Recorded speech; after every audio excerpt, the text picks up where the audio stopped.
what we are doing now is we have the new app here, Dwayne, as you can see here.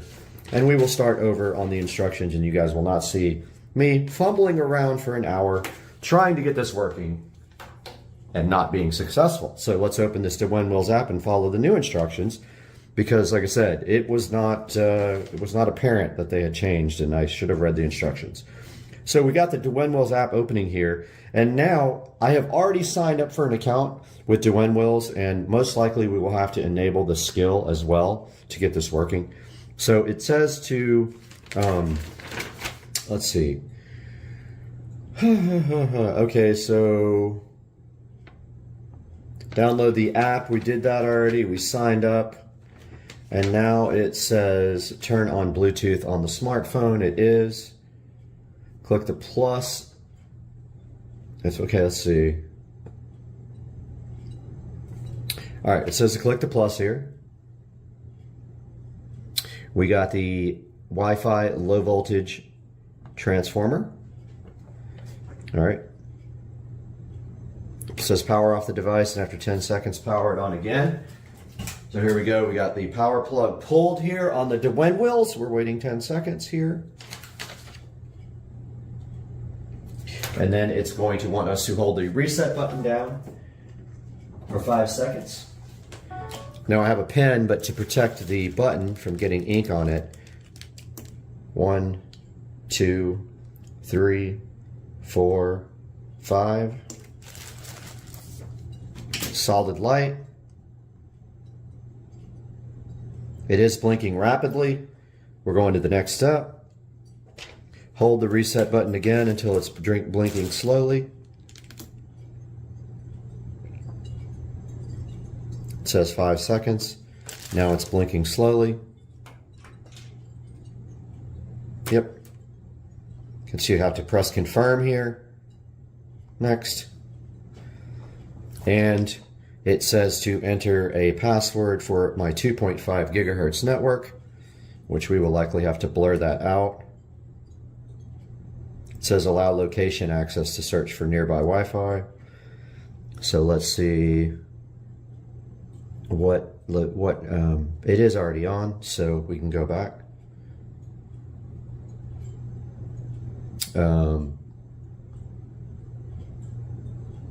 Or it says to enter your Wi-Fi name or allow location access. Settings, let's see. App level permissions. We already have this on, so I don't know why it's asking for me to enable it again. Let's see, Dwayne on. Okay, I was able to turn it on in the location settings. Let's see if that worked. Start over. Go through all this. Okay, so we need our 2.4 gigahertz network connection. So we're going to go here and switch to that. And the one that we are going to use is closer to where it's going to be outside. So we're going to use this one. All right, let's go back to the app and see if we have to do that again now. Okay, that's good. I have to put the password in now. I will have to blur this out.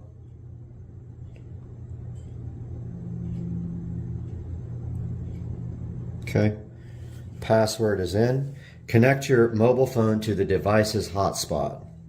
So we're looking for the Smart Life hotspot. Let's see. I'm actually following the instructions here, so I'm going through these. Okay, we're at that point. All right, so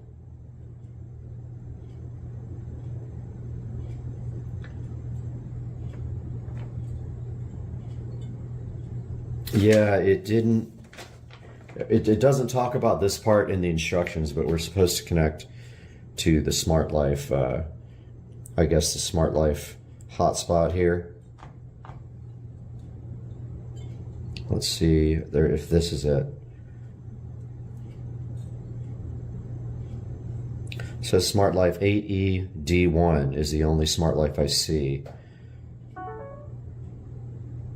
So let's try that one. It says it's adding device.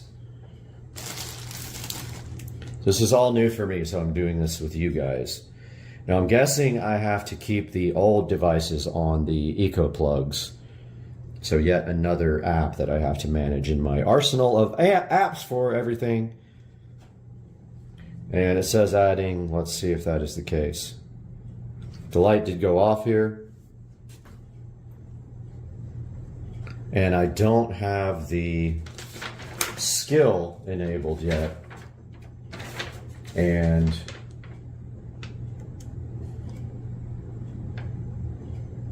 yeah, you have to download the skill.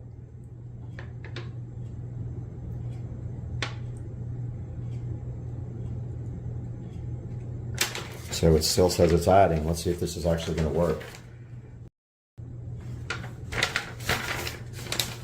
The skill part is a little janky on the instructions.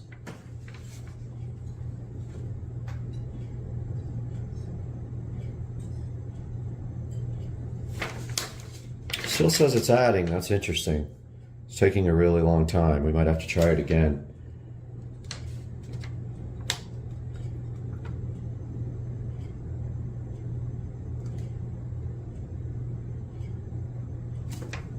It says it's got 30 seconds left on adding. If this doesn't work, I might have to try it on the phone.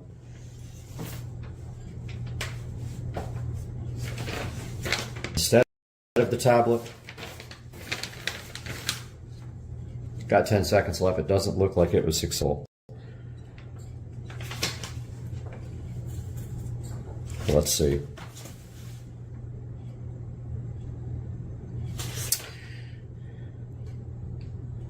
Check your demerit points. Okay, guys, so that did not work. I am going to go through the process again using my phone, and I'll be back.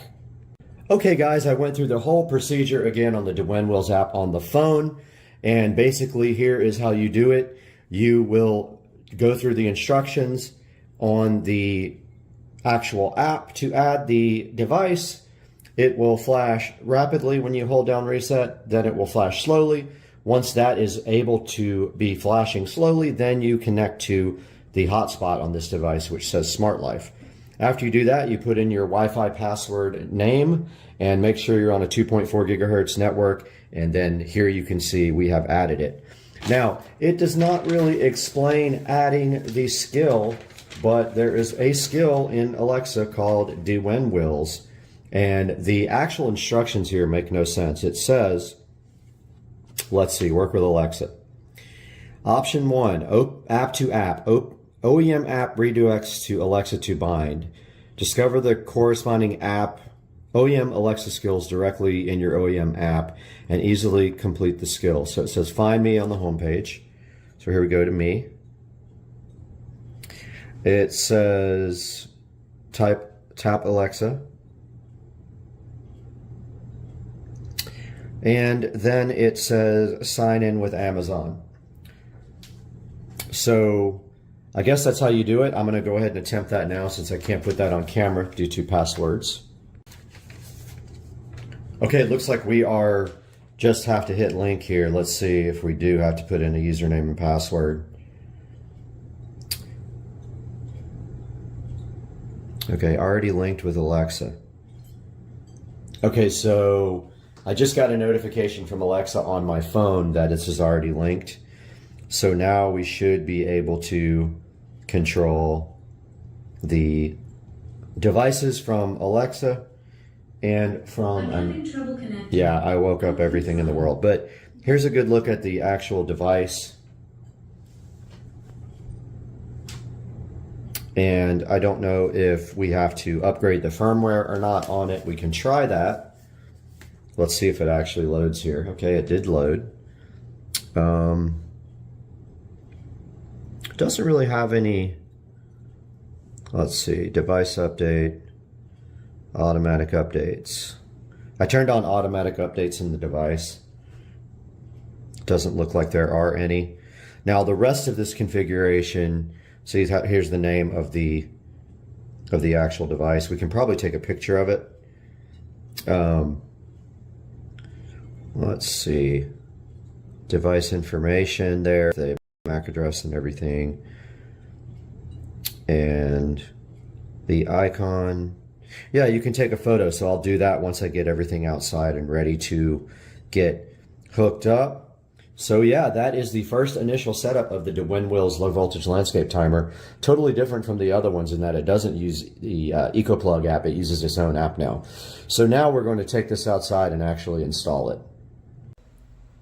All right guys, we're out here in the garage now, and what we're going to do is prep this timer for installation outside by getting the wiring ready. And here is our low voltage landscape wiring. It's pretty heavy gauge. It's designed for outdoor use. Nothing will last in the Florida outdoor. However, this stuff might. Now, what we are going to be doing out here is we are going to be putting these spade connectors on the end.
Okay, after further review, my plan will no longer work because the tree is not flat, and also it's not going to look that great. So I have a different plan that moves the whole thing kind of away from the tree now. So what I'm doing is, right here, right now, I am building a base to lay on the ground. It will lay up against the fence, overhang to the dock, and also serve as a block for anyone getting around the dock on that corner, because I don't want the kids doing that anymore.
right, we were successfully able to get all the nails out of our board.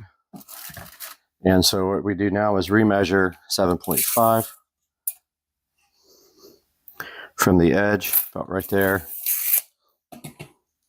And that should be the point where we can start driving down our screws here.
All right, ready to put a coat on this guy.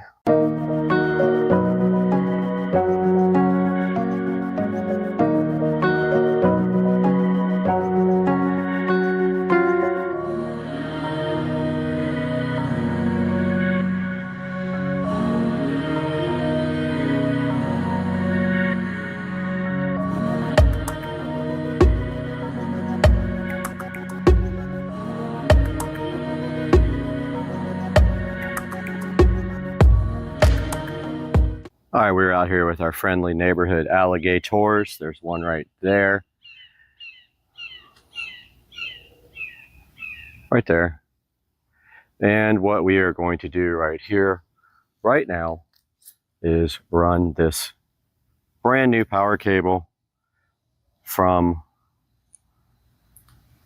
this power outlet here over to where we will be mounting our fantastic new device. And I have a longer cable here for that. But first, I'm going to try to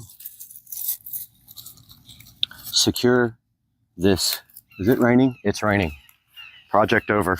So back where we were here, I need to secure this dock, this bulkhead first. So I brought a lag screw to do that. This side over here is loose.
I got the timer here, and we are going to mount the mounting screws onto our new mount.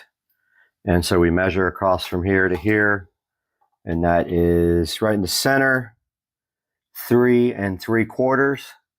So we will have to come over here into our board and get a level 3 3/4 screw on each side of 3 3/4. So I'm going to go ahead and do that now off camera, show you guys the result after.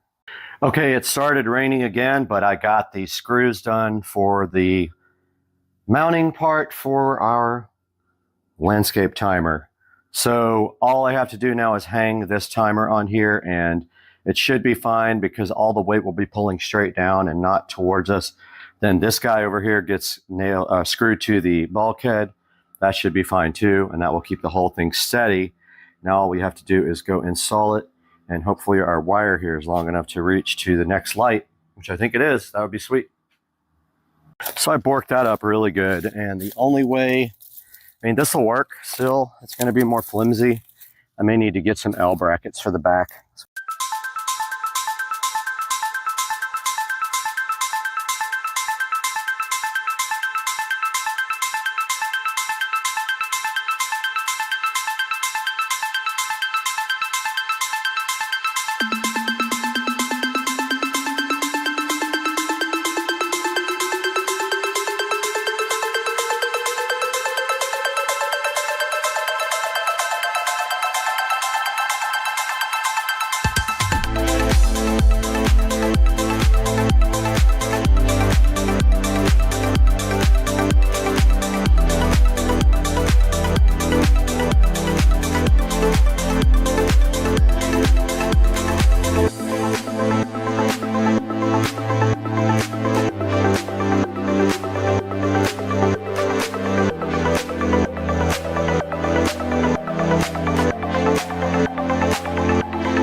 So I've been suffering for long enough without a drill. That's on my list for this week.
Okay, here we have our finished mount. It's not ideal. It may be changed in the future, but what this does here is allows us to increase the voltage because the voltage drop was so high over the long run of wire that the lights were very dim on this side of the yard. So this adds another 200 watts. It is connected to Wi-Fi. I haven't tested it with the phone. I'm going to do that next. But yeah, got all the wiring tied back in together. All I'm doing now is cleaning up and testing. I hope you guys enjoyed this.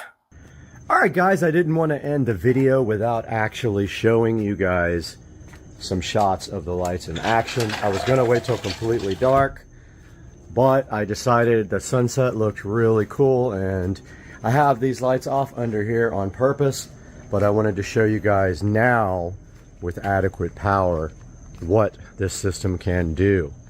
So as we see here, we've got this palm tree lit here.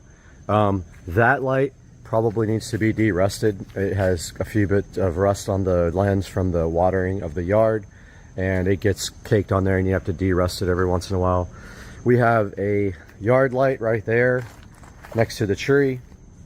We have two spotlights, one on each palm tree here, looking beautiful. On the dock here, we have the neon rope light, which looks like part of it is failing. We'll have to get a new one of those. But notice on the bulkhead here, we have the lanterns that hang over the water. On the bulkhead, we also have spotlights pointing down into the water. See that last one there? We have one right there pointing down into the pond. And then we have another one down there. Over here, these two trees are lit up by spotlights. There's one there. There's one there. I had to repair the wiring on both of them. It was oxidized. We have a spotlight lighting up this beautiful tree here. Awesome looking tree. Of course, the fence lights are AC voltage. They're not tied to this system. We have a light here in the fish pond, lighting up the pond. And we have one more light here in the Zen Eye garden. So that is our lighting upgrade. Once we added the second power supply over there, it instantly picked up, I'd say, double the lumens that it had before. It just, the issue being the runs for wiring are way too long, and the wiring is not large enough to handle that long of a run and not drop. There's too much resistance on the wire. So adding a second timer over there in the corner, which I'll show you now, has really picked up the brightness back here. You know, we probably have a total of what, 30 lights back here. But there is the timer all finished up. I just need to get some mulch and cover that all up in the corner there, but it still looks okay, and also serves to keep people from coming around the corner. And you can see the LED rope light around the dock. It looks like part of it has failed in the front as well. Looks like the front is, yeah, the front is out completely, so that's gonna have to be replaced. Yep. It happens. Those things are on 24 hours a day, sometimes. Not anymore. I turned that down. Moon looking beautiful. The sunset out here in 4K. And there is the yard from the back. Almost warrants a nice picture from back here for the thumbnail. Guys, I hope you enjoyed this, and if you have any questions about landscape lighting, make sure you hit me up in the comment section, and I will see you guys soon. All right, guys, so we are on February 8th here, doing our weigh-in. Let's see what happens. Don't look at my weird feet, please. All right, we're at 151. I actually said 150 earlier today, but I did drink some water. So we're at 151 on day 38. I don't want to sit. Hi, come here. Come here, baby. She's so excited. Nope. Oh! Nope. Bella! Bella. This tiny little guitar is chilling next to this thing that looks like a guitar, but it's actually a mouse pad. We got a guitar right here. We got a thing that looks like a guitar, and we got the peel satisfaction. Oh, you love the peel sat. It's so good. And we just got blooped on while we were trying to do it, a short, and it messed everything up. Oh, here they go. He got it. He got it. All right, today we got this entire frozen turkey to throw to the alligators, and I'm really curious what's going to happen when we throw this out there. What do you guys think? Put it in the comments right now, and let's do this.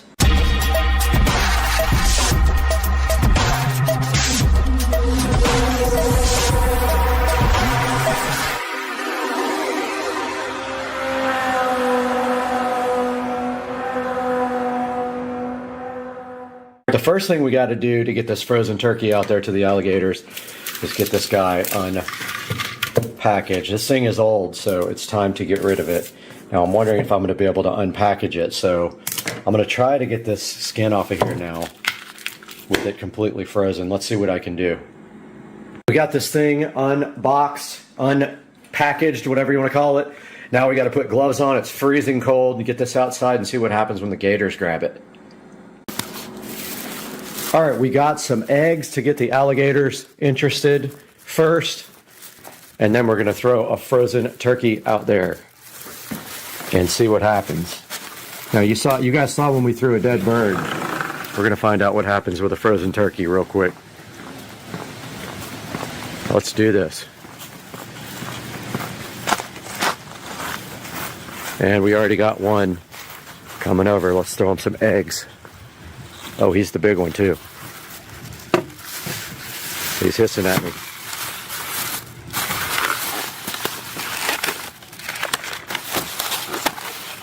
All right, let's give him an egg.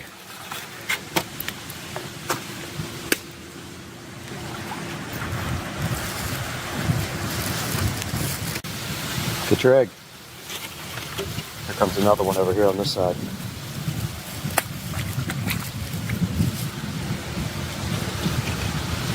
And we got another one coming up.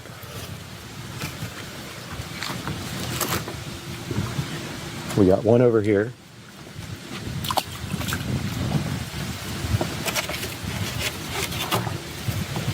And we got a bird.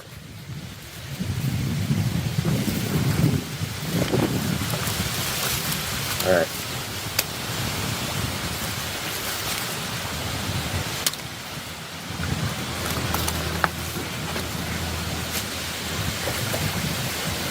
And he got that one. He got the egg. He spit it out.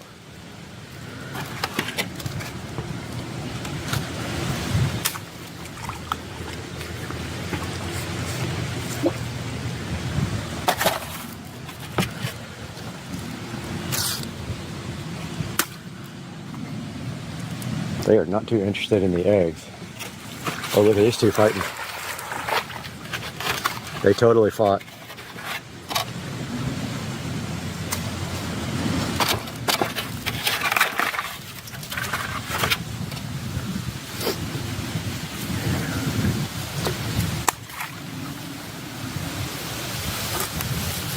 And this is all the eggs. Now let's see if we can get that. Oh no, no, no, no, no, don't go in the water. Don't go in the water.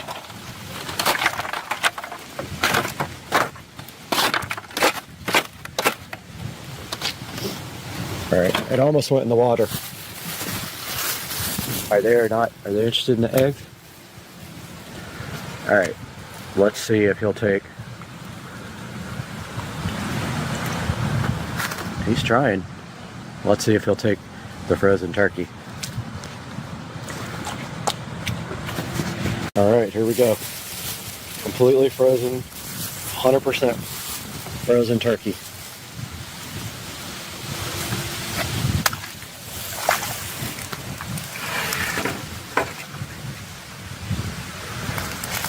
Oh, he is so confused. He is so confused.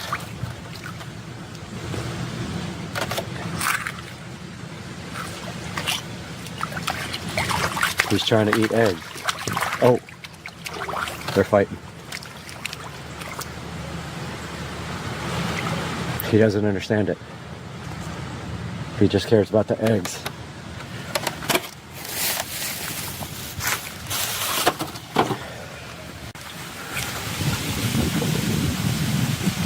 Oh, he almost got it.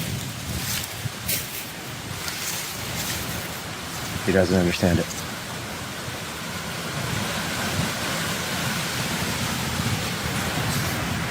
Okay. I think he smells it, but he can't really get it.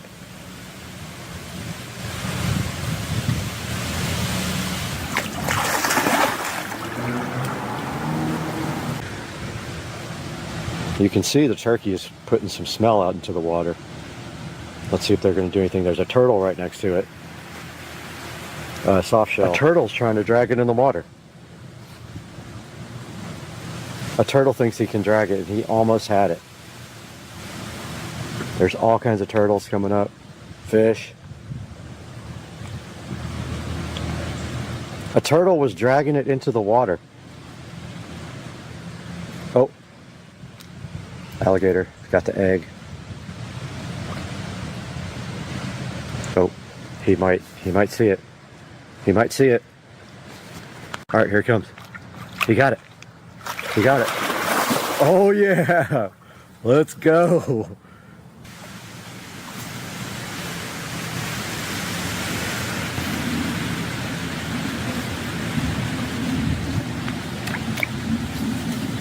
Oh, here they go. He got it. He got it. He went down to the bottom with it. He's rolling with it. Shut up. Awesome. He grabbed it and started rolling with it.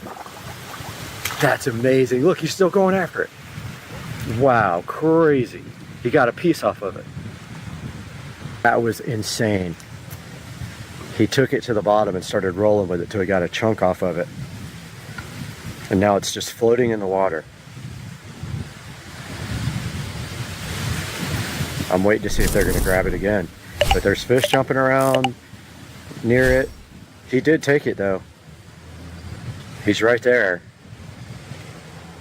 Come on, get it, dude. It's right there. He took that thing and rolled with it. Let's see if he's going to do it again. Oh, here comes the other guy. Right for it. Here he comes. Yep, he got it. He's got it underwater. He's rolling with it. He's rolling with it. He's got the whole thing in his mouth.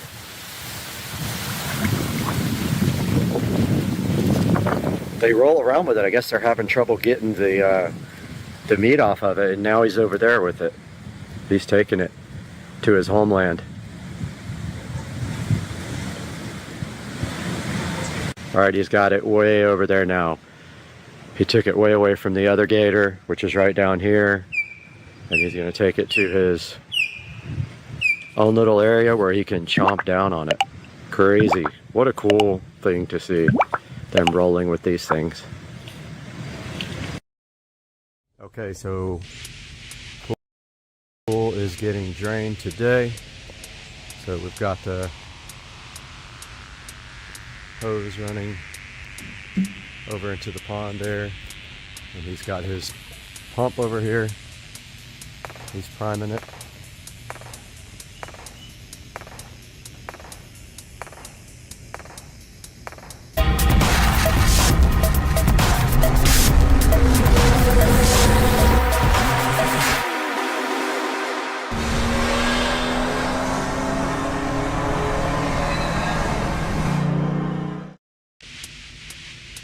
And then we will be able to see on the security camera up there. So he's priming the pump now to drain the pool.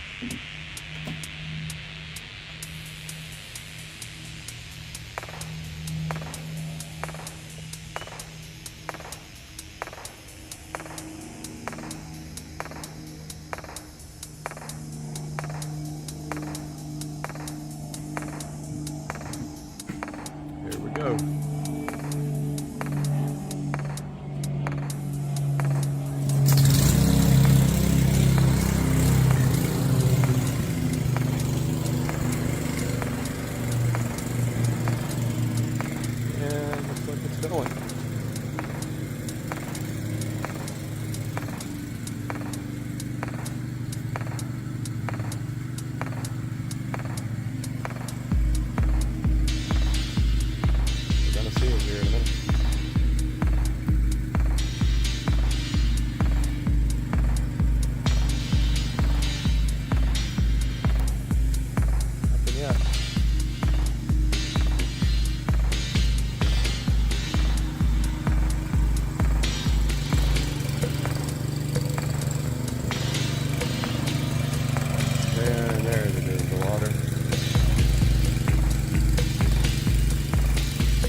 is draining.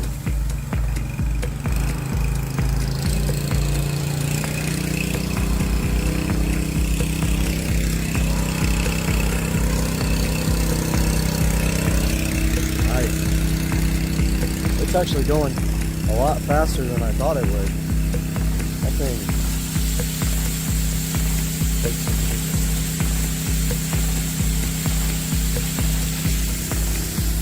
takes the water out. So we will time lapse that, but you can already see the water level coming down.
Alright, I'm going to leave that on.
Yo, the moon looks insane this morning. Look at that. So cool. I think it's like 6:30. I don't even know what time it is. That is just the coolest thing ever.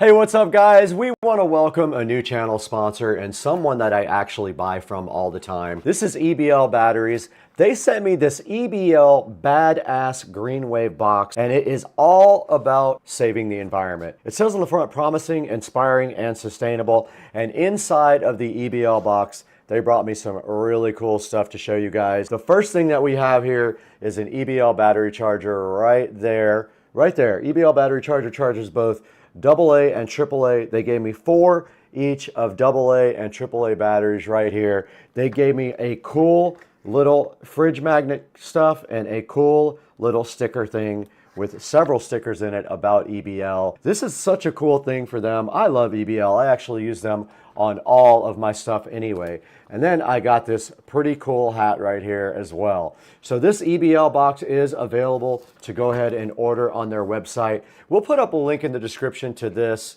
on the website. Now this is such a cool gift idea for Christmas. You could get this for $49 on their website. It has all this cool stuff in there. All of their batteries and chargers on Amazon have great reviews. I'll put a link up to a few of those as well in the description. Support EBL and show them that you appreciate them supporting Supercar Street Racing with this awesome EBL green wave box. Go ahead and pick up one for your friends and your family. Send everybody one, send yourself one, support EBL. Now let's get back to the video. All right, this dude cooks brisket, and you guys don't know how to make it at all. What'd you do? What's so special about it? I cooked it. Long and slow. All right, let's see the first cut. We only got 5 seconds. Let's go. Woo, woo, woo. Yeah, look at that thing. So juicy and great. Welcome back to Supercar Street Racing. I'm checking out something today completely different from cars, an AI platform called Freebeat.ai. It basically turns your ideas into finished videos with almost no effort. I'm going to walk you through every major tool inside Freebeat and test them live so you can see exactly what this software can do. Now we're going to start with the music video agent. Now this will take any song you upload or any track you generate inside the platform and automatically build full cinematic music videos around it. All you do is drop in the audio, select the style you want, and Freebeat instantly generates scenes that match the rhythm and the energy of the music. Now I loaded a sample track here so you can see how it syncs the visuals to the beat. It even does motion, camera cuts, and transitions automatically. For someone like me at Supercar Street Racing, who edits videos every day, this is saving me a huge amount of time. Now here's the software actually generating the video. We're just waiting for it to finish right now. All right, let's check out what Music Video Agent did from what we asked it. Let's see.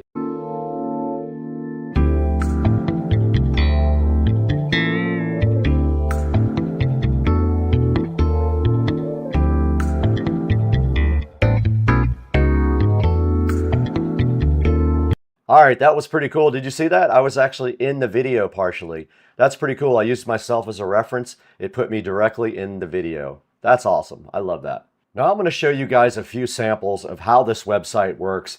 And this is the Music Video Agent. I want to show you guys videos to music. I gave it a video and I told it to create music, and here's what it came up with. I used a sample music track that I uploaded, and I used mine and Joe's video from Amelia Island. Let's take a look and see exactly what this is like.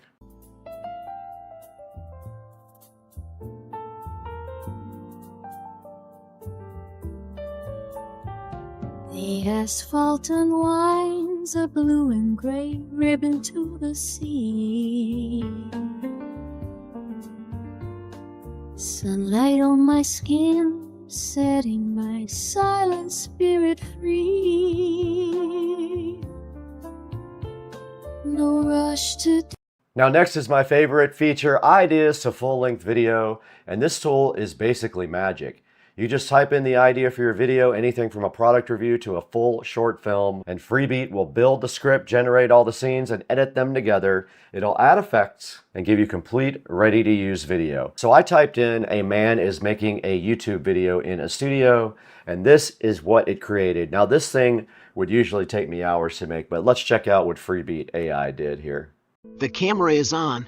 The lights are bright and hot, and honestly, it still feels a little weird talking to a lens instead of a person.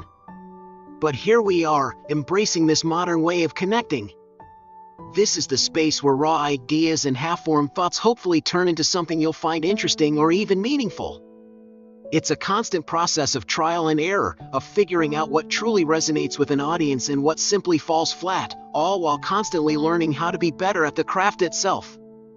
The ultimate goal is always to create something of genuine value, to tell a compelling story or explain a complex concept in a way that's both deeply engaging and easily understandable.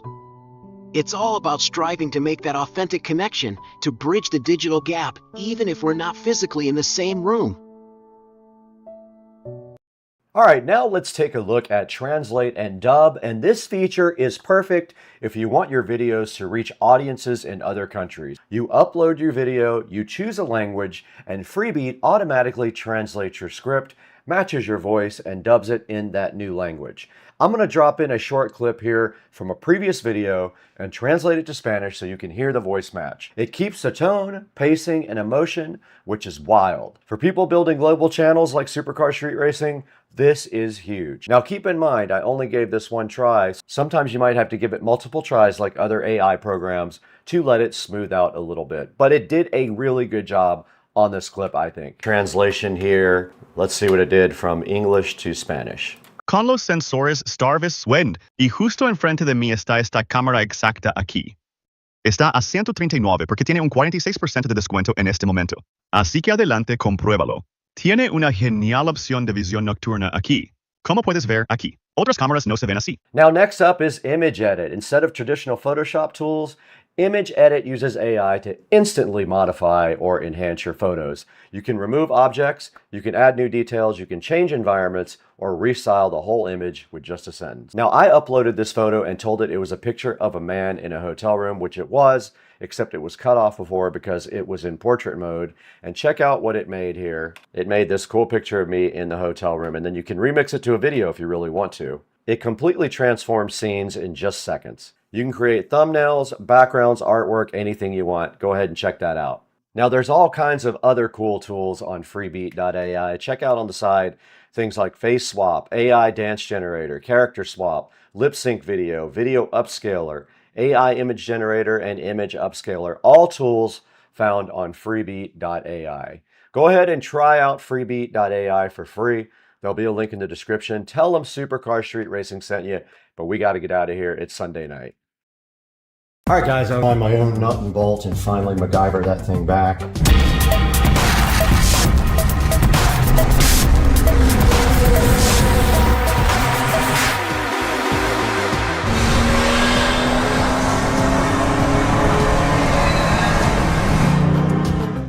Hey guys, welcome back to the channel. Supercar Street Racing here, out in the garage with the Green Machine 200 EFI. Got some modifications we're going to be doing to this today. We are going to remove the top speed limiter, and that limits the cart to 25. However, the cart does 28.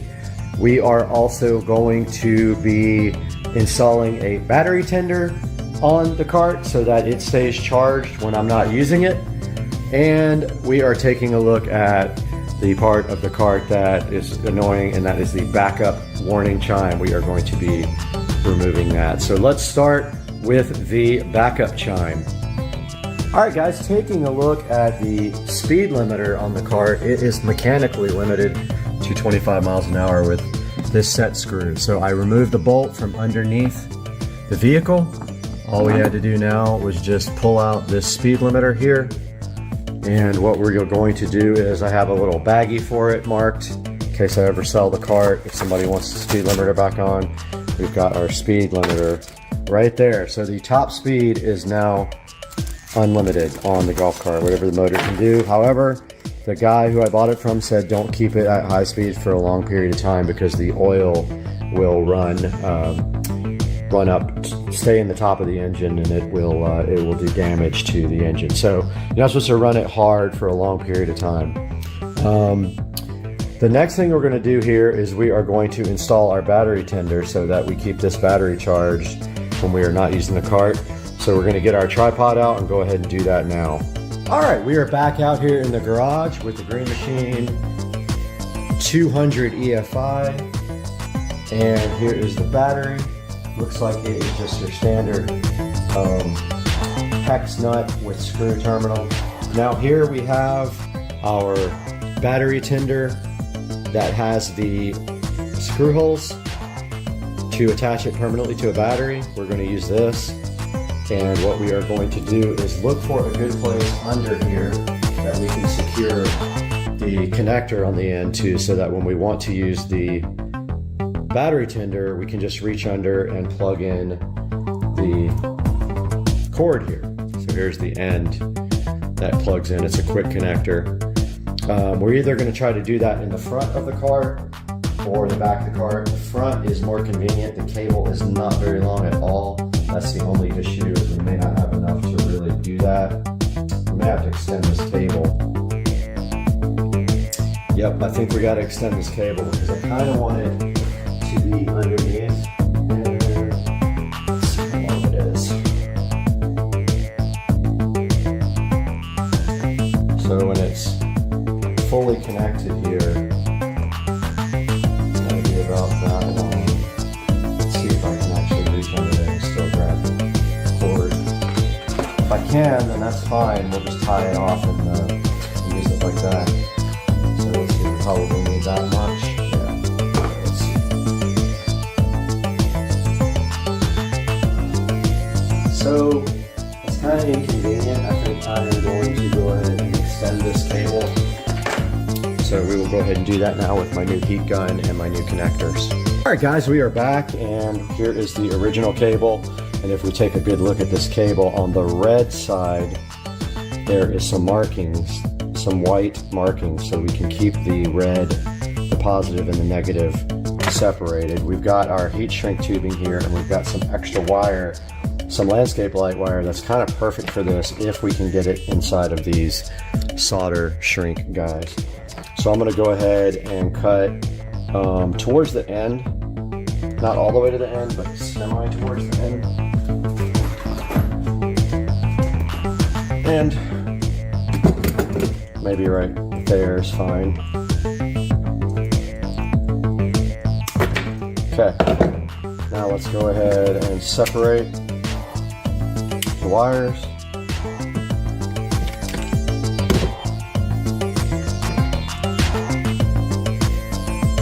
Okay, they're actually red on the inside as well, so that helps us with keeping positive and negative in track.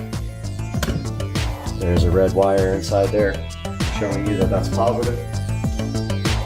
Got my wire strippers here. I opened the freaking heat shrink connectors from the wrong side, and they all fell out of their little, so yeah, so they were nice and organized, but now they're not.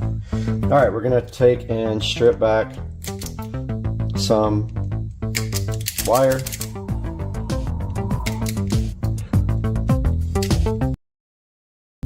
Now this wire has to reach all the way to the center where the solder is on your connector. If you look right here, so it's got to go all the way to the middle. So we're going to do the same with the other side.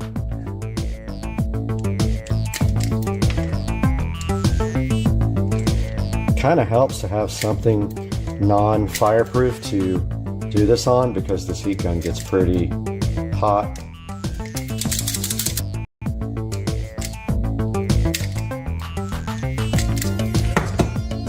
Not working very well on that one. Doesn't want to strip that side off very well, because there's also a wire inside of this. There's insulation. Not a wire, there's insulation inside the insulation, so it's not able to strip completely. So there's that one. We'll go ahead and twist these up.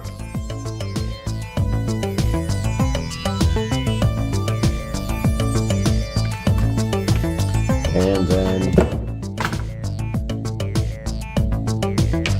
we got our heat shrink solder terminal here. It's a little big. we gotta do this twice also. Remember, we're extending this thing. We don't need that much, but let's extend it by like that much. So here's our, we're using landscape lighting wire, which is fine. And then of course, we want to make sure that we get heat shrink tubing also over it before we connect, or we won't be able to do it afterwards. So I want to see how big this insulation is on this pretty thick insulation, because outside the wire tends to deteriorate fast. So the other wire is a little bit too big for the yellow size, but I think it's perfect for this. Let's see. Go ahead and twist this up. Now we got to make sure we get positive and negative correct. So we're going to do positive with the white marking on our landscape wire. It actually fits perfect on these. So what you do is you put it inside the tubing to the solder point. Then you insert your other wire, the same amount. But we already messed up because we need heat shrink tubing. So we're going to go ahead and put heat shrink tubing on this. Do I have enough? Yeah, I have 4. So let's pull that back off. Well, actually, we could have done it from the other side as well, but let's pull it off and put our heat shrink tubing on. Yeah, this is the only size that will fit.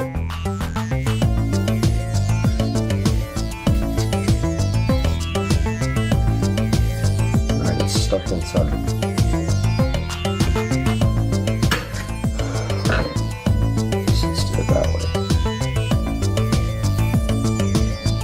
On this side,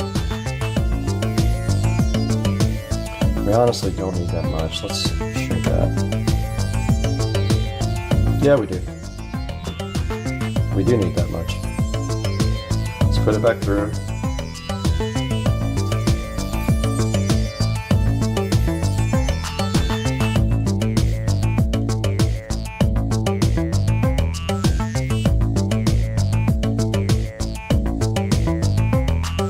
We got our heat shrink tubing in there. This is going to be positive.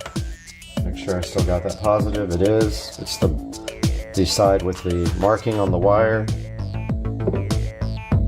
Get our wires inside there. Make sure inside of your connector that the wires are through the part with the solder, okay? Because otherwise they are not going to solder down. Now, ideally, I wish we had something better to heat gun on, because this gets pretty hot, and all we have is the table here.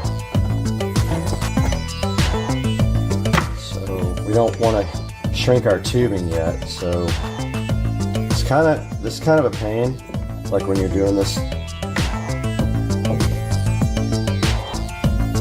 Like when you do the first one, it's kind of a pain, honestly. Okay, so positive. Try this again. I'm trying to figure out where to put it when I actually start. I guess that's fine. Oh, I ripped it right out. Nice job. See what I mean though? It easily comes apart. So that's the only complaint I have. It'd be better if you had some clamps or something.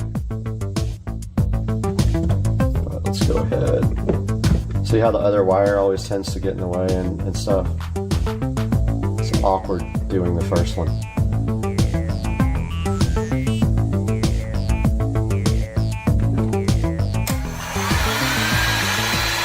When I do this, I do the plastic first so that it goes ahead and holds the wire in.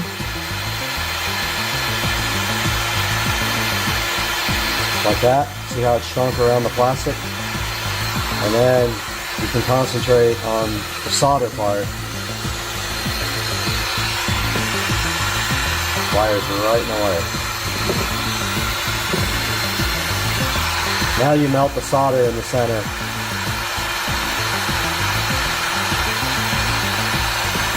And it says when you do it to hold the gun, to rotate the gun around the solder to make sure it melts all the way around. So I'm trying to do that now.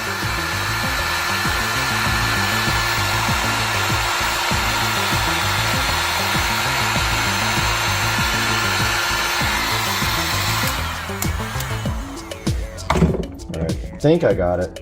Remember, this is very hot. It'll melt whatever you put it on. So yeah, that looks good. I don't know if you guys can see, but looks like I got it done. Now I've got the heat shrink tubing right over it. Might be kind of big for this, but I don't think I can get neck size down on here. Let's see. Oh yeah, that's hot. Let's see if I get the neck size. No, that's not going to go over it. So it might be loose. This heat shrink tubing, when we get done, might be a little loose. Let's see.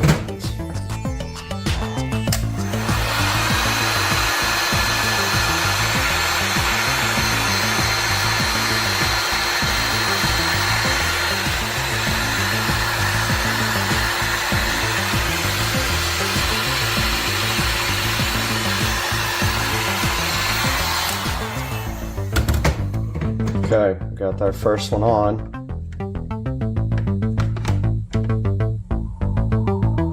And now it's time to do our second one. So we put our heat shrink tubing over it.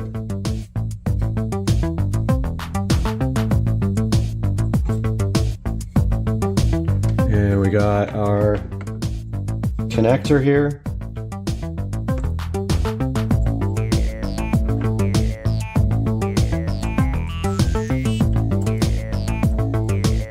And both the wires are in there and they're ready to go. Let's go ahead and shrink the plastic.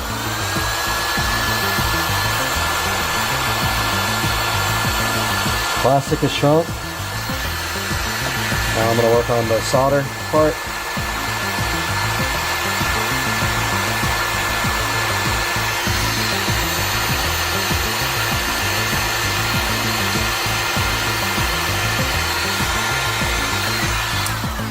Alright, I saw the solder melt. So that one's good. Yep, now let's get our heat shrink around it.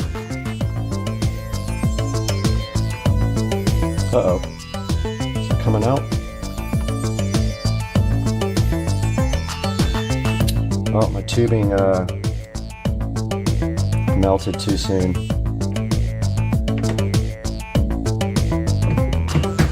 Yep, that one kind of got messed up, guys.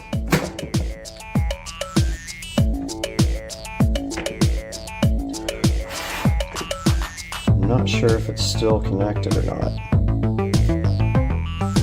My tubing melted before I got it on. Oh well, it was looking good until that one. Alright, let's get our second one on. So here's our extension. We need another heat shrink. This time we got to make sure we don't put our heat shrink tubing across it until it's completely dry. Because it melted right away and messed up our connector. Alright, we need plus, which is right here.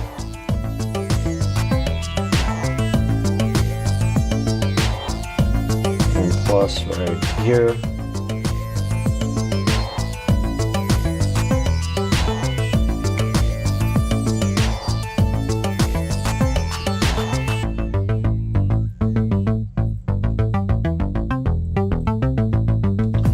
Okay, go ahead and melt our heat shrink. And now our solder.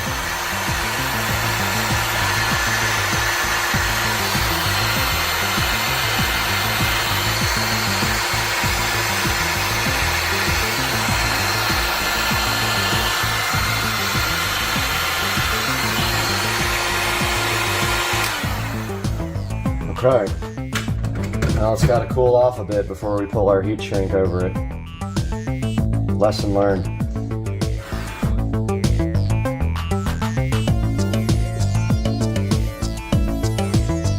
So that's cooling off. It's still quite hot. We need another heat shrink and another connector. Put our heat shrink tubing on. I really messed that one up down there. I'm so bummed because it was perfect before that.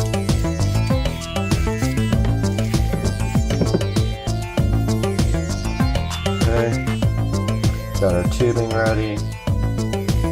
Put our wire through it.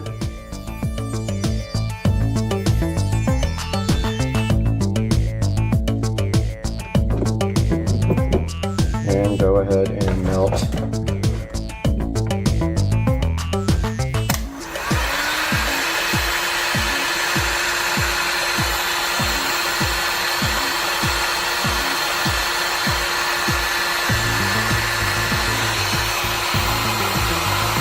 the solder.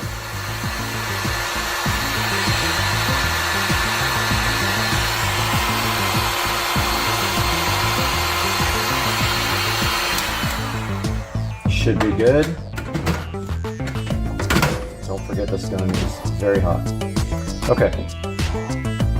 So that one I think is cool enough for heat shrink, hopefully. Let's go ahead and do that.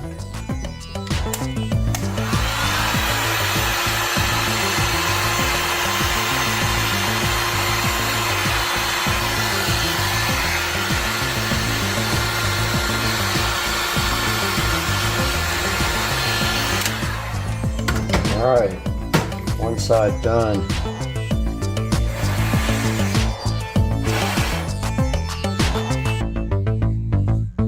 Okay, other side.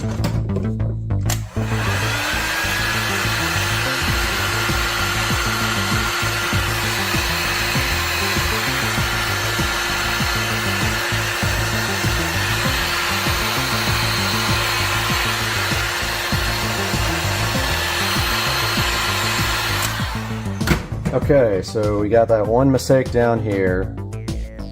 Pretty crucial. Oh, well, we made a mistake right there. So, I don't have another bigger piece that I can actually get around there. So I'm going to use the tried and true method of electrical tape at this point. Okay.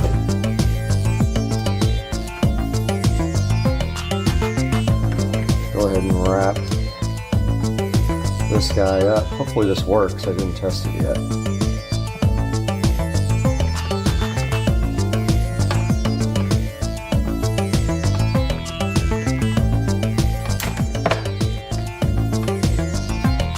It's a good connection there. Go ahead and do this side. All this really is for is to keep the wires nice and neat. They're already insulated.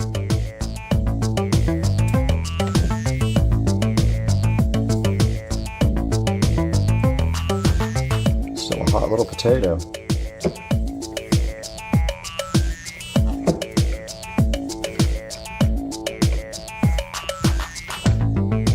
All right, guys, we have our extended battery tender cable here. Let's go ahead and put it on. All right, we're back out here trying to install our battery tender. So we are looking for the right size wrench, and it appears to be metric. I don't think I have it. I don't have a lot of metric wrenches. Let's see what I have here. It's not an 11, so it's pretty small. I don't know if I'll be able to get a socket on it.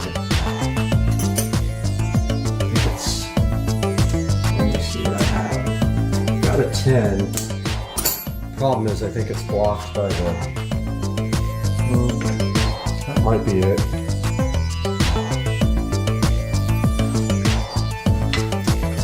Might be a 10. Let's see.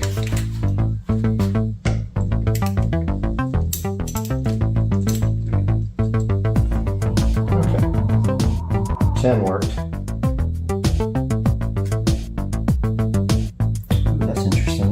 Connector is this? We have to get it all the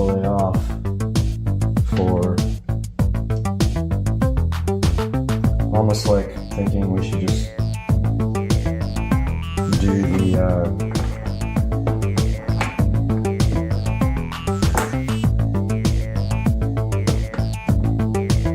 I was thinking maybe doing the can't even talk. Negative last, but I guess it doesn't matter.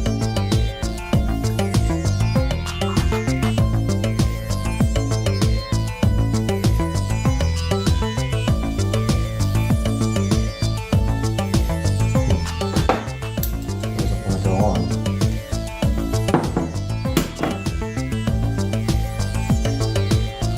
Let's see. Maybe need a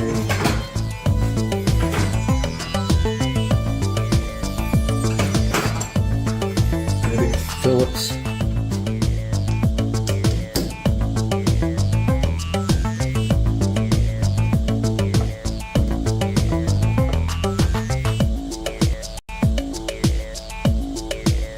Okay, what did I do? Oh, there's a nut on the bottom.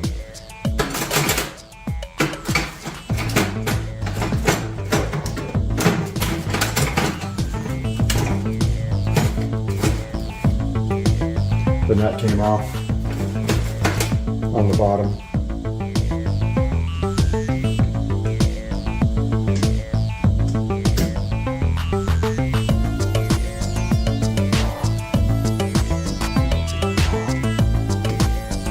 Dude, really?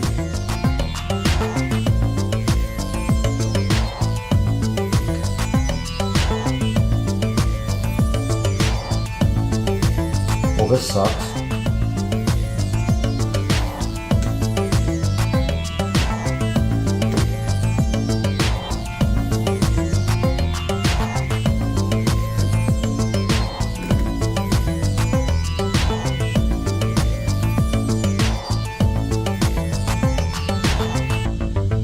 Well, this is a pain.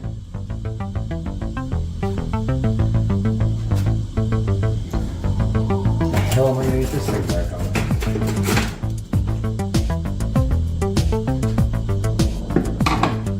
Dumbest design ever.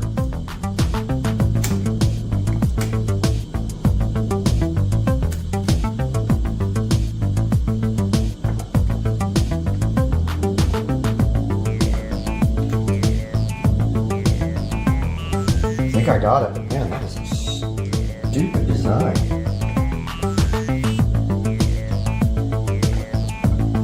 Yeah. That did it. Now, when you do this, you gotta make sure that you don't touch any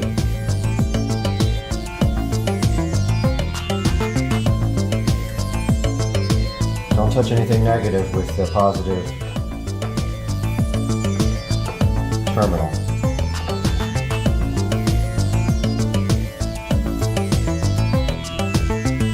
You won't want to see what that does.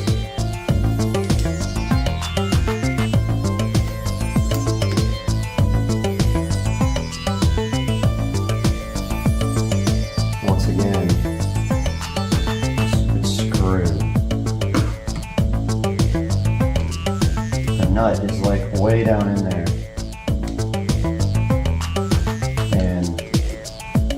Kind of a pain to get back on.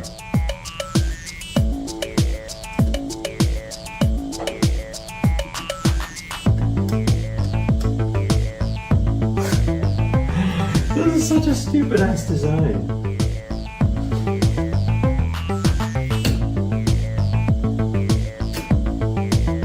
I guess that's the way to do it.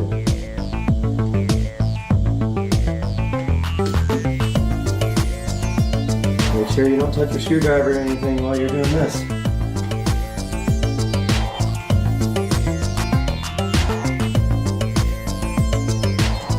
This sucks. Next thing that's going to happen is it's going to fall out. You know?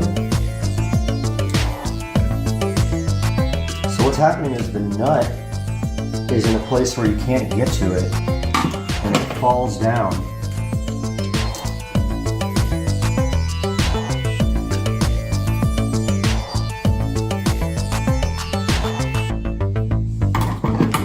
Makes it very hard to put back on.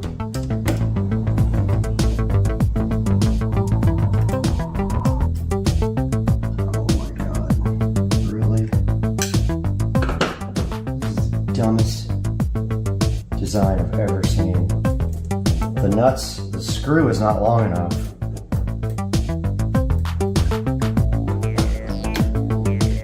The screw's not long enough on either side to just get the nut.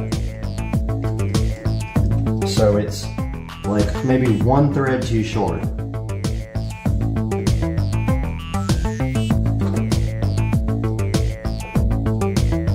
Or the bolt or the post is like,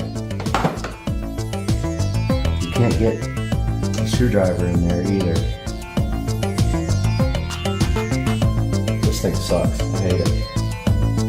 So I gotta figure out a better strategy for that one. Wish you guys could see this dumb design. It's like, there's a nut that holds, there's a nut that you have to screw down into and you can't get to it. The problem is the bolt itself is too short.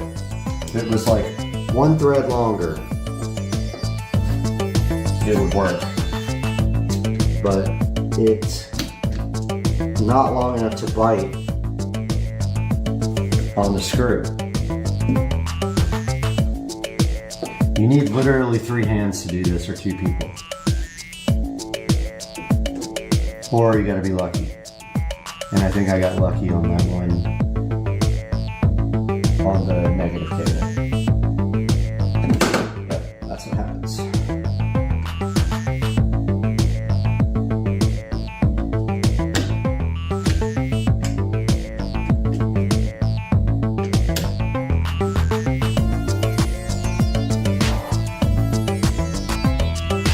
Yeah, now the nut's like coming out.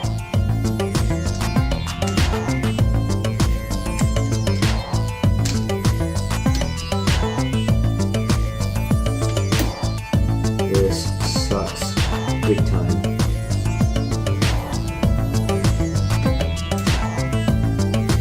This is the dumbest thing I've ever seen. Why?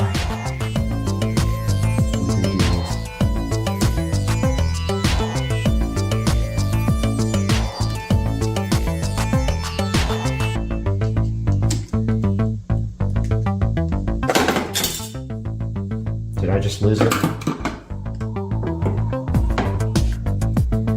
Yep.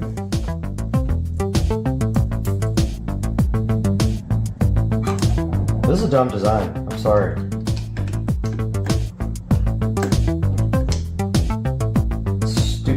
Stupid design. And I think they fell. I think it's a nut, but I can't tell. Where'd it go?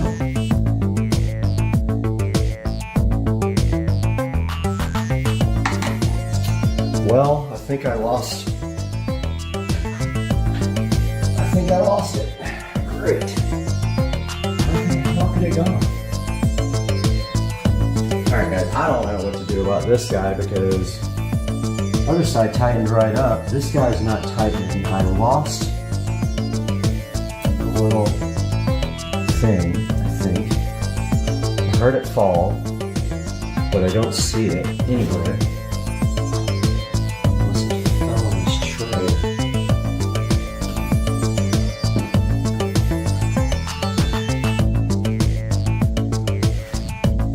There's a tray under here. Could have fallen into. But I don't see it.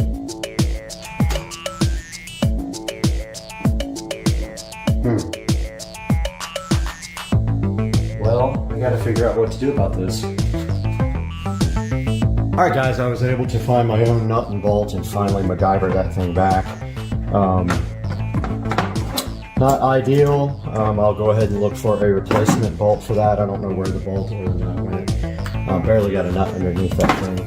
Now what I want to do is tie this up really nice and run it down the side of the battery so it can go down to the underneath the card, and then will be available up front.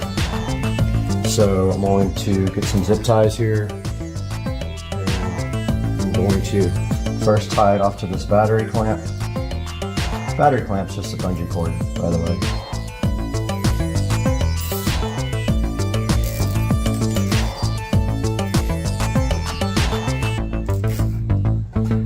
Just like that. And get our cutters to trim the zip tie off.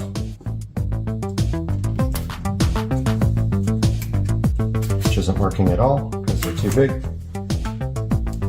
And rotate the zip tie to the back so you can't see the ugly clamp part.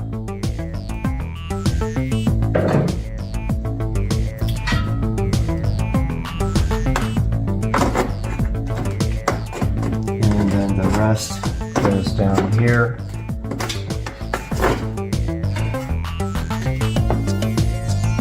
I'm gonna put one maybe around this break. Well, no, probably around this cable. See if I can get you guys a view of this.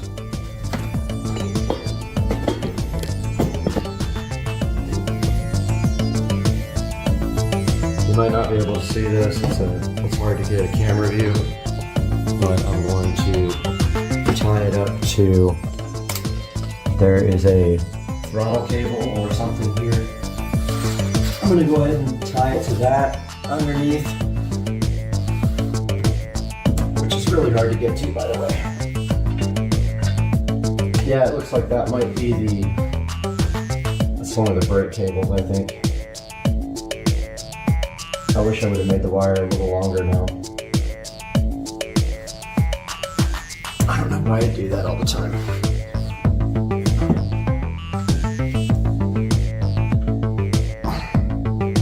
It's not quite long enough to be effective, I don't think. Which means it's going to require a little bit of getting underneath the cart to connect, which I don't like. They do sell these longer, so I have that option. And also I can get a little bit more slack out of it. Right here. Need my scissors. Grab my scissors real quick.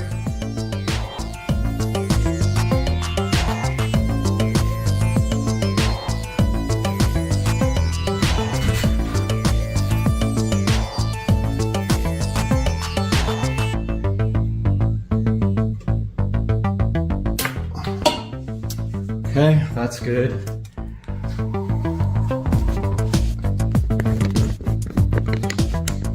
So what I'm doing now is up under here, I am tying it off to this cable.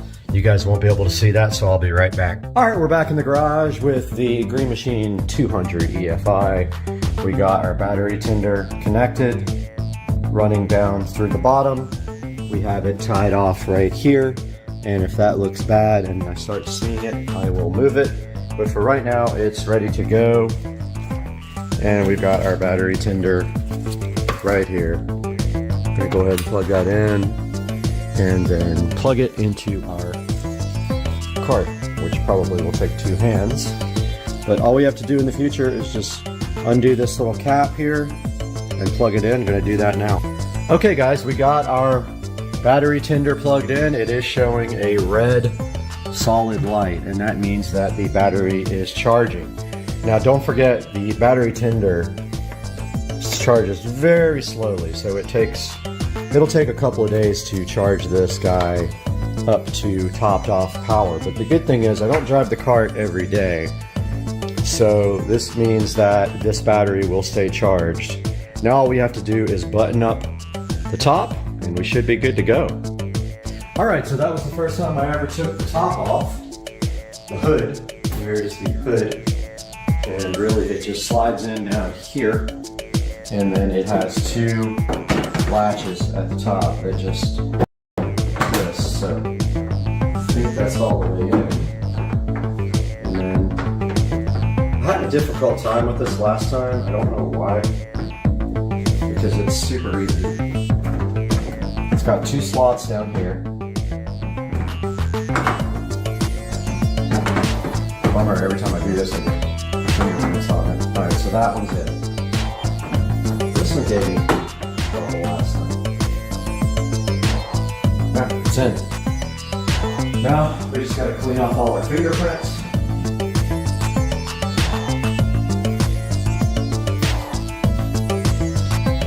Got the clean and shine out. When you do this, you get fingerprints all over the card. Clean and shine will get it right out.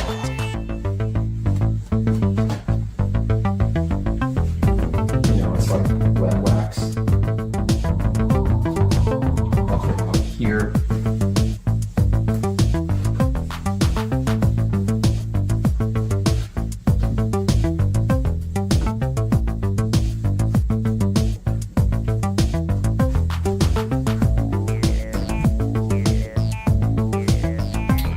Okay, guys, I hope you enjoyed this episode of modifying the golf cart.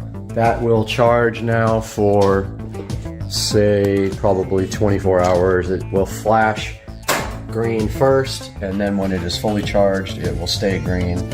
That is the Battery Tender Junior and the Green Machine EFI 200. Like and subscribe. Love you guys. Peace out. All right, we're in the 2023 Model S Plaid. And this is how you punch it. Oh yeah, just like that.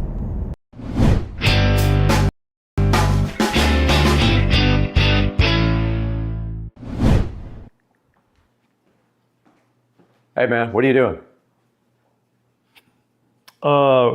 Learning calculus again. Why? So I just got a notification on my phone that I think we got a delivery. We might want to go get it from out front so it doesn't get stolen. Should we go out there? I mean, it doesn't fit in the mailbox. Oh, well, since you have a camera, I guess I have no choice. Let's go. Must be something good. All right. Let's go check it out. They lied. Gotta be here. Oh, wait a minute. There. Oh, what's this? That's a scooter. Big box. This is a nice scooter. Looks like it's a nice scooter. Let's drag it through the house and into the garage. Oh. Get it unboxed. Drag it to the garage. What's that? This ain't your... Bro! What the heck? What's going on here, man? You got 2 of these things. We do have 2 of these things. We have 2 Navi SC3 Pro scooters to play with. This one's already ready to go, but this is yours. This is mine. We're gonna be able to customize them for ourselves, whatever we wanna do to them. We each got our own scooters. So all we have to do is get this thing unboxed. And to do that, we're gonna need some tools. Wow. Thank you, Navi. When you say my scooter... This is yours. You get to take this home with you. Shut up. Come on. What? That's right, man. This thing's gonna be sick. This thing looks nice. Ready to go. Wow. So I guess today, this is our mission, to get this thing unboxed like this one, and go ahead and see if we can set yours up, get your app set up and all that, and go rip these 2 things. Wow. Let's do it, man. All right, let's do it.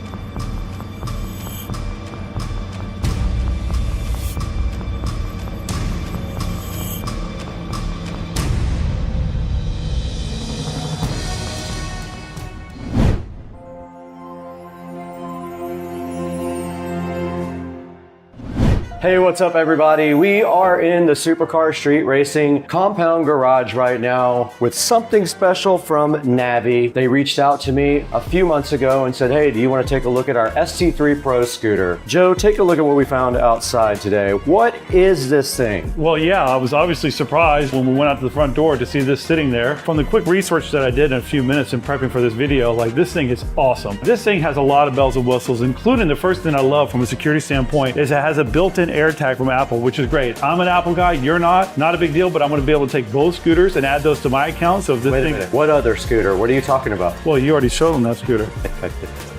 So this thing has a lot of different features to it. One of my favorite is from a security standpoint that it's got an Apple AirTag included in it, which is awesome. This thing has a ton of range, I believe up to like 46 miles on one charge. It'll also go 25 miles an hour, which is scooting pretty fast. This thing is just awesome. There's so many different things that I can talk about, from the suspension to the lighting, everything. This is a super awesome scooter. I'm so excited to have two of these. We have something special planned for these two. We're not going to reveal that. You're going to have to watch to the end of the video to see what happens, but we have something special we're gonna do with both of these scooters. One of the scooters is already built and sitting behind the camera. I didn't want to reveal that yet till we had both of them, but we need to get this scooter out of the box. And if we look at the front before we do that, basically this guy has dual suspension. It has a dampening arm for the suspension, and it can climb a 28-degree slope. And if you look over here, maximum power 1,350 watts, which is gonna allow you to do some really good climbing and get some good speeds. It'll do 25 miles per hour maximum speed. It has a triple braking system, and this is supposedly one of the best high-quality scooters made. It is not cheap.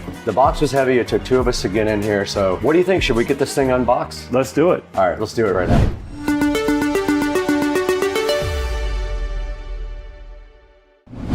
All right, I'm here with Dukes of Duval, and we're in front of the Navi ST3 Pro scooter, the best scooter made, in my opinion.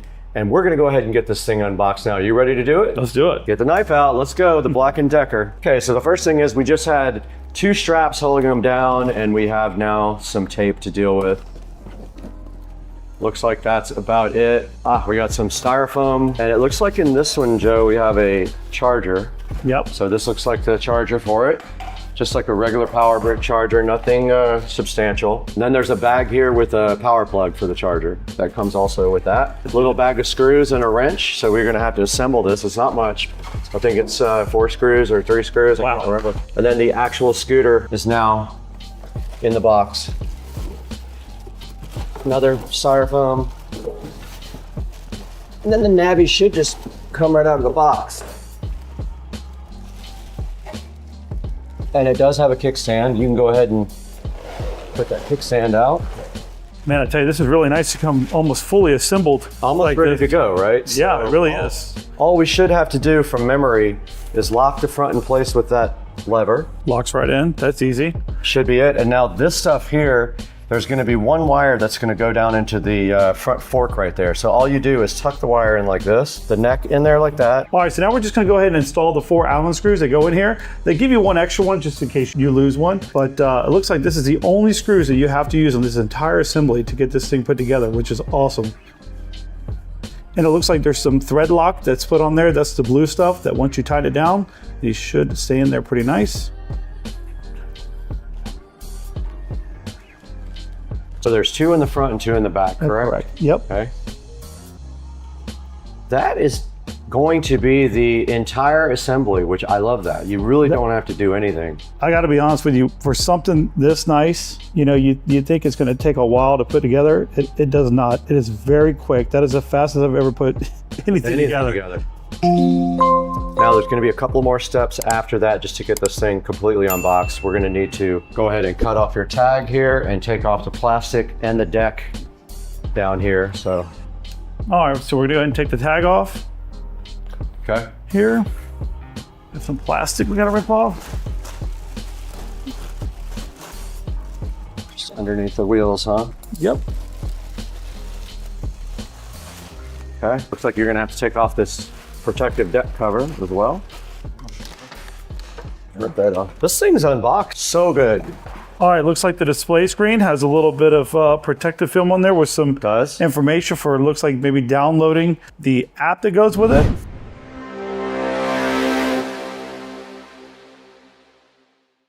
All right, so I just downloaded the app, setting up my username and password, which was very easy to do. Now I'm gonna go ahead and take off this screen protector here, where I was able to find the QR code to download the app, which is very easy to do. Right. All right, now with that being said, I believe we have to power it on, and then we just need to link the devices. All right, power's on. Power came on. All right. Looks like your battery's at 50%. Yep.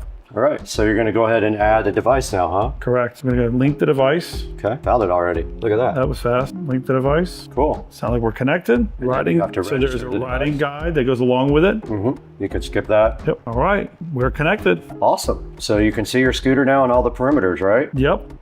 Okay, we're out here with Joe's ST3 Pro here from Navi, and we did power it on and pair it to the app. What's our next steps here? Yeah, so it's charging right now, which is pretty easy. I think we're gonna let it get to a pretty good charge before we take it on its first official ride. Okay, yeah, and then here's the actual charger. So it's a power brick and it comes with a separate power cable. And basically here, when the bike is charging, it will be red or green when it's fully charged. It'll turn fully green. Now there's some other things you can set in the app, like that has to do with the lighting and the acceleration and the rate of acceleration right off the rip. So all that stuff can be set up in the app. So I'll show you guys that separately, but we're already good to go on this thing. It was literally a 10-minute setup and now it's just got to charge for a little while. It took more time to get it out of the box than it did to assemble it. That's how fast it was. Absolutely. Now let's go get the other one and put it right next to this one while they charge. Sounds good. Okay.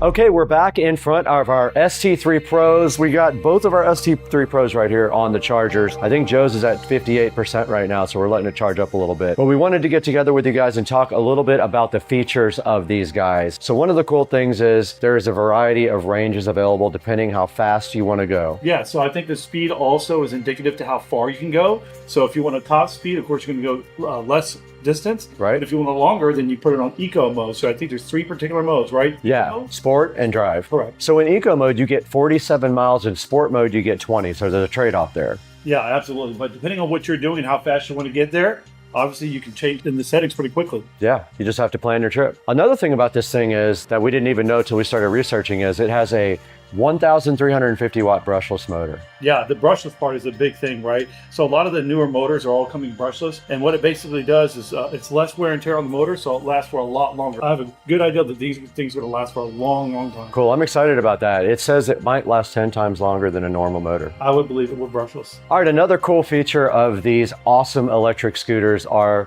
the suspension system. This is not a toy. This has a dampening system that uses a dampening arm. Yeah, and actually there's 2 of them. There's one for the front and one for the back. That's so awesome. So much smoother. It really does. I've ridden them, and what we initially, I think, thought was the bike trying to like pop a wheelie was actually the suspension moving on acceleration, which is very cool. Now these things also have cool lighting effects. Now they have regular headlights and taillights and a reflector up front here, but they also have ambient LED lighting. That's true. Yes, I think it's multicolor depending on what you want, correct? It is, and you can control that all with the app. So as long as you have the headlight and the taillight switched on, you can turn on the ambient lighting with the app, and there's this cool stripe on the side that we'll show you guys on video later. And also to mention is that it has a working brake light. So if you apply the brakes, the light is going to get brighter, which is awesome. That is very cool. So, I mean, it literally has street legal lights on it, even though, and another thing we should talk about is these are legal in the state of Florida to be ridden on Florida roads without any kind of registration, and you don't need a driver's license. So let's talk about the other cool thing about this bike, the braking. Yeah. Now, this thing has 3 types of braking. Yeah, it does. Yep. So you have braking for both the front and the rear. But the third one is the most important, which is regenerative. And as you guys know, we like golf carts, and that's what they have on all those. So it's very cool to see that technology here. So it does have a setting inside of there that I think you can do 3 levels, right? Depending on how much you want the regenerative to stop the scooter itself. But I will tell you, as a person that loves using it, I'm going to put mine on high and allow that to brake for me so that I don't wear my normal brakes out. Okay, so I've only tested on the lowest setting. We actually put both of ours on turbo for regen, so I'm excited to see if that gives us any battery. And I'm excited to see the braking because as in our cars, the regen's awesome. We don't ever have to use our brakes hardly. Correct. One of the great things that I love about this, much like our golf carts, is that they're all aluminum frame, which is really, really good for longevity, right? What we don't want to do is to get out in the elements and find ourselves dealing with a bunch of rust. Aluminum is going to stand the test of time, so I'm really excited about that part. Same here also. And also a cool feature of these guys are they have tubeless tires, almost like a regular motorcycle or car, and they are self-sealing as well. Yeah, so in the event that you run over a nail or something in the road, looks like it seals itself back up. We're gonna find out. And also one other thing, they have a set of ergonomic handlebars on each one, and I have ridden this quite a bunch now, and I'll just tell you that it's all about your riding style. If you can get on it and not just go crazy on the grip, you can actually ride comfortably for a little while, but that does help a lot. And it's got a bell.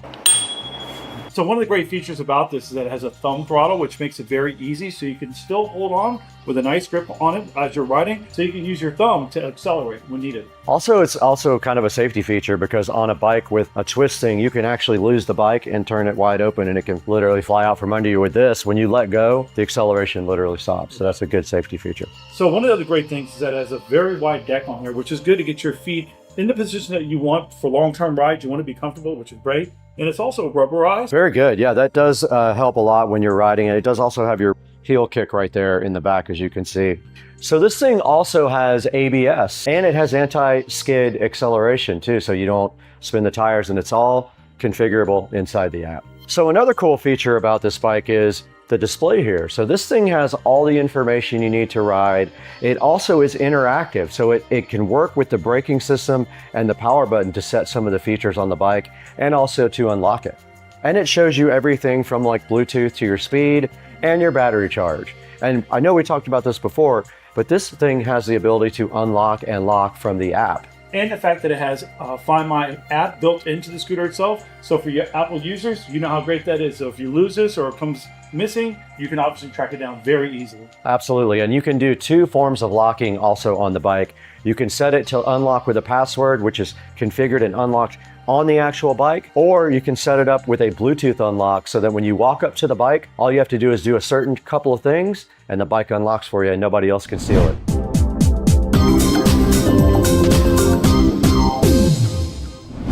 Let's stick close for a little bit.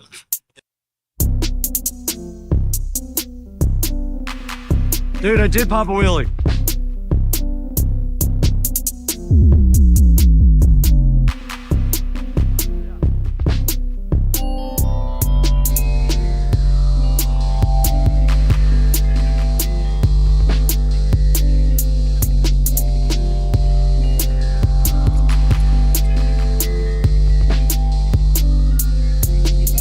We need something way louder.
All right, you guys just saw Joe and I test out these awesome Navi ST3 Pro scooters.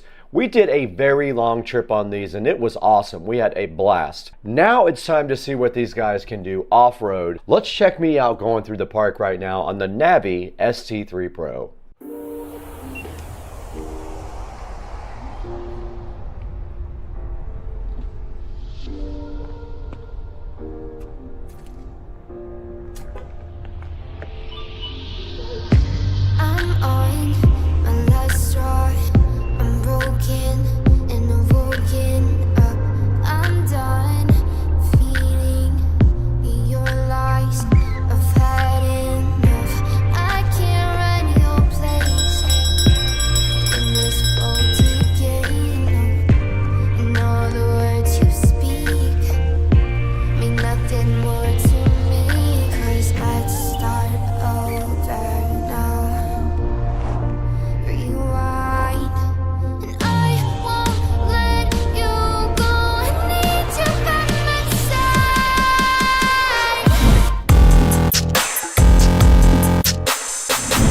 All right, what's up everybody? Good morning. It is Sunday morning. It's football day and I have my USB 5 volt to 12 volt up converter here to try and power the screen for the scooter. So all my plan is right now is to see if this works. If it does work, then I'm going to solder it on, but we need our power bank. Now, we also discovered very quickly that the amount of power going through the bag charger cable was way too high for that cable, and it literally was almost melting. So we're gonna need a different cable for this, but it's really easy to see if this works because I have the wire for the Android Auto screen right here. All you have to do is hook it up and then try it. Let's get this thing connected up and see what happens.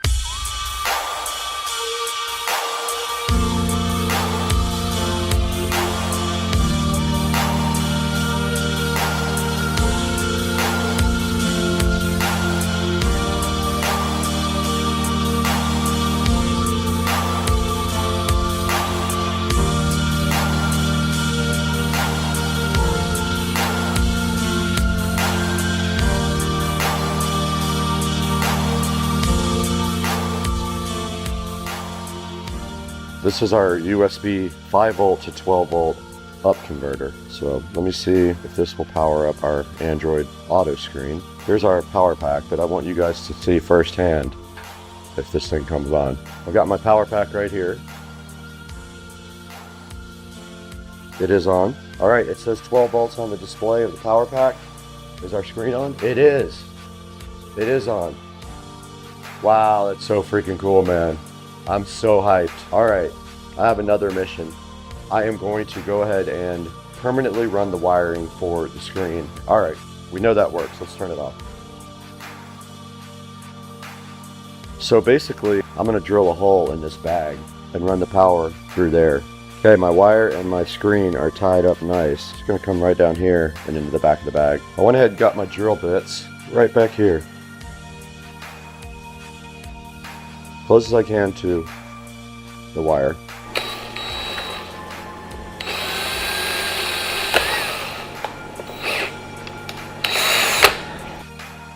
It is very tight, so I like that. I'll just put a little bit of black silicone sealer on the inside around it to keep the water out, just in case I get caught in the rain. But step up converter.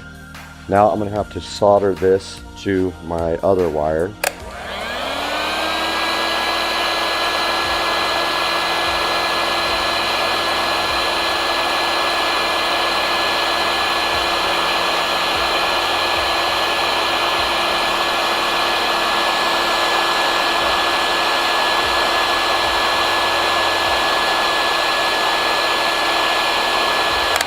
Done. There's our battery bank, the power came on, and our screen is turned on. We're gonna go ahead and heat shrink around this as well. All right, we got our screen installed, we got our converter installed, our battery pack is inside of here powering the screen. The Bluetooth speaker works as well, and we are using Android Auto from my phone, and you can see Waze right here. Okay, so here's some of the things on the home screen. Android Auto, CarPlay, Bluetooth setup, and then setup of the actual tablet and a calendar.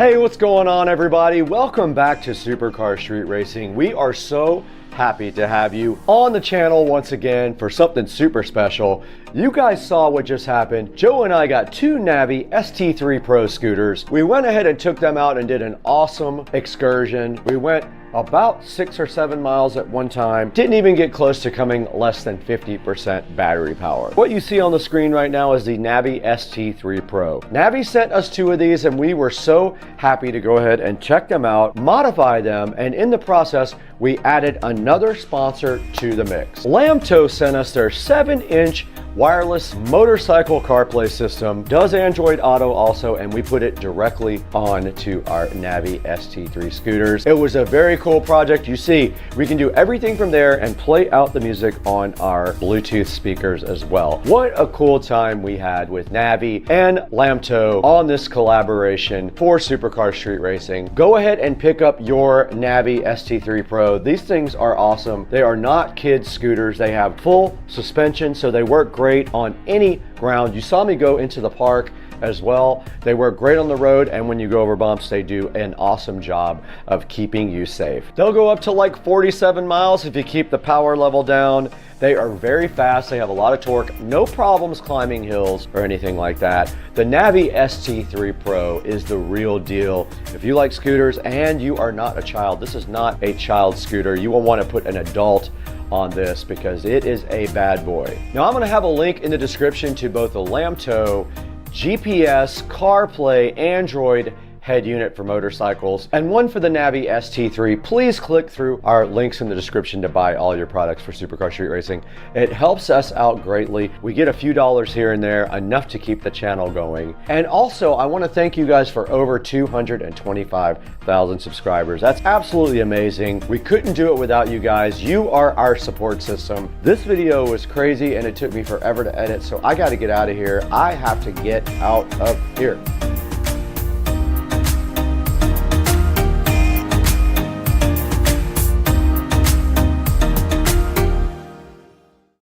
What's up, everybody? It is Tuesday morning. I'm over here at S&S Custom Exhaust, waiting for these guys to get here. Gonna get some brakes put on finally. Gonna get some lowering links put on. That's gonna be awesome. Wheels and tires will be here on Friday probably. I'll give you some more updates on this later. Waiting for these guys to get here. Come on, bro. Let me in. Just picked up the car from S&S Exhaust. And first impressions are, I actually watched the technician drive the car, and they are extremely noisy at first. So you can expect them to be squeaky and noisy when you first get them. They do take some bedding in. Gonna take quite a few really hard stops from like 80 to 20 or 60 to 20 to get that that pad worn in. I did call the manufacturer and verify that. So don't be surprised if when you first get these rotors, they are pretty noisy. When I get back to the house, I'll shoot some pictures of the rotors on the car. On the way home, in the process of bedding these new rotors and pads in, it's gonna take probably good 10 or 15 stops from 80 to 20 to get the pads and rotors nicely bedded in. So after that point, later down the road, maybe 1,000 miles or so, I'm gonna make another video and do a review of how these things are holding up. But already the car feels so much better than before. The factory rotors were warped, and when you tried to stop from high speed, it would vibrate your face off. And even at low speed, you could feel like a slight shuddering in the brakes. Back at home, take a look at the factory. These are the factory links that were replaced by the lowering links. That's all they are. There's the key for a size comparison. They're tiny. Walk out here and take a look at the car. So the car is now 1 inch lower with the lowering links. Keep in mind that the wheels that are going on this car are going to be 20-inch wheels. So that wheel well is going to be an inch more filled. So, yeah. So, I'm gonna switch I'll grab a light real quick.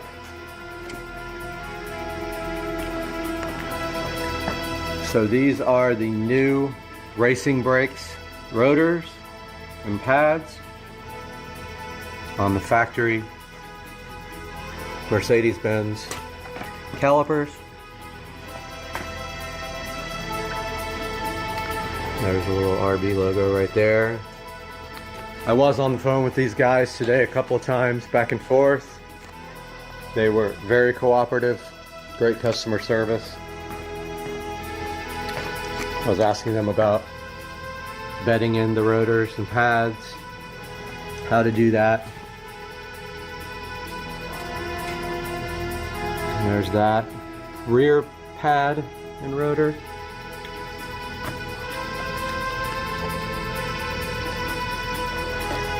So once I put a few thousand miles on these, I'll be able to report back and let you know exactly what I think about these things.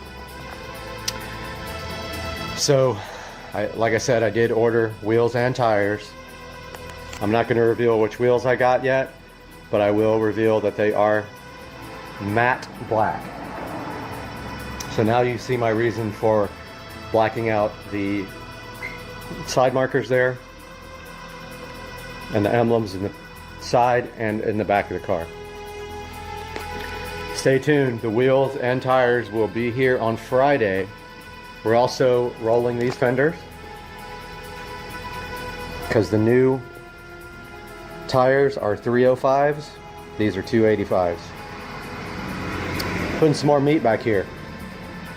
Deal with that 850 plus foot-pounds of torque this car generates. So we will see you on Friday unless something develops between now and then. Have a good one, guys. That is so fucking weak. How am I supposed to get a chick in that? No, don't worry, dude. You couldn't get a chick if you had a $100 bill hanging out of your zipper. Yep.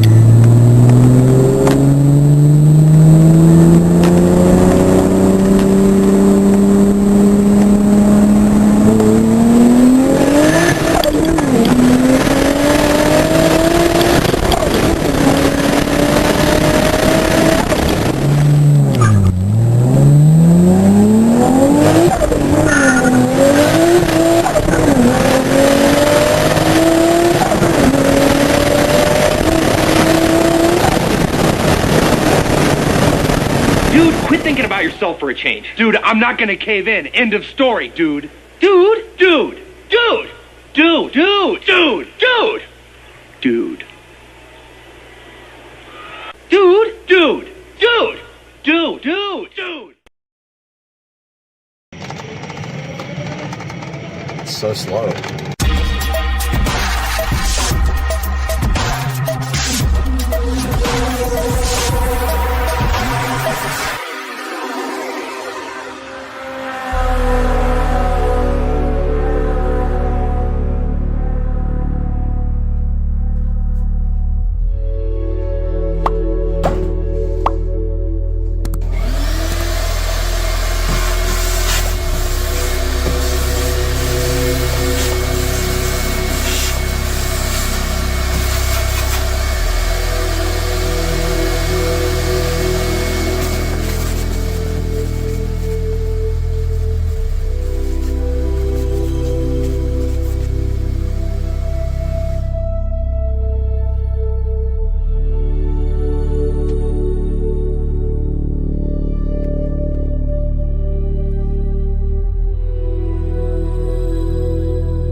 All right, guys, we are at a point now where we are ready to connect the battery to the solenoid and the controller. B plus goes here to this cable right here, which goes to this side of the solenoid, which goes to B plus on the controller. And then B minus goes to the battery. And we are ready to make this connection. I just need to tighten the top of this solenoid up a little bit and then go ahead and make that connection.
All right, we have power to our battery and our display is on. Green light's on, the eco battery. Should be able to access the controller now. All right, we see our controller, our battery is at 13% there on our meter. It's interesting because no power lit up on the USB charger up there, which gets 48 volts. Wonder why that is. Not sure. Okay, now that we have onboard charging, all we do is plug in a regular extension cord to the charging port right here. So I'm gonna go ahead and do that. All right, we plugged in our onboard charger and we see that we have charging going on now, and there should be a charge light somewhere on there. I don't see. Oh, there it is. There is a charge light somewhere. I'm gonna go look for it over here.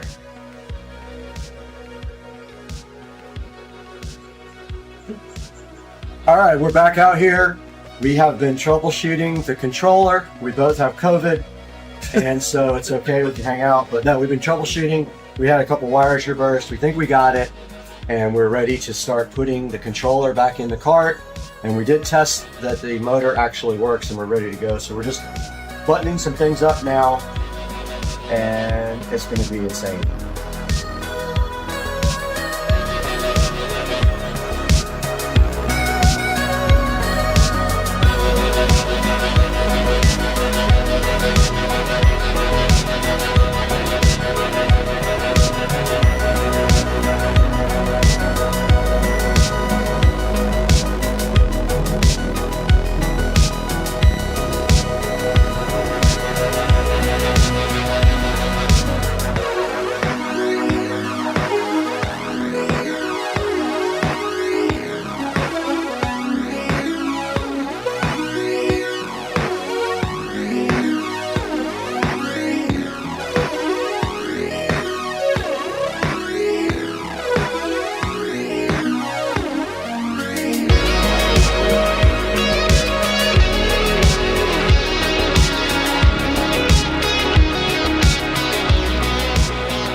All right, here we go, everyone.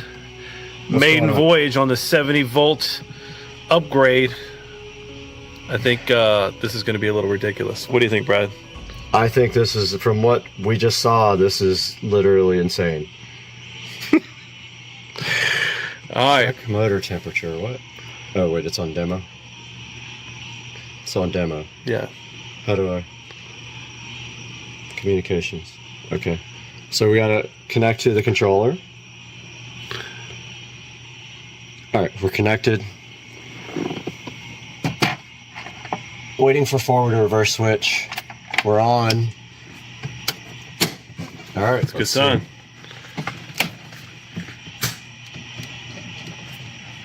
It's moving. All right, that's full throttle. No, it ain't. Just kidding. It can't be, not for what I did earlier. Got him. Oh, my lights don't work! Here, I got you. Okay. All right, just slowly ease into it. It's so slow. Full throttle.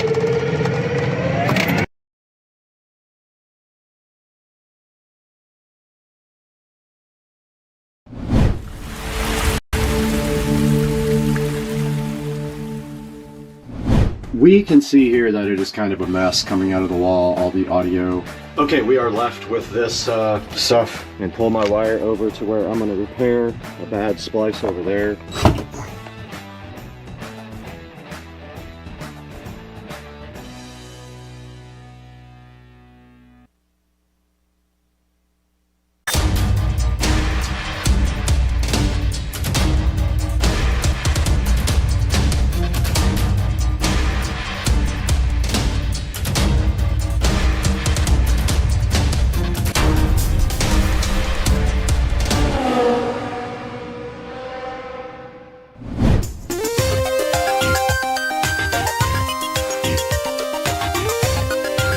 Alright guys, we are up in the closet right now where we are going to be doing all this work. We can see here that it is kind of a mess coming out of the wall, all the audio cables and power cabling. Alright, we're back in the closet here with our audio setup. We got some labels, refills from my label maker. Now we are going to go ahead and start testing all the wiring. I see some of it is actually disconnected. And then labeling everything. And notice a long time ago I put pins on these so you don't have to use the bare wire on it. And we're going to test all these other ones. So on the front 8 says utility. I don't know what that actually is. Let's see if I can pop it with the battery.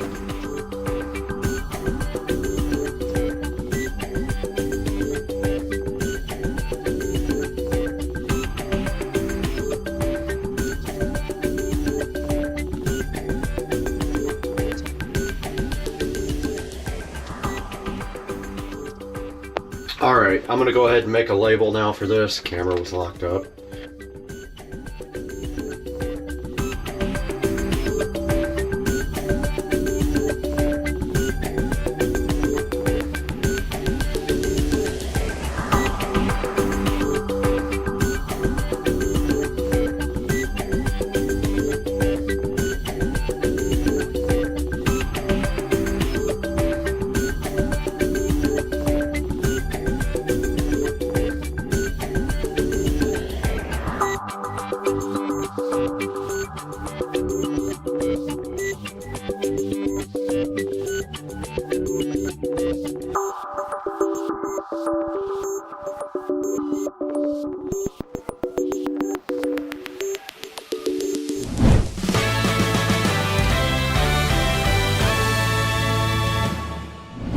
Okay, we are left with this wonderful stuff. Now we got all of our wires all labeled up, except for 2 sets, which we will have to do when we have another person to help us. All right, we need to take this door off. This is coming off for good.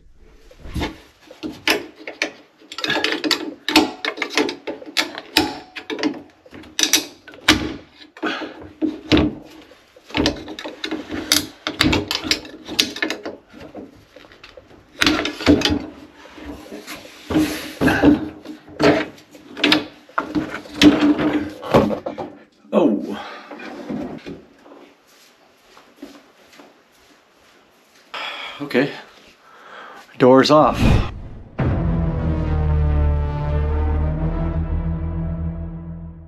Okay, welcome back this morning. It's Sunday and we are going to work on this closet because we have a lot of electrical to figure out. There's a bunch of places where we need to get power in here and fix some old power problems. Going to try to see where the studs are in here. Let's see.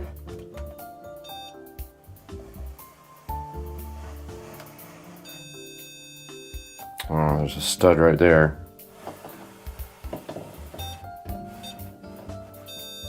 There's a stud here. That also sucks. All right.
All right, this first trip is just recon. I won't suit up for this.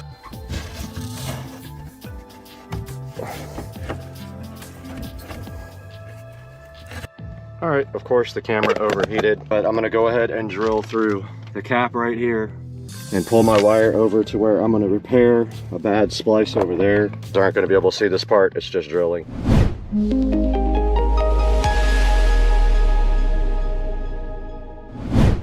All right, a little update from the audio closet. I did get all of the wiring ran. I ran one Romex there and one down there. Up here to power everything in the bathroom, and that's kind of a good place for it also if I need power up top somewhere. And down there, obviously, because regular power at the bottom. Now I'm gonna go ahead and install the wall boxes and the receptacles for both of these guys right now. Let's get busy. One of the wall boxes right there, it's just a standard 2-gang. And we have some nice USB receptacles for this thing right here. But I'm gonna go ahead and bust out one of these protective things so I can get my wire through. They're really hard to do once the box is in the wall. But you just literally push this in, just like that. Your wire goes right through there. And if you do it ahead of time, it makes it way easier. But yeah, we have a mess down here we probably need to clean first before we start doing anything. I'm gonna grab the shop vac.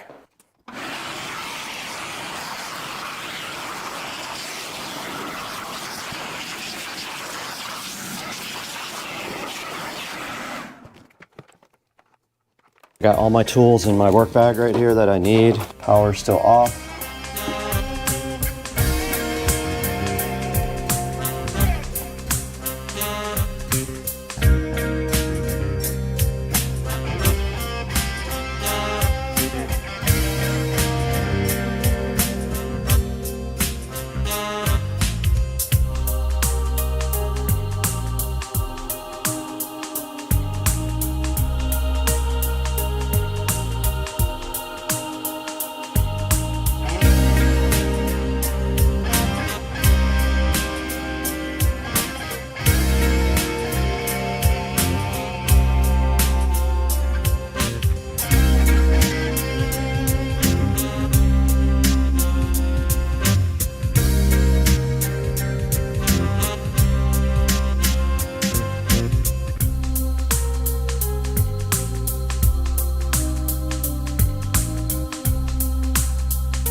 That's it. Just takes 2 people.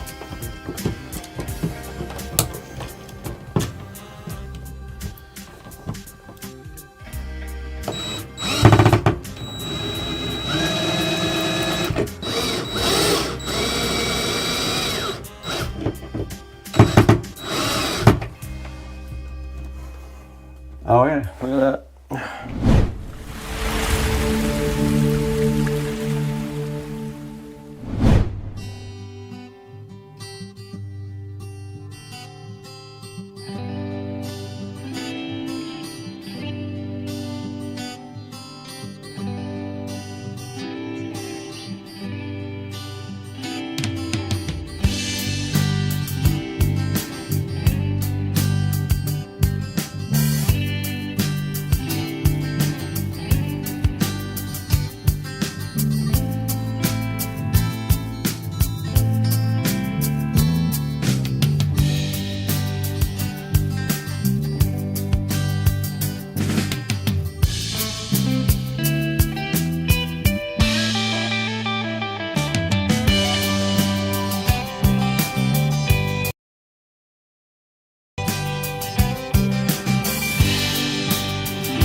All right, guys, a little update. We got a lot of work done today. We got our electrical run up here. We got our electrical run down here. Pay no attention to that one thing. You didn't see that. We cut out our wall for our LED strip that's gonna run along this edge right here. We got everything cleaned up and we're ready for the next step, and that is our shelf will be delivered tomorrow. Our audio shelf is like a tiered audio rack, and I need to know if it's gonna fit or if I have to take off. Well, it'll be this trim. There's no trim over here. Oh, yeah, I might not even be able to get it past that. So we got a task at hand tomorrow. We might have to take off this trim, then this trim to get this thing in there, but we will see tomorrow because it's literally 23.6 and this is 24, so it's going to be really close. That's all tomorrow though. We have to take off trim, we take off trim. It's just the way it is, dude. Yeah, we got all this done today. Look, we got the nice USB plus power outlets there. We got 4 power outlets there in case we need power up high. We got our Cat 6 RAN down there. We got the wall cut so we could run our LED strip power to right here. It's gonna go along this frame right here. And everything came out great, and we also took an hour to clean up the entire house afterwards. So guys, we're probably gonna have to move our subwoofer for the whole house down. I haven't figured that out yet until we get our audio rack, but we might have to move it down there, which would probably be ideal, in which case we have to couple these two and drop it because I don't think there's enough length to go down. We'll see about that. We're not going to get that far today. That's where we're stopping for right now. We can almost zoom in on the moon with video. With picture, we can go all the way in. It looks so cool right now. I love it. Alien. Hey guys. My name is Brad, this is Supercar Street Racing, and this is my 2023 Tesla Model S Plaid with Hardware 4. And you can see on the video right up here on the screen that I gave a tour of this car almost a year ago when I bought it. So I've lived with this car for almost a year. I have a lot of updates for you guys, how I feel about certain things, how many miles are on it, and what would I change if I could change anything about buying this car brand new. So welcome to the channel again. Let's get right into it and let's get busy.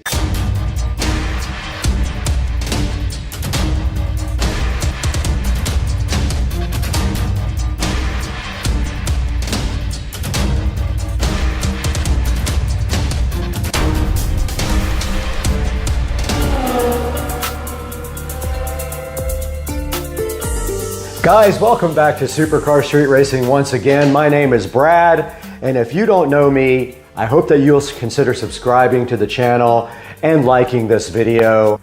And this is the Supercar Street Racing Garage. Right here next to me is my 2023 Model S Plaid with Hardware 4. Now the video up there you see playing is my tour of the car when I first got it, and I had done a few modifications to it. But the goal of this video today is to do another walk around of the car, tell you guys what I like so far in the first year, tell you what I didn't like, and how many miles do you think are on this Model S Plaid? We're gonna get into this car today on Supercar Street Racing, so let's go. So I bought this car about 1 year ago, and the first thing that I wanted to do with the car was put some mods on it. And of course, the first mod that makes sense for the Model S Plaid are the wheels. Now, the first modification to the Tesla Model S Plaid were the wheels and tires. These are BC Racing wheels, and they came right from modbargains.com. I always trust modbargains.com with my wheels and tires for all of my cars. And these are Michelin Pilot Sport 4S in 265/35 ZR21. I went ahead and opted not to get the 21-inch wheels directly from Tesla. I saved the money, bought my own wheels and tires, and I've been super happy with this combination. And there are no modifications whatsoever to the brakes. These are the stock Model S Plaid brakes with red calipers. Now up here in the front of the car we have several cool modifications. The first one being the carbon fiber V that fits right inside this nice pocket right here. This thing actually gives a really cool look to the front of the car, and it is also accented by this matte black Tesla logo here on the front. And then down below you can see we have the carbon fiber front splitter here. It was fairly expensive, but it was an actually really good fit, and all we had to do was peel off the 3M tape and push that on, and this thing has stayed on with absolutely zero problems and gives the car a way sportier look up front. And also notice here that the headlights are wrapped in satin, which also gives a very cool look. Now moving to the side of the car, we have two other modifications here, and the mirrors are folded in, but here are the Model S Plaid camera covers in carbon fiber. They just fit right right over the existing cameras here, and they give it a nice sporty accent. And then moving up, we have the carbon fiber mirror covers for the car. And double check when you go order, they are specifically designed for this year, make and model. And I'll put a link in the description to the carbon fiber bits that are on the side here. Stepping to the side of the car right here, you can see that we have the carbon fiber handle covers for the Model S. And these are pretty cool because they just stick right onto the handle that comes on out, and they are a perfect fit, and they add a little bit of carbon to the side of the car where there is a lot of satin, and it does kind of offset the texture right here. All right, we're around the back now, and you can see the back is 100% stock. This is the factory rear wing. This is the factory rear wing, the factory plaid badge, and everything else in the back is 100% stock, just like it came from the factory, except for the wrap. We are inside the 2023 Tesla Model S Plaid now, and I want to talk about some of the things on this car that have happened over the past year and how I feel about the car now that it's been over 1 year of ownership. Now, I did buy this car down in South Florida. Someone had put an order in on it and didn't pick it up, so I was able to go down to Cocoa Beach and grab this car. Now, this car is black with black interior with carbon fiber, and it does have the yoke, which I absolutely love. A lot of people don't like the yoke, but I have found it to be kind of interesting and fun to drive. Now, I did pick up this car with almost no miles on it. I did trade in my junk rip-off Honda Accord. If you guys remember, I got ripped off by a guy on the internet, and I did trade that in. I headed down south to Merritt Island where the Tesla dealership is and picked up my brand new car. Now, when I first got the car, I had no clue how to drive it whatsoever. And so the process of buying this car was really super simple. I walked in, I gave the guy my plate, and he went ahead and did the trade-in for me. Then I walked out with my new Model S Plaid, not even knowing how to drive it. I asked the guy a couple of questions like, how do I get home and how do I charge? And then I was just on my way in my brand new car, super nervous. All right, when I left Merritt Island, I had 69% battery charge. When I got to Jacksonville, I was still at 29%, so I went straight to the supercharger. And to this day, the car has never been on a supercharger since then. I always charge it right back here at home. So I got the car back to Jacksonville and went ahead to the town center and charged it up while I had lunch over at Bono's. And I haven't had to take this car to a public supercharger since, or any other public charger. Now, immediately from the factory, the car had a few issues that we had to get taken care of. For one thing, the sill plates on both sides were kind of stained up, but the passenger side was the worst. It almost looked like it had a footprint on it permanently. I did call Tesla and make an appointment. It took about 3 weeks, and they came and replaced this sill plate. And the next thing that did go wrong with this car was the carpet in the back had a stain from the factory, and they tried not to cover it, but something else happened on the carpet, and they did eventually replace the rear carpet. Not the actual carpet, but the actual mat. Now, the car has been also in service for 2 other things. The rear charge port door was defective, and the guy who came and put it in brought the wrong door and tried to make it work, and it just looked terrible. It wasn't lined up at all. So they got the correct door, and they did replace my charge port door. Now, last week I had a really strange issue with the infotainment system here. So after the software update, the LTE would not connect anymore, which is the cell service for Tesla. I tried everything. I tried the reset method on the steering wheel. I tried a number of other tricks, but service ended up coming out, and I had no idea there was a port under here for service. He connected his laptop, and in less than an hour, I was back in business on LTE service. Now I'm gonna go ahead and go over to the car menu and go to service. Okay, now I'm over here in the car menu, and I am at software, and here is a picture of what the mileage is now, and I'm gonna throw that up on the screen right now from the app. So that's right, the car has 1,747 miles on it on its 1-year anniversary. Now, I drive this car on the weekends only. I haven't taken it on any big trips except when I bought it, so that's why the car has remained in low mileage state. Now, let's talk about the software. I did not purchase full self-driving, but about a month ago, I was gifted a 60-day trial of full self-driving, so I have been enjoying that, and I have it until May 1st, 2024, and I might consider buying it if I really enjoy this experience. Now, let's talk about some of the performance aspects of the car, and let's start with the steering. Now, the steering and controls are all managed right here. You can set the car to be in a nice slow mode, or you can go all the way up to plaid mode. And if you're going to the track, there is a track mode where you can customize things like power to the front and rear, and the brakes and everything like that. But the steering and the pedals are great. I love the way they are responsive, and they are very, very good. Now to the suspension, which has its own setting right here. The suspension is awesome.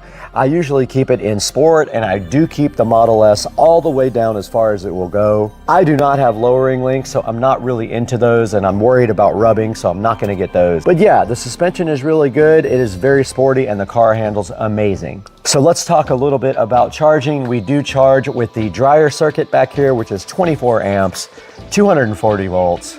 And all we have to do is, after we get back from breakfast or driving around town, plug it right in there and make sure the dryer isn't on and drying clothes, or it will flip the breaker. And the car usually takes around an hour or two to get back up to normal charge.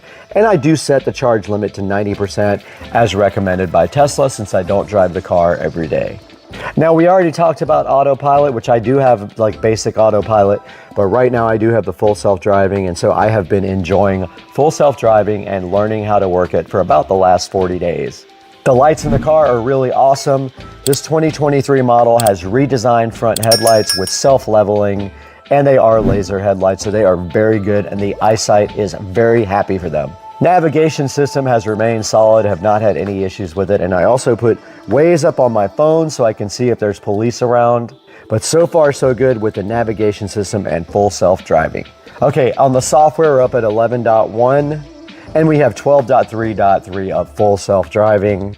And so not a lot to say about the software. I probably had 10 or 15 software updates since I bought the car, and the only issue I ever had was with the LTE modem stopped working on the last update, and that is now fixed.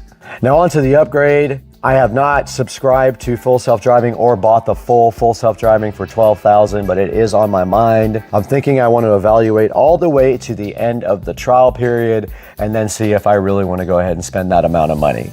Now on to interior modifications. I do have a couple of modifications here. I have the carbon surround for the charging port, which makes the car look a bit more sporty.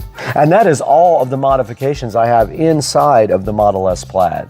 But I do want to get the carbon fiber seat backs. I think those are awesome. Moving to the inside of the Model S Plaid, you can see that for a 1,700 mile car, this vehicle looks exactly like it should for 1,700 miles. I still have issues with the sill plates becoming stained, but other than that, there are no major issues with the interior here. The seats are holding up very well. I am careful with the bolsters, and the same thing in the back here. We don't have any issues whatsoever with quality or things getting worn out prematurely. The screen in the back is still working great as well, where the back people can control their media and their air conditioning system. And so the interior of the Model S Plaid has held up just as expected to moderate use. And being that I don't drive the car very much at all, I expect it to keep on holding up as I detail it once every 2 or 3 weeks with some good interior ceramic coating spray.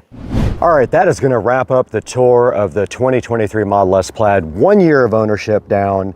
And I hope you guys enjoyed it. Please like and subscribe to the channel, and we'll see you again next time. Put it in the comments if you have any questions, and we'll see you soon.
Don't lift weights on it.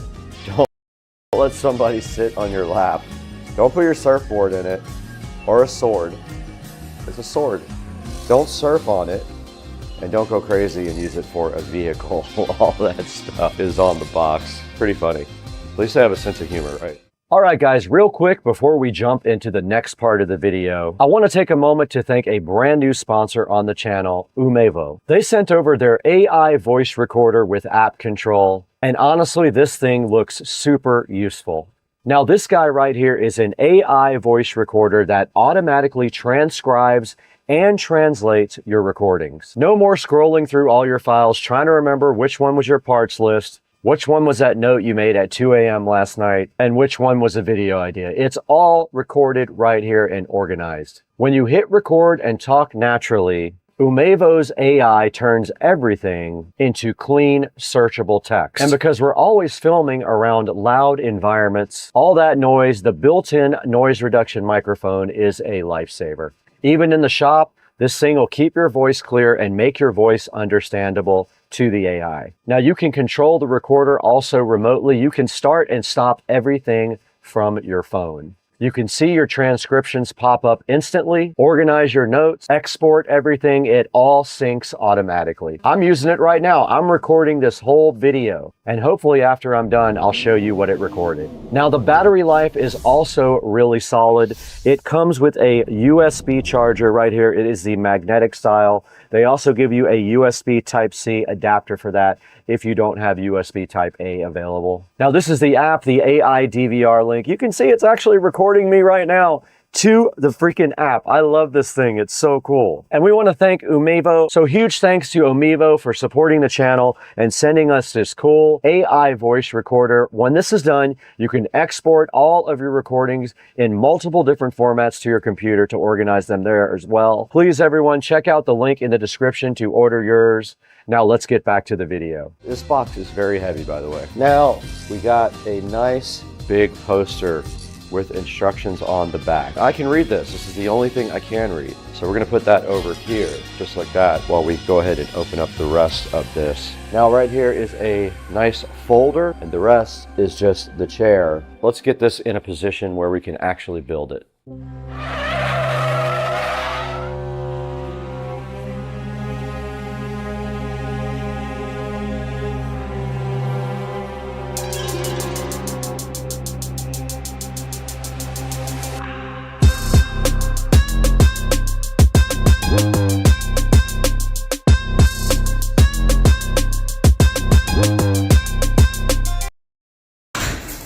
What are you guys doing with Cat TV? Bubba? That's a squirrel. And it's bigger than you. Bubba, get it! Cooper, get it! We have a bunch of goodies sitting here. This not being one. New 5.1 surround sound setup for the living room. And part of the goodies are right here in this box. We got a lot to open up. Let's get busy.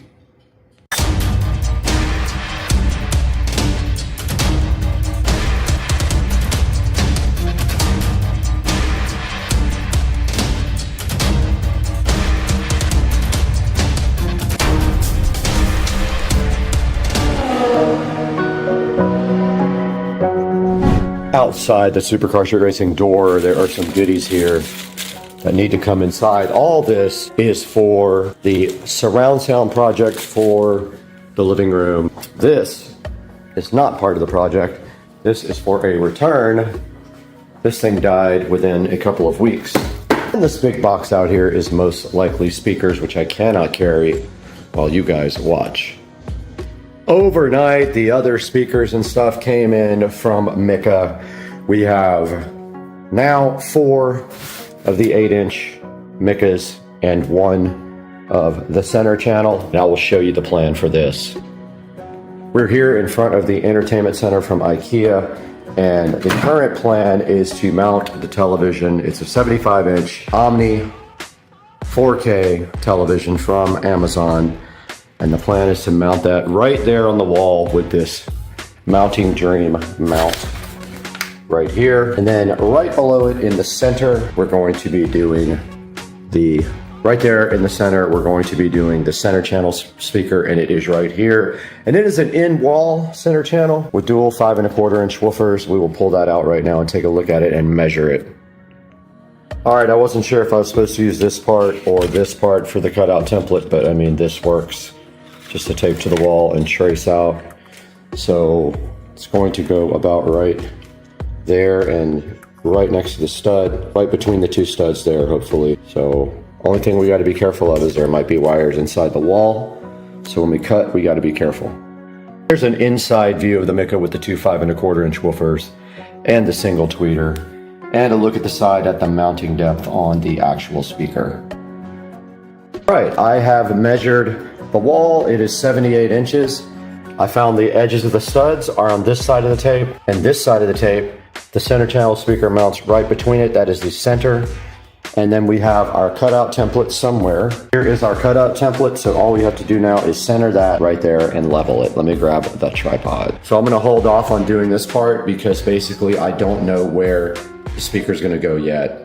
And I don't know if the amplifier is going to go on top of this or under till I get it, and it hasn't even shipped and I bought it 2 days ago. So I messaged the seller on eBay and said, where's my amplifier? And I'm just waiting to hear back when they're gonna ship it. If they don't ship it by the end of the day today, I'm gonna go ahead and cancel the order because I need that sooner than they feel like they're gonna ship it to me.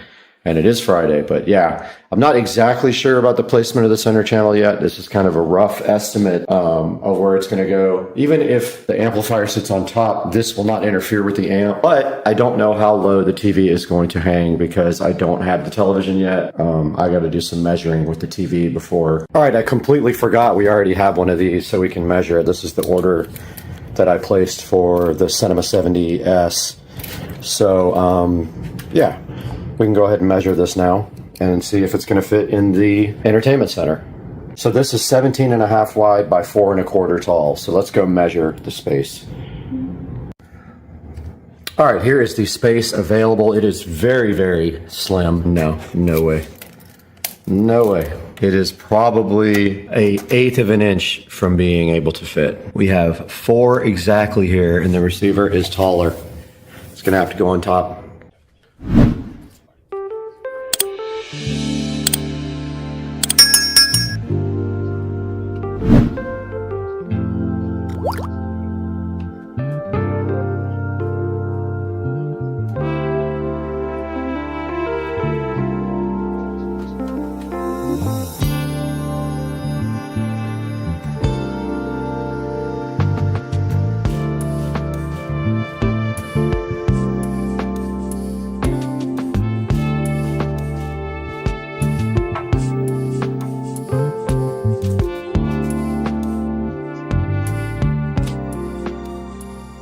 We did get the outline for our center channel speaker done, and we are going to attempt the first cut ever with my brand new oscillating tool in drywall, but I want to get out the vacuum cleaner and also put a big towel right here or comforter so that it soaks up all of the drywall dust. All right, we got our brand new oscillating tool here, and Joe the other day put this on upside down. It goes like this. He had it on the opposite way and it got caught right here. I actually changed my mind. I'm gonna use this circle bit. I think it'll be better. It's kind of an experiment though, so just wanna see what works the best.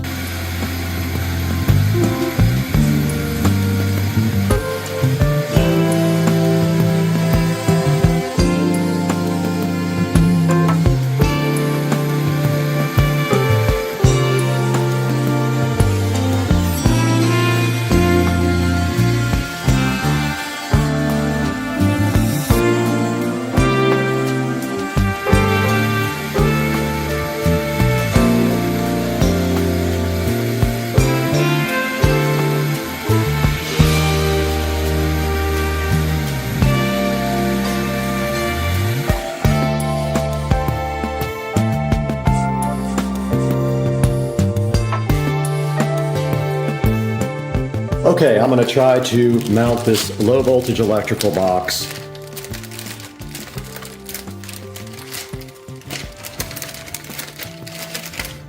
Right in the center of those two outlets. I'm going to level it, mark it, and then cut it with the oscillating saw, but I need to make sure it's at the correct level. All right. I changed blades here to the smaller one.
Alrighty then.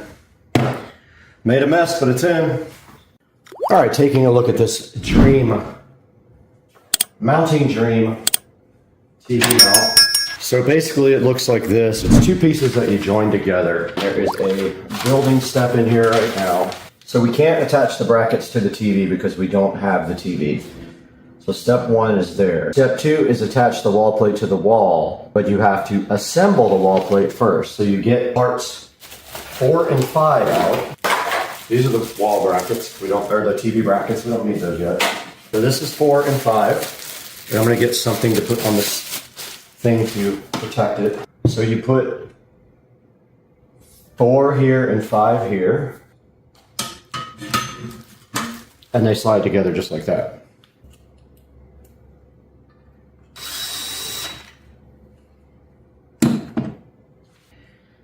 And that's pretty much all we can do to this. Now, we will have a box going in. That box is going to sit as far over as we can, maybe even on the outside, but maybe just like that in between the mounting bracket there. So we can actually cut that hole once we get the TV where we think we're going to get it. But the whole point of this is to make sure that we can get wiring dropped through here. So I'm not mounting a center channel speaker yet because I think it will get right in the way of dropping the speaker wires and the HDMI and everything from the TV. So now we just need to see where the TV is going to mount. We want to make sure the bottom of the TV doesn't cover the center channel speaker, so we're going to try to hit that close. So we can't do anything until Monday when the TV gets in, and today's Friday, so we're kind of stuck on this. Yeah, so we got to put the mounts on the back of the TV, measure from where the mount sits on this to the bottom of the television, take that distance and go up, and then that's where we mount the actual wall mount. So we'll see you guys on Monday. A weird fire picture. We're just throwing the pool, you'll wake right up. Oh! You will wake right up. You're not though, Trish. Yeah, I'm gonna go get. These are the Mica Media Series M8Cs, $49 each. I want to show you guys these as I unbox them. I have them in the bathroom.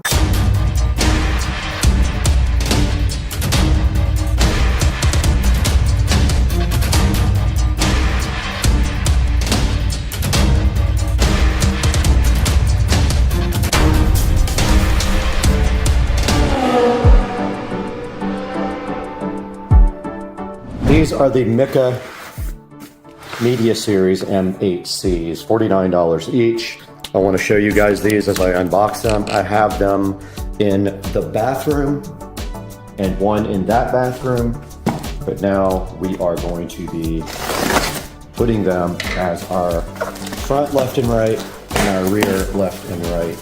Right out of the box you see, I think these are to hold in the speaker grill, and then there is our instruction manual, and here is our actual speaker. Now, what we are going to be doing, I figured out really fast that you probably can't cut a circle with that insulating tool, but I want to Google it and see if anybody can cut a circle with it. If not, I'll use the handsaw. But basically, I got these out so I could get out the template because I have to make a trip in the attic. We want the center part. The other part of this is a paint shield if you want to paint the speakers. The inner part is a paint shield, the outer part is your template. Now what I will do is go up in the attic, find my 4 locations when it's early in the morning and nice and cool, put this on the ground as close as I can to the wall, and also have to account for the lip. So I have to add an extra little bit on there. So the lip is 3/4 of an inch. So I have to be at least 3/4 of an inch away from the ceiling walls up here. I'll need 3/4 inch of clearance in order for the grill, the protector, the edge to fit. And in the bedroom, I got really, really close, and I got very, very lucky on that. When I go upstairs, I'll take my template up there with me. So I'm gonna put a small hole in the center of this, and I'm going to take a screwdriver up with me. And what I'll do is I'm gonna go 1 inch from the wall, from the nearest wall stud. And then I am going to punch a hole through the ceiling with a screwdriver to mark the hole. I'm gonna do that 4 times. Then I'm gonna come back downstairs, and I'm going to get my drywall saw out, and I am going to cut some speaker holes. While I'm up there though, I am gonna go ahead and drill out the cap on this top wall here. Right up there, I'm gonna drill through that cap with a 1-inch or bigger paddle bit so that I can run the speaker wires through it. So that is the plan, probably tomorrow morning. But I can definitely get the speakers holes cut and mounted ASAP, probably first thing in the morning around 6 a.m. when it's nice and cool out. All right, guys, I did just get up in the attic and I poked the holes for where I need to cut the speakers for the surround sound. There's one there. I wanted to be further down, but it's almost impossible to get down there, so I just did it right there where I could get to it. And then up here in the front, we're gonna have one, because also I can't get up here to get wire to it. One over here above the fireplace in the corner, and then one up here by the skylight, right next to that light. As close as I could get to the light. So now what I have to do is take my template and get the ladder out and cut some holes.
This one I hate. That's. I gotta be all the way up on the ladder. I'm scared. Whoa. I'm scared. Whoa. I don't like this at all.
I have finished prepping the wires to pull up into the attic for the surround sounds. And so now I have to get up in the attic and feed the wires through the hole that I created and then pull a couple of feet out to connect to the receiver here. I got that long string of wires there. Hopefully it doesn't get tangled up. And yeah, I'm gonna go up in the attic and feed this down through. This end is taped up, so it should fit with no problem through the hole. No big deal. And those are the 4 that are going up, and then I'm going to wire them up to the speakers while I'm in the attic. All right, guys, I just got done crawling in the attic and pulling all the wires and connecting them to the new surround sound speakers. Now they are all coming out of this wall plate here. I'm just using a brush plate this time on the bottom. I'm not going to do a complicated setup because I don't have that much space down here to put another box in, and it's getting cluttered. So I'm just using a brush plate. The wires will pass through this brush plate, all of them. There will be 4 speaker wire, actually 5. I haven't run the center channel wire yet. I need to cut that and get that run. There will be 5 speaker wires, 1 for the center channel, and then 4 up there. Yeah, there'll be a Ethernet cable, which will be hardwired. The TV will be hardwired. It will not be using Wi-Fi because the router's right here and the switch. And what else? That is it. HDMI, Ethernet, and 5 speaker wires. So now I'm just waiting for the television to be delivered and the HDMI cable. I have the Govee, the DreamView backlight for the TV here. Uses a camera, really cool. Ethernet cable over here. They sent me the wrong HDMI cable. They sent me a 4-foot. I need an 8-foot, so that is wrong. Actually, no, I do need both. I need both. They did not send me an 8-foot. Okay, I might have. Oh, I'll just keep this one.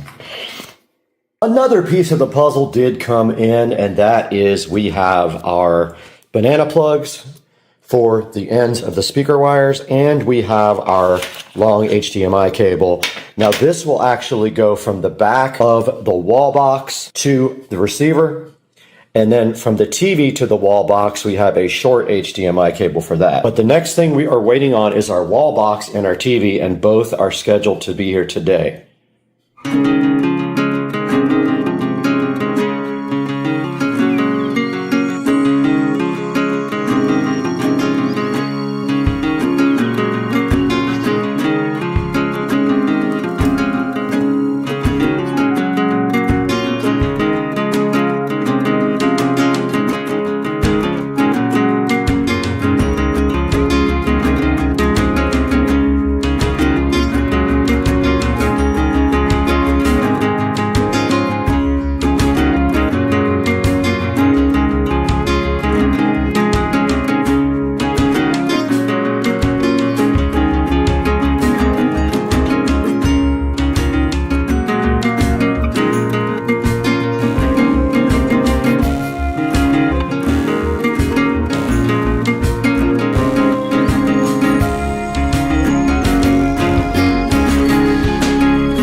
Or at Rich's houses, and this is you. When you come and you try to break in, you come in the front door, you try to break in, and then you get a bow and arrow right in your face.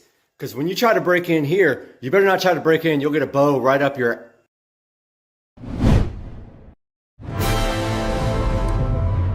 Oh, come on.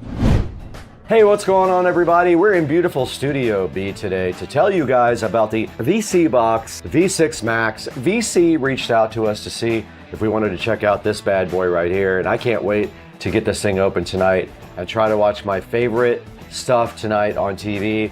We got the V6 box right here, the V6 Max. It's supposed to be upgraded and cool, and we're gonna open this today for you guys because I wanna know if it's appropriate for my audience and if they'll get what they want out of it. Let's get this VC box at V6 Max open today on the channel and see what's inside. Let's get it done.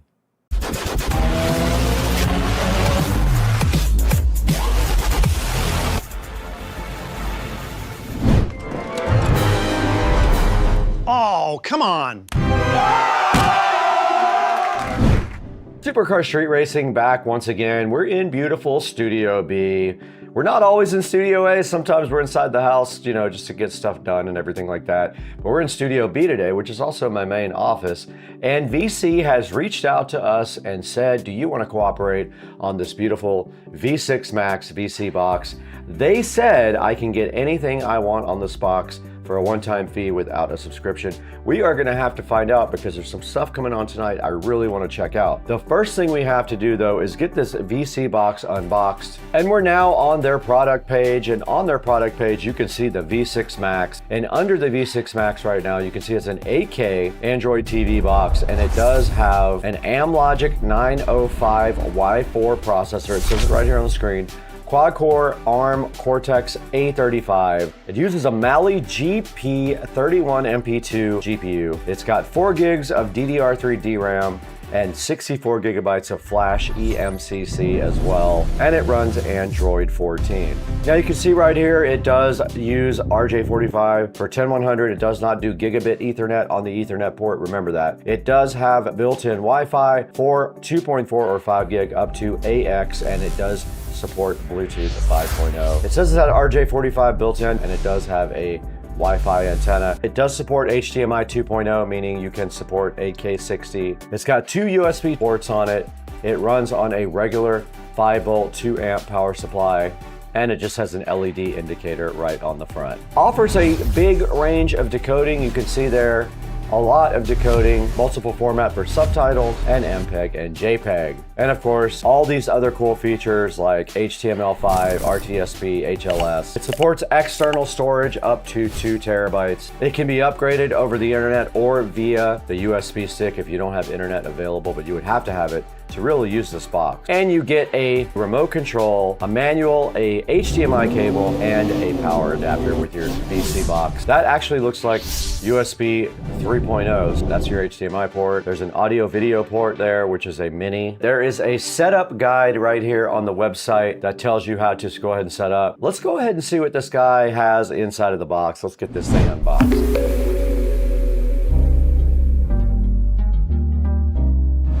All right, we're back with the VC box unboxing. I already took this thing directly out of the packaging, and the first thing on top was the V6 Max, and this is what it looks like right out of the package. It's a very nice, very lightweight design. It is pretty sleek looking too. It has some nice ridges on the top here that make it look cool. And on the back, you can see all of the connectors that they touted on the website. There's an RJ45 there, but you only get 100 megabits out of it. Do not think you're getting gigabit Ethernet out of that. It's only a 100 port. There is a USB 2.0 there, and definitely a USB 3.0, and I believe it is marked such. No, it just says USB, but it's blue, indicating it's 3.0. There's your HDMI 2.0 input right there. There is a TF card slot below that. There is an audio video output. I don't know what that's for, but it looks like it uses the mini and probably breaks out to audio and video. And then there's your power input right there, which is the pin and tube style. Now further in the box, here is your power adapter. I'm hoping that my existing power adapter works. I didn't check to see if it's a pin and tube, but hopefully I don't have to disconnect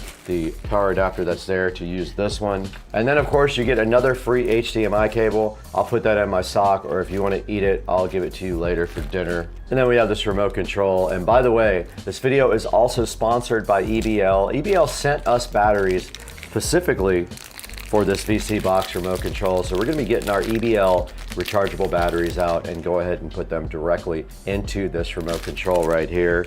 And it looks like it takes 2 AA batteries, which I have some on the charger right now. So we'll take our 2 AA's and throw them directly into this remote control for our V6 Max. And that's everything that comes in the box right there. The actual box doesn't have a whole lot on it. It just says the same thing that the outside did. It just says, you know, dual band Wi-Fi and things like that. And then we have an instruction manual also. The manual also shows you how to do the quick setup wizard in it and troubleshooting steps. Your package contents and your connection diagrams are all sitting in here, so fly and so fresh. So make sure you check out your instruction manual before you try to connect the VC Box V6 Max. Now there's only one thing left to do. We got to go get this thing connected in the SCSR home theater room. I got a bad boy home theater room this is going to go into. Let's go check it out right now and get this thing connected directly up.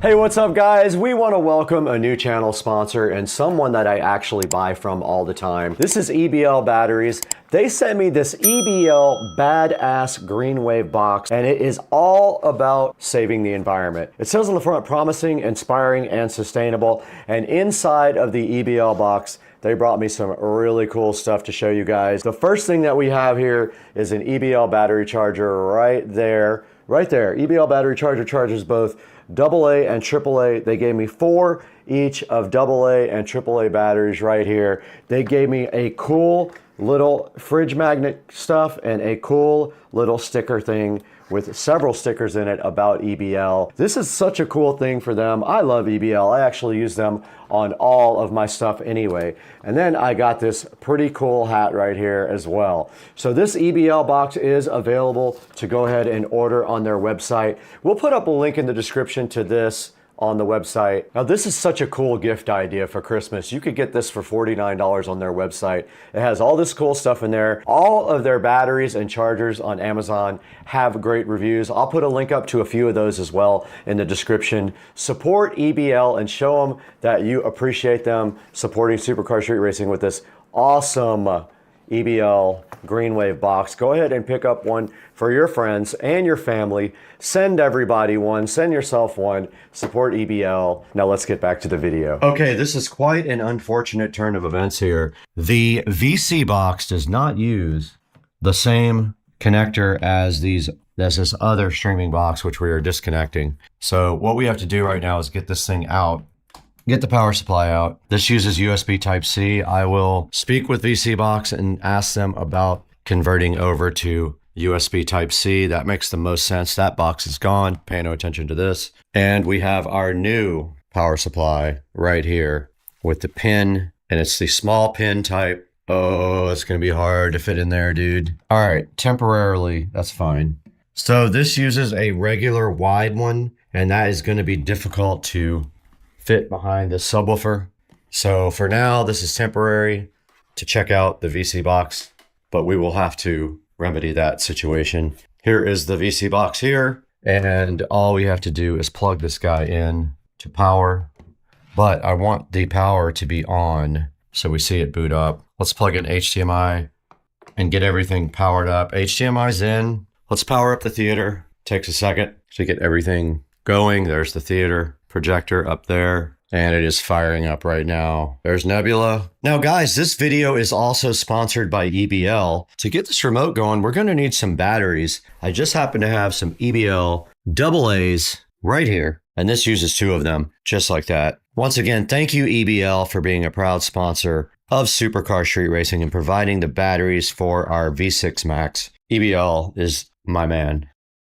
1030 on the display. In the front, it's got an LED display right there. You guys can see it. Looks kind of cool, right? And it looks like it might be booting up now. Let's see what happens. We have the remote here. I have not paired the remote yet. Let's see what it says when it comes up. Ah, there we go. Press and hold the OK and the minus button on the remote. By the way, the remote has some weight to it. It says connecting successfully. Now it's asking me for my language. English US, that's us. Remote's very responsive. I guess you push the right button now? Yes, you do. This is for your scale. So this is how you match up the corners. You see how my corners are up in the corner there? Those look good. So I'm going to go to the next one. We are Eastern. I'm going to click next. We are going to connect to Wi-Fi. Not responsible for the content. Agreed. I'm assuming we need to download all these. It is downloading and installing Heat Live. Okay. All right. Well, it's doing something on Heat Live. If we click OK, we get a guide. So Heat Live looks like live TV here. There's sports, there's national, local, Paramount, NBA, NFL. There's all kinds of stuff over here. ESPN, all kinds of stuff. All the WNBA stuff. So it looks like Heat Live has all live channels. You can see the variety over here on the left side. It goes from national, local, sports, Canadian, Latino, UK, 24/7, UHD, 4K, Paramount, Peacock, NFL, NCAA, etc., NHL, all the way down ESPN and everything like that. Let's go back to the home screen now. Let's go ahead and put Heat VOD in. It is installing. It says feel the heat, stay cool. Okay. And it looks like we have the ability to go to movies or TV series here. And if we go to movies, here is examples of what is available. Here's all the newest. And then you can go to genres over here on the left. I love sci-fi. Looks like you've got some sci-fi movies over here like the new Running Man, new Predator. There's all kinds, Tron Ares. There's all kinds of stuff right here for you to watch. Let's go back to the home screen now. We're not going to show you any copyrighted content. Don't know what VOD Ultra is. Let's see what that is. It says receiving data. Now, I have not tried to update the device yet, so I don't know if it has a firmware update available or not. All right, so we got movies or TV series as well. Let's click movies. And it looks like there is some categories on the side like Max, Peacock, Hulu, etc. So there's a lot of stuff over here on the left for you to choose from for video on demand. Let's go back to the front. We are on the latest version. Okay, cool. That's going to be the limit of our Wi-Fi connection, 180 megabits per second. Plenty for 4K video. And we do have our regular Google Play Store here, Prime Video, Netflix, YouTube, a file browser, and an initial setup. So far, so good, man. I'm going to use this thing tonight and try to watch my favorite stuff on this box. And you can clearly see this is an Android device. Yes, you can install other apps. It does have Firefox, Contact Us. You can put Kodi on here if you want and use anything with Kodi. I am going to play around now with this VC box. But after this, let's throw it back to Supercar Street Racing in Studio B and let you know how you can get your own VC box. V6 Max, let's throw it back in there. All right, guys, you just saw us hook up the VC box V6 Max and put it to its tests on the home theater room for Supercar Street Racing. I love my home theater room and I watch so much stuff in there. It's going to be very helpful to know if this guy is actually going to replace the other streaming box that is in there right now. I won't mention the name of that. You'll have to watch my other videos. But if you guys think this thing is awesome, there's going to be a link down in the description. It's very important that you click that link when you buy your VC box so that VC knows that you guys support Supercar Street Racing and they'll support us more and bring you awesome stuff just like this. Guys, thanks for watching. I hope you loved the VC box. Go ahead and buy one if you like it. Get rid of your monthly subscriptions. I don't pay that stuff anymore. The only thing I pay for is internet access. Everything else I do not pay for. We got to get out of here right now though. We got to go watch a bunch more movies on our VC box, the V6 Max. Let's get out of here. What's up, everybody? Supercar Street Racing. Been a month since an update. That's because the car's been in the shop for a month. So the car's been over at Tuner's Inc. for a really long time. Getting upgrades done. Got the fuel system we thought worked out. Got the clutch checked out. Everything was okay with the clutch. He pulled the transmission, checked it out. No issues there. And when he started tuning at high boost, he blew off the coupler right below the turbo, just like I did when we broke it. And so he pulled the turbo off to fix the coupler, and while it was off, I decided it might be a good idea to upgrade the turbo. That's right, bigger turbo. So we are removing, it actually is already removed, the 6266 Precision, and a 6870 is now on the car, which you're about to see in this picture here. I'm going to cut in a picture of it. And Chad is coming over with his Turbo Z06 right now, and we are headed to Tuners Inc. And we don't even know if they're going to be there because I texted and no text back. But we're going out there anyway, and we're going to have lunch and have fun. See you in a minute when Chad gets here. I hear it. What's up, man? Thing is rumbling. I got the exhaust closed, actually. Quiet mode. Got to put this on the channel. What was the deal right here? That was a cutout. I took it out, though. You completely removed it? A downpipe made. I didn't like it. Especially with spit stuff all over the hood, and even when it was closed. So do you want to talk a little bit about this on the video? It's a 2016 Z06. I picked it up from a shop in Texas. There was a shop car. They used to run quarter-mile races with it. I saw it. It was on 1320. Yeah, it was on 1320 video. So at that time, they had like a PT88 turbo on it, but they switched it out for a bigger comp 88mm T6 turbo. And they during road race events, they got up to 167 in the quarter. So it dynoed at 1,018 at the wheel, 18 psi on E85. So this thing would be really good for half-mile racing, or you know, if you could get it to hook from. It does hook. I mean, first gear doesn't, but the second gear on, it's actually not bad. I mean, I had to put some new tires on it, so I went with 345s, try to be able to get the power down. So it's got Pilot Super Sports. Yeah, Pilot Super Sports. They're a little taller to fill up the wheel gap, a little wider. So carbon ceramic brakes. Carbon ceramic brakes. And 345s. Look like they're tight in there, huh? Yeah. So what about the fuel system? What kind of fuel system is it running? So it has the stock fuel system, which runs most of the time, and then there's a auxiliary system that kicks on at 4 psi. Basically supplements the primary system. Like a Hobbs switch thing? Hobbs switch. So the pump's located over here. I have to actually change it out because they had a Bosch fuel pump on it, and it wasn't rated for E85, so I think the E85 corroded it. It was making all kinds of noises, and like I had mentioned to you, it was only hitting 20 psi. Whereas the fuel regulator is set to 75, so it was way under pressure. So it was running lean and just wasn't happy. And so you're running the factory ECU for engine management? Factory ECU, it's tuned with HP tuners. It still has the stock injectors. It's got a 32% fuel cam in it with a very mild lift and duration, so it's not real aggressive. So talk a little bit about why it still has the stock injectors and how that's possible. The stock injectors actually flow quite a bit. I mean, they run over 2,000 psi because it's direct injection. So it's got a high pressure fuel pump as well? High pressure fuel pump, so that's underneath the intake manifold. It runs off of the cam. So there is going to be a manufacturer out there that supplies higher flowing injectors, but I mean, they're like $500 a piece, and they only give you 30% more flow. So the way to get around that is basically you run the high pressure fuel pump harder. So higher lift, longer duration cam on it. So I see. The cam has a 32% increased lobe on it, so that increases the fuel pressure.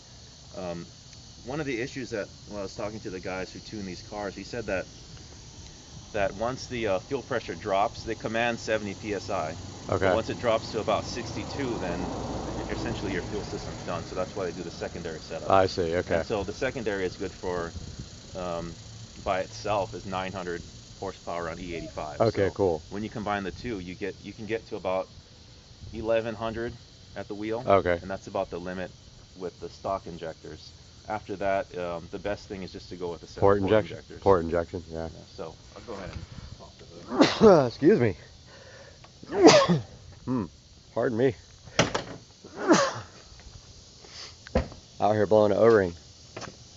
So they basically took off the stock supercharger. This is a ProCharger sheet metal intake manifold that comes with the ProCharger supercharger kits. But it makes it easy just to go along with this, and they sell it by itself. That's a comp T6 88mm turbo. Huge. Yeah, it's gigantic. It's got a 5-inch inlet. That's kind of like the ones that they were running on the Supras, the I forgot the model, but it was a something -88, like a 7288, or like a, there was a number that they were running, and it was those are the ones that were making 1,000 plus. But it depends, because you can get like a 88 millimeter in a T4 housing. Okay. And that's like the precision that you got. Okay, right, right. But this is a T6, so everything's a bit bigger. This is actually considered a medium frame turbo. Right, and it's got, yeah, that's a huge inlet. Yeah, and so it's interesting. It runs to the factory. It's running the factory airbox, as I was about to say, which is very, very interesting. So they dynoed it with and without the airbox. They said it didn't make any difference in horsepower because the stock element flows so well. Is and it it's taking from out cool the air. front, or okay, it takes cool air from from the fender. So rather than just yeah, a filter and a bunch of hot air, this is actually a better solution. So is this where it gets the air from? Well, it gets it from within the fender well. So there's a cavity. What's that? That's little a camera. eye. Front so camera. This car has the performance data recorder. Right. So it records track. Like, basically track mode. But the cameras also come on when you're going low speed, so that you can look and not grind this carbon fiber splitter. That's sick. I would like to see that intake manifold like powder coated or chromed. That would look so ridiculous. So there's lots of space here actually for the injector port injection. bosses. Oh yeah, all day port And injection. this is where the fuel line comes in from that auxiliary pump. So all you have to do is just run it there, and then you're done. The off switch is on the other side, right here. And if you did, you were talking about maybe something a little bit less laggy. How much of a change would that make? Would that be to do that? I mean, it seems like that would be a big ordeal now that you have a T6. Well, they had a T4 on there. Essentially, it was a precision. Okay. So the flanges, little adapter would kind of take care of that. The downpipe itself was something that they had to change out because of the cutout. But it's just a small section. Like you can see the V-band down here. Do you still have the cutout? Like you could could put it back anytime, right? Yeah, I could put it back if I wanted to. But it's just that section there. Right. Yeah. Well, this car was done right. I'll tell you that. You can tell they. All the piping is stainless steel, Schedule 40. Yeah. The intake piping, of course, is aluminum, but they try to weld as much of it as possible. So there's only 4 couplers in the entire charge pipe side of things. Which, yeah, you don't have the issues that I have. Right. Also, looks like they did heat coating on the. Yeah, they did a ceramic coating on the hot side. Yeah, you can see the downpipe there. Or is that the? No, that's the supply. That's the exhaust from the exhaust manifold. Yeah. So the way that this system works is the manifold on that side. There's a crossover pipe that comes this way, joins with this manifold that they've had to fabricate, and it feeds this one. So there's a custom manifold. Yeah, this side's custom, the other side's stock. Okay, gotcha. Very interesting. Well, let's take a look at the inside of this thing. It's also got water injection too. I'm just running water in there now. It's set to come on at about 5 psi. It sprays water. That's your new boost control solenoid. For the innovative combo controller. So I ran that. I also put in a bunch of PCB lines so it wouldn't stink, because they had disconnected all that. Inside looks great. So the interior is completely stock. They had a boost controller mounted footer down there, but it was like right in the way of your knee, so I didn't like it. And then you put the. And then I put the other controller in, so if you hit that screen button, it'll drop down. Like this? Yeah, just press it. So that's where the new gauge lives. Oh, that's sick. Boost controller, boost gauge, and wideband, all in one. That really turned out nice, you know? Yeah. It took a while because I had to tear half the dash out just to get to it. Inaccurate badge. Yeah. It's a little, reads a little low. So is the one on the side that says supercharged. I think the best thing about this car is the transmission, honestly. Yeah, it's an 8-speed tranny, and yeah. I mean, these trannies they put in pickup trucks, so they're stout. They're rated to handle 738 foot-pounds from the factory. So you don't think you'll have any issues, huh? You know, towing 15,000 pounds total. Can I start it? This car doesn't weigh that much, obviously. So right now the valves are closed, so it's quiet, yeah. But if you hit this button here, you turn it. Which just one? Turn that knob once to the right. It'll put it in sport mode, and then it'll open up. Oh yeah, that's definitely different. That also changes the suspension settings too, so it makes it stiffer. Sounds so good.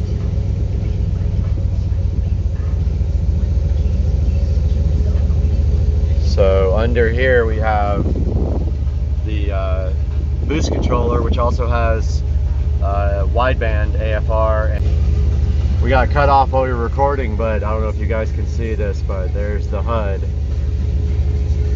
right there. Right on the hood, you can see it. And then we were just talking about whether this could configure to show gauges. And there's the actual display. And the center is digital, the sides are analog. But even that, it's configurable, so you can change how it looks. Right, you can change the center display. Yeah, and also the heads-up display, you can change how it looks. How do you change the center display here? Yeah, it's on the center one. Buttons here. These so two? Go here. You can just kind of scroll through it, and it'll change. Oh, I don't know if I'm doing it right. Not doing anything. See, you just change it right there. Oh, okay. It's just a little bit slower. Okay. It says engine hours, like a tractor. 210 engine hours. All right, let's get going on this thing and we will shoot some more. All right, what's up everybody? I can't even figure out how to turn the radio down. Oh, there it is. We're just cruising around now, headed to Orange Park. And look at that old Vet. Did you see, was that a Vet or a Thunderbird? Thunderbird. So, just first impressions driving around with the exhaust valve closed, it's really quiet. And with it open, it's pretty loud. It sounds kind of like the SL did with it open. But other than that, it rides really good on this setting. I don't see any real, like, we haven't been jarred around or anything really bad. So it feels good on this. Is it comfort mode? Yeah, it's in touring right now. Touring mode feels awesome. And the tires are a little bit taller than stock, so that might also help with the bumps slightly. And it is auto, which is definitely my favorite transmission. Is this the same one they use in the ZL1? Yeah, they're coming out with the 10-speed, so from I think 2018 on, they're going to be using that one, but pretty soon it'll just be like a semi-truck and you'll have 100 speeds and you'll have like 2 shift levers and like my buddy's old Dodge, I can't remember what it was. It was one of those little like hot hatchbacks. It had a 4-speed manual and then it had a high-low. Oh, nice. And I just thought that was the coolest thing ever. It was the only car I'd ever seen that had the high-low. And yeah, because then you got like 8 gears. Yeah, it was a sporty little car. I just can't remember what it was. It was a Dodge something or Chrysler something, one of those little bitty things. Really fun. All right, we'll be back, everybody. So you got it's in 3rd gear right now. So Chad's showing me that you can. It's in 2nd gear right now. So he's using the paddles now, and it shifts. Yeah, that feels really strong there. What do you think that power is? Half throttle. That was like half throttle. Yeah. So we'll see what the peak boost was. Just at 9.7 pounds, so we still got 9 more to go. Yeah, this car's sick, pretty much. And it hooked on that boost without any issues. So it does it with, there's no drama. It just makes sick power and it's drivable like a daily car, unlike my car, which is undrivable. Really, no, literally, you can't drive it. You can't drive it right Haven't driven it in 40 days, almost 45 days. That's crazy. We'll be in the Bahamas and my car won't be ready. That's true. Heading into St. Mary's Seafood before we head out to Tuners Inc. Gonna get some shots because Chad likes to do shots. Just kidding. He doesn't drink at all.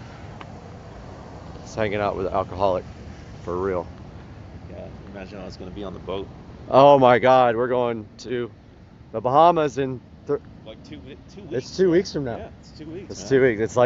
It's like 16 days or something like that. I looked at every time I log on to NCL. We leave on Friday, and today's Friday, right? So it's 2 weeks from today. 2 weeks from today. We leave on Thursday because we're going to the hotel That's in right. Port Canaveral. So Yeah. we're leaving Thursday whenever we feel like it, and then we'll be back on Monday. Let's go in here and get some seafood. We saw you, man. This dude just pulled up. We saw you putting gas.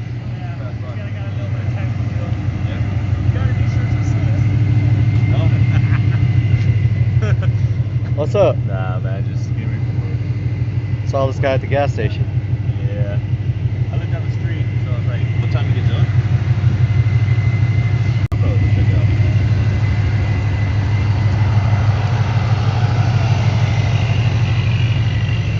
This guy's got 700-degree engine bay.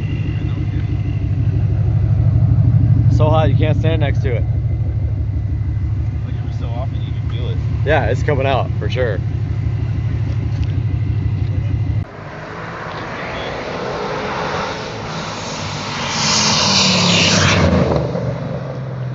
Thing sounds sick. I'm on cop watch.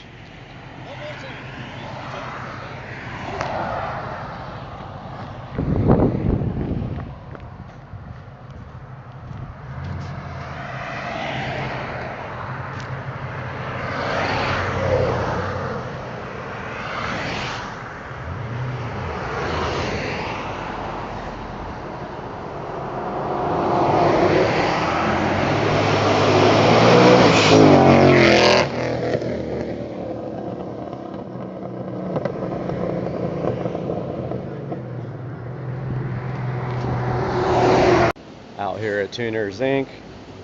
Take a look at the new fuel system, and Tracy is putting in a hard fuel line.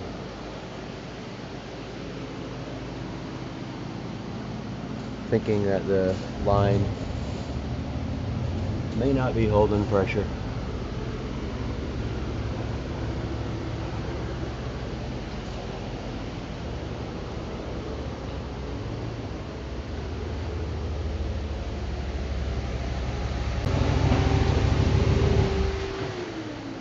Got the Z06 on the dyno.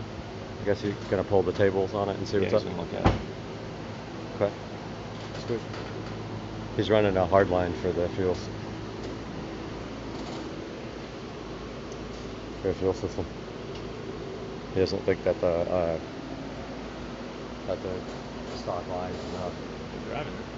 Yeah. Dirty stuff. Oh man, yeah.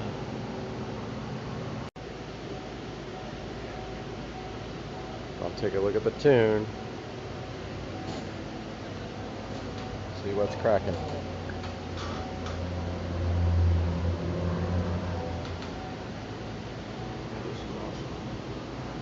What you have to give me for 72.5.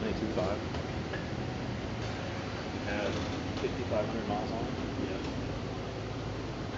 But I only paid 105. Oh. Because I had the metal sticker. Yeah, that's one of the thing. That's totally fair.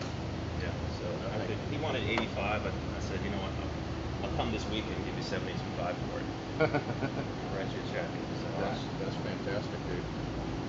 Money talks, right? He did it. I know that the turbo kit itself, you said it was 25 grand. Well, I'm sure they didn't do that for cheap. Because this is one-off, essentially. Yeah. Might be the only one, huh? Yeah, this is one-off. No, there's a few of them. Is it? But not a whole bunch. I know that manifold is 2,500 by the way. So that's from ProCharger. So is the intercooler. Yeah. It's from their ProCharger kit. Take a look at the new setup. Pretty much from here up is new. That pipe all the way up to the turbo was replaced.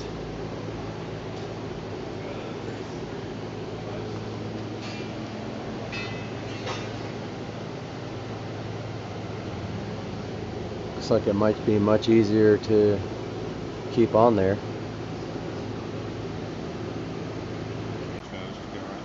Mm-hmm. From there to there.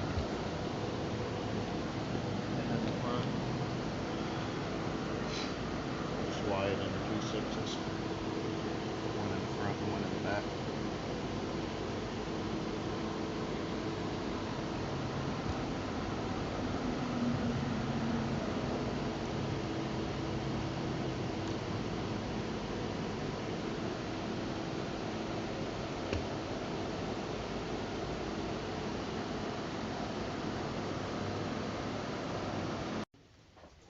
Fuel pumps. Things are so small. Yeah, they are. Oh, that's where the. Yeah, it's gonna go here. Probably Y into the 8 a.m. field. Look at the new fuel The pumps. stops here. 450 per hour of E85. Goodness. 450 liters. Liters or gallons? Liters. Is it? Yeah. I always thought it was gallons. No, dude. Obviously sick. Over there. Hello, buddy.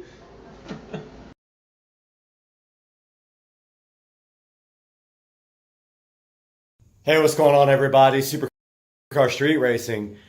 Today's Friday. Haven't updated in a long time, but today we are going to pick up the car finally. It's been about 2 months since I dropped my car off. We've done some major changes to it. So today is the day that we are heading out to Tuners Inc., me and Chad, and we are going to pick up the car. So first I want to show you this craziness though. So I have quite a few native plants in my yard back here, and this is a century plant that bloomed, I would say, about a year ago, and when they bloom, this crazy thing shoots out of the top, and it was taller than that tree. And so I cut all the leaves off of the century plant, and finally this thing broke off, and it fell on my patio furniture, but fortunately everything's metal. Don't have any damage, but it's pretty crazy, this thing. That's a living century plant. So these things bloom once in a lifetime and then they die. But yeah, pretty crazy. So tomorrow I have to deal with cutting this thing up and getting it out and trying to remove that base somehow. Oh well, that's just something I'll have to deal with. Waiting on Chad, and we'll have another update. Hey, what's up, everybody? Me and Chad here. We're headed out to Orange Park, worst place to go in the world to go. Watch out, vehicle stopped on shoulder ahead. Okay, sorry about that. Wait, this is running. But we're headed out to Tuners Inc. and we're gonna go check out the car, see what's going on with it, see if it's really drivable, see if we're taking it home today. We're taking it home today on the back of this truck if we have to. Tow it, we have to. Yeah, we're gonna tow it if we have to. We'll call AAA. I got AAA. So we're headed out there, and I guess we'll shoot some more video when we get there. I'm almost positive he's gonna have this thing on the dyno still. So we'll talk to you in a minute. Got the motor back together. What's going on? What are you thinking? Thinking it's gonna make some noise today. It's gonna be loud as hell.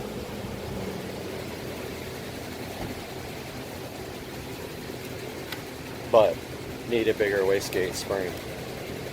Tighter.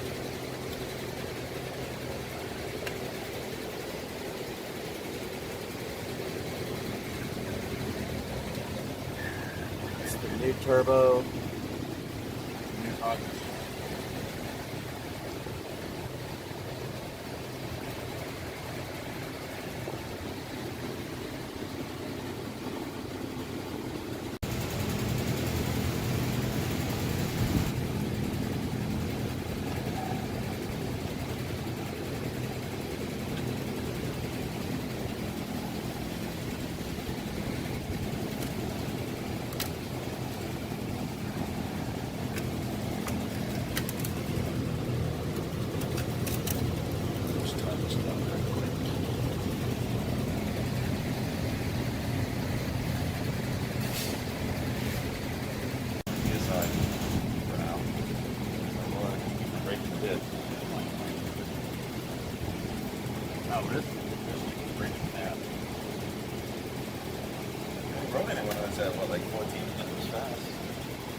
Going on today, Brad? No. Working. Oh. This is what I call working.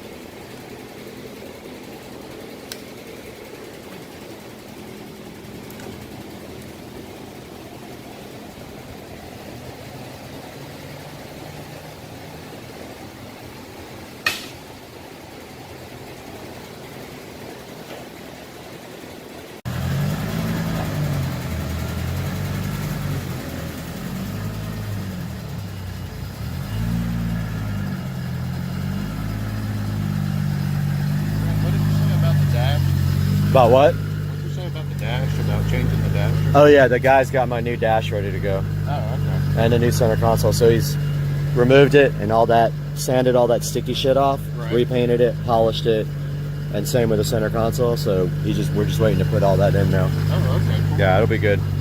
Awesome. Can you turn on the two-step while you're in there?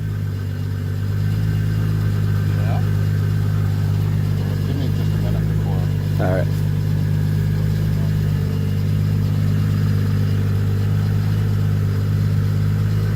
What do you want to control it with? This thing has no DSS wire to it. Oh, so we would have to have a switch?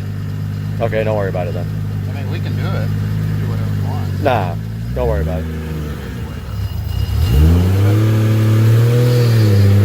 He's good at the clutch. That sucks. Get some video of him going crazy. It's spooling already. Oh, yeah.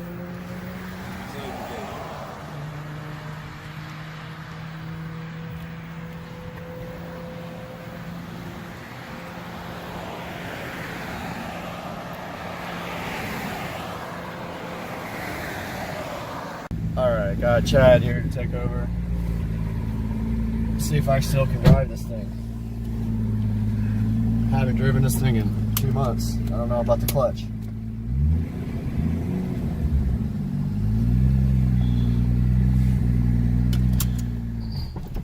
That's right. It happens. Clutch is not fun. That's what happens when you don't drive a stick for 2 months. Right?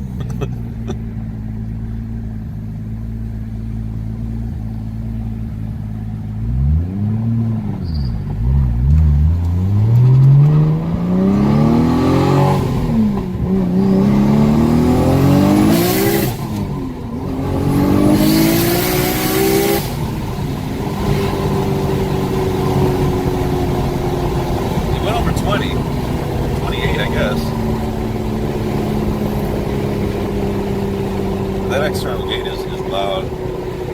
Very loud.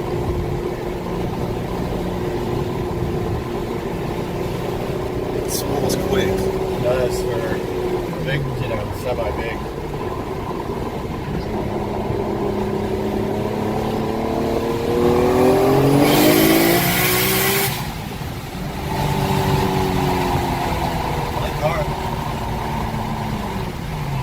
That spool is insane.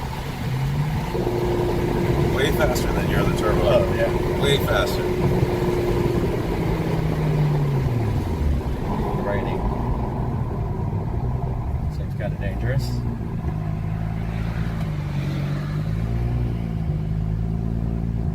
This thing needs gears. Dude, it's straight up on empty.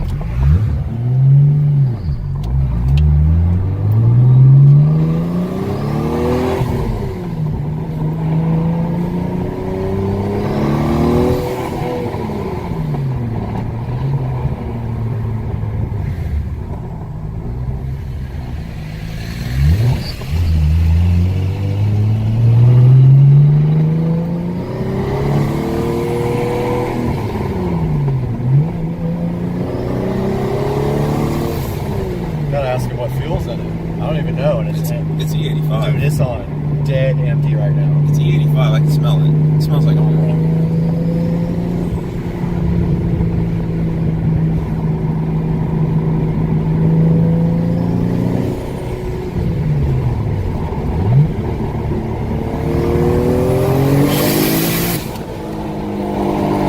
It's pretty violent.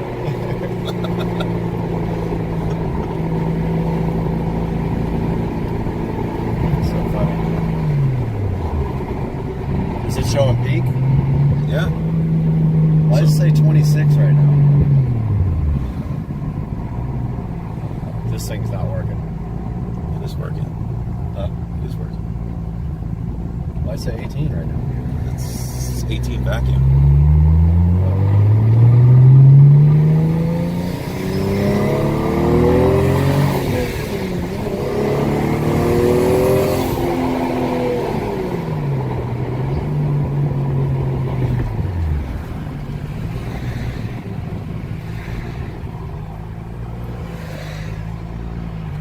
See if I can not stall it. Just have to give it a lot of slip. Your turn. Yeah, put some gas in this thing. You drive first.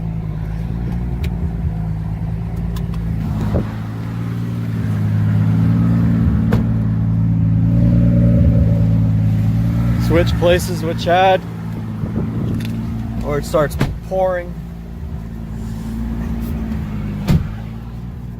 Just gotta hope I don't kill this thing. It's so hard to drive, man. I mean, it's not hard to drive. The clutch is very hard to slip.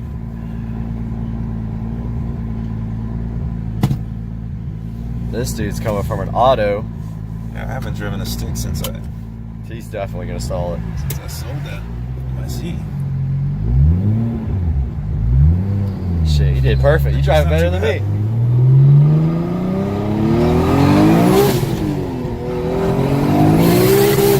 God. It's quick, dude. Damn.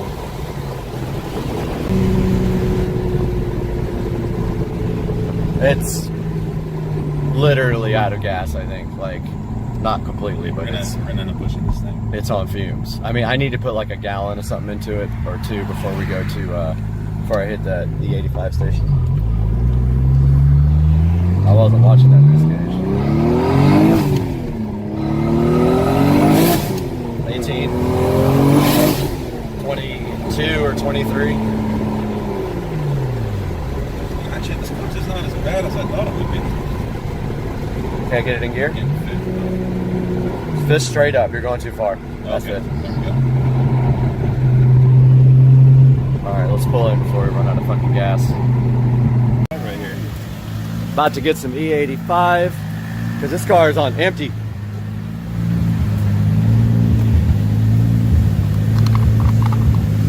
Like, super empty. Right there.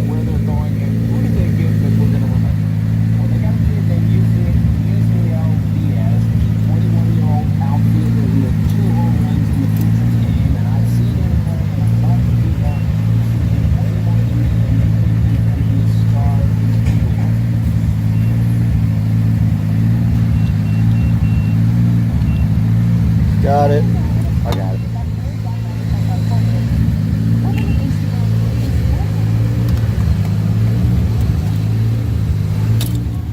Come on. Helps to push the right button.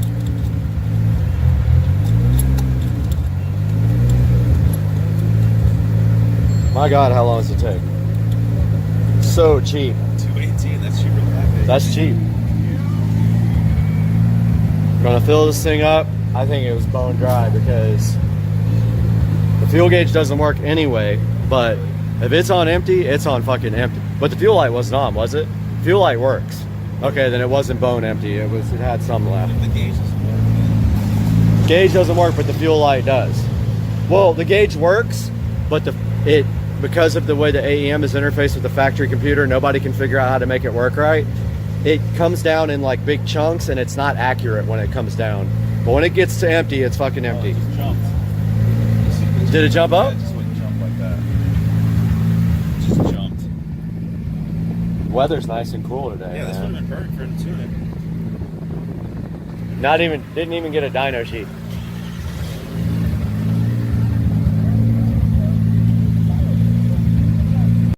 All right, we're out here at the gate station on Blanding. I was literally putting fuel in the car and it died, and now there's no fuel pressure. So we're waiting on Tracy to get here to see what the heck's going on. Obviously, probably fuel pump related. So we'll see what happens when he gets here. All right. Checking out the fuel pump wires. Fuel pump fuse is melted. Under here.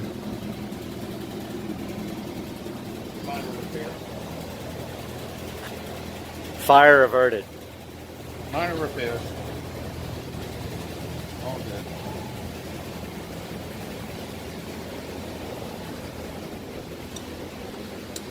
If it burns to the ground, just buy a new one. No. I got insurance. And if you can get that thing on. I can.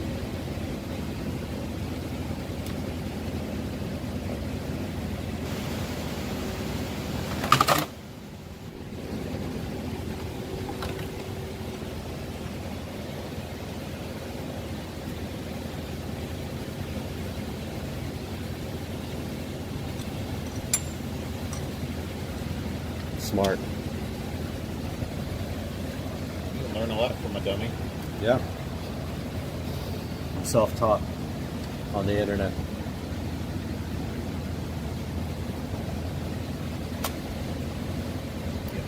This thing, that's the motor strong shit, right? This thing runs really good. I think with good boost, it'll be a beast. It's not fast enough right now? No.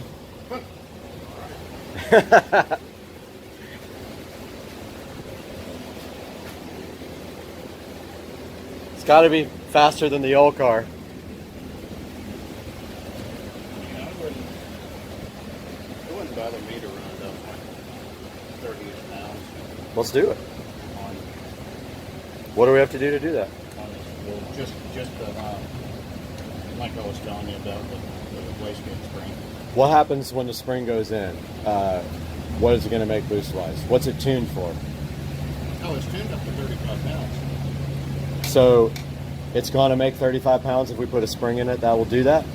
I'll keep it at like 32-ish. That's what it's tuned for? It's tuned for as high as you want to turn it, but Well, I guess I don't understand how we turn it up. In the software, right? yeah. What's it set for now? Is it a percentage or something, or like? It'll make 31, 32 right now. With a bigger spring? Stiffer spring? Yeah, but we can tell the software whatever. We can tell it to make 40 pounds. It would with the right wastegate. I wouldn't be on 30 is good enough.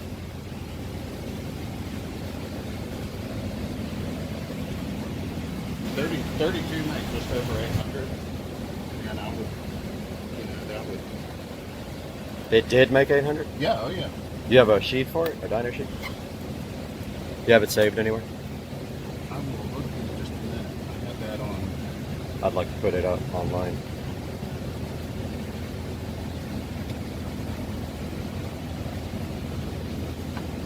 Got the new license plate because I had to. I had to get it because it was available. What is it? TJZ swap.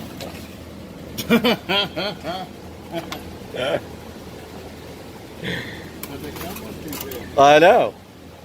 That's what's awesome about it. Makes no sense, so it's awesome. Screwdriver. Just a screwdriver. I'm gonna swap the plates out. Hang on, let me check.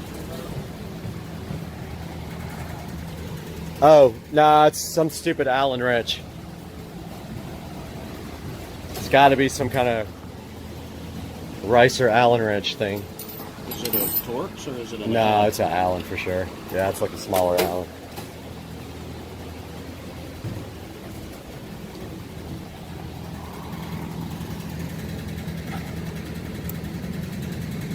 Gonna take this plate off,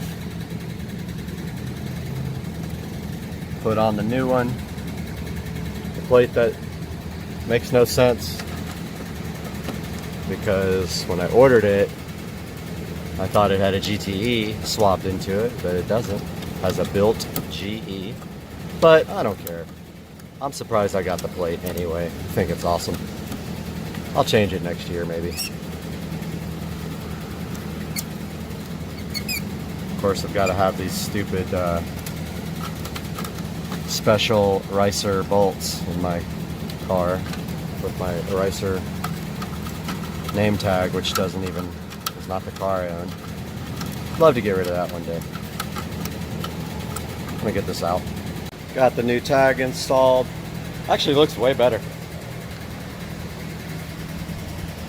It's just a better looking tag than the green and whatever.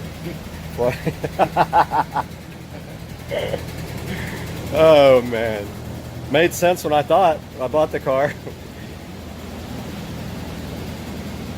Headed back home now, over to Arlington from Orange Park.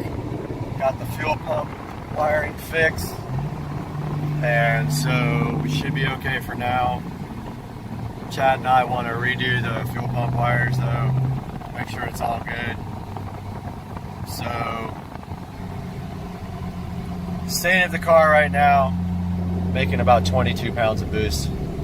It's making 650 to the tires, and Tracy said that at 30 pounds of boost it made 800 to the wheels. I don't have any dyno sheets, so cannot really brag about that.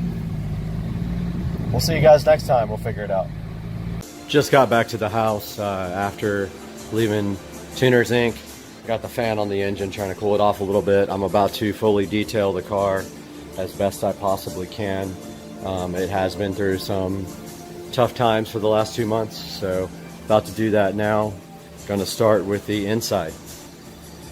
All done with the interior detail. That took me about an hour because it hasn't been done in 2 months. And now I am going to start the engine bay detail process. Alright, sitting out here in the garage. I just got the engine bay detailed, 2-step process. First step is degrease. Second step is to engine shine. Got that all done. That is the new 6870 turbo. Turbo made 650 wheel horsepower at 20 pounds of boost, and it made 800 wheel at 30 pounds of boost. Still got to take it and get everything finished. The wastegate spring is not stiff enough, and so the wastegate is opening too early. So all done with the video for today. Got the car cleaned and ready to sit in the garage till the next event. Got the new plate going. So yeah, we got everything good to go. For now, it's going to be a work in progress. I do have some interior parts to put in. That will be for the next video. I'll see you guys soon. Supercar Street Racing.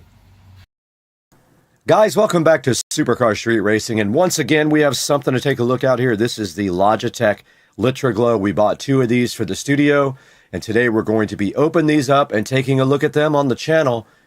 Hang out with us. It's going to be fun.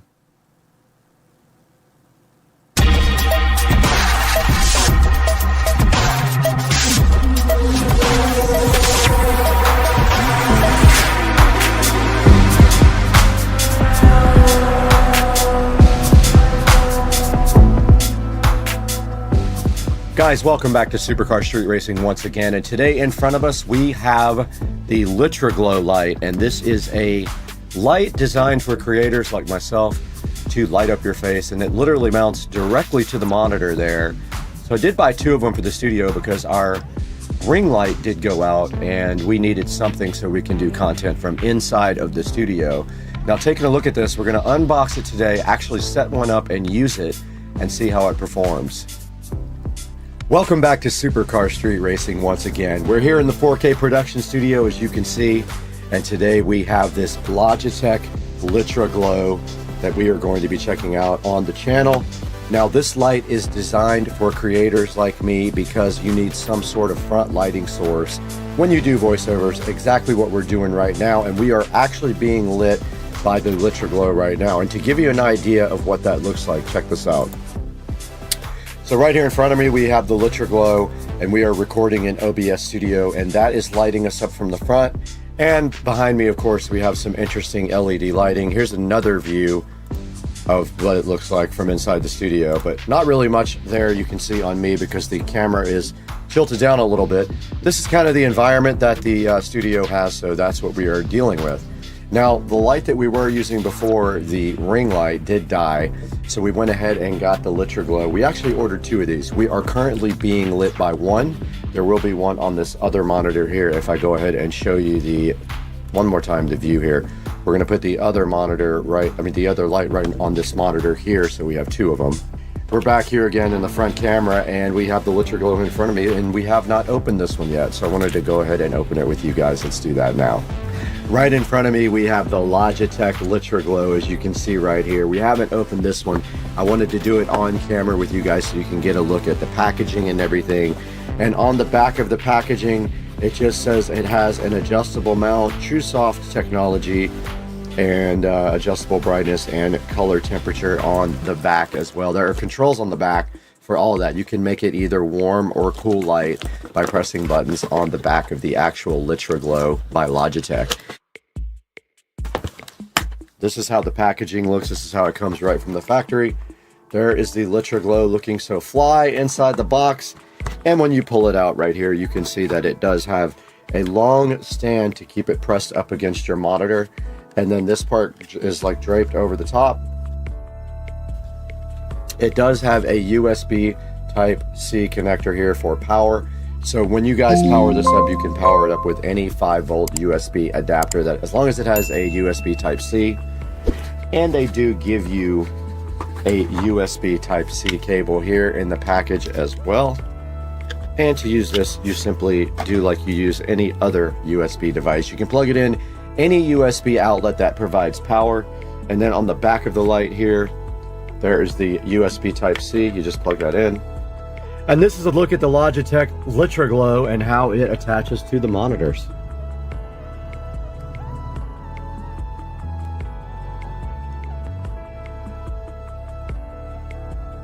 It will not stay on for some reason, and I'm going to have to test this on another power outlet. It's not staying on. That's live video for you. So interestingly enough, my receiver's USB power would not power the light. It did fine on my old ring light. For whatever reason, it doesn't like this one, but here I have it plugged into the actual PC power source, and you can see there it is very bright. So I'm going to lower the brightness on the back and show you that's lowering the brightness. And then this here is the color temperature. You can see it go cool there. And now what we're going to do is put this up on the monitor stand and see how this looks with actual video. Alright guys, we do have both of our Logitech Litra Glow lights pointed right at me. One on the left monitor, one on the right monitor. Let me show you what that looks like from above.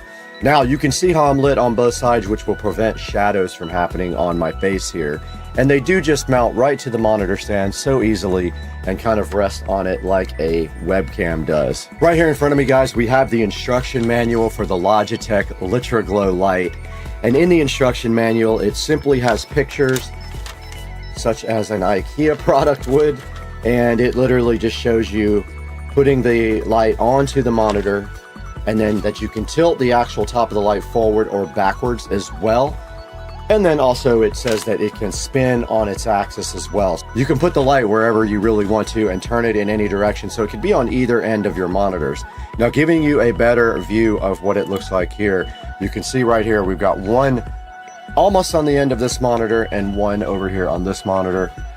We actually need to rerun the USB cable because it is kind of tight back there, and it is showing. Guys, right next to me here, we have the LitraGlow from Logitech premium LED streaming light with TrueSoft, an adjustable monitor mount, and it does adjustable color temperature as well. And if we see right here, it has 4.5 star reviews, so not a bad rating out of 2,200 ratings. Some of the 1-star reviews say ruined by a few critical flaws, and it's not a camera. I don't know why they put camera. It is not one. Soft and very bright, but lacks appropriate controls. I don't know. All you need is brightness and color temperature, in my opinion. There apparently is a software for it, so if you want to use that, it's called G-Hub, and somebody was just talking about it right there. You don't have to use the software. And it says right here that it makes you have natural skin tones, a radiant look, and it is a full spectrum LED light, and we knew that already. And it's safe for all-day streaming. It doesn't get hot or anything like that like big, large lights do. It says it's got a freedom of light placements because basically it's really easy to place anywhere on the monitor that you want.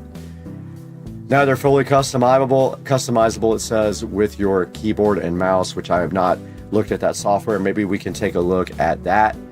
And it is plug and play. It just literally plugs in for streamers and content creators with absolutely no drama whatsoever.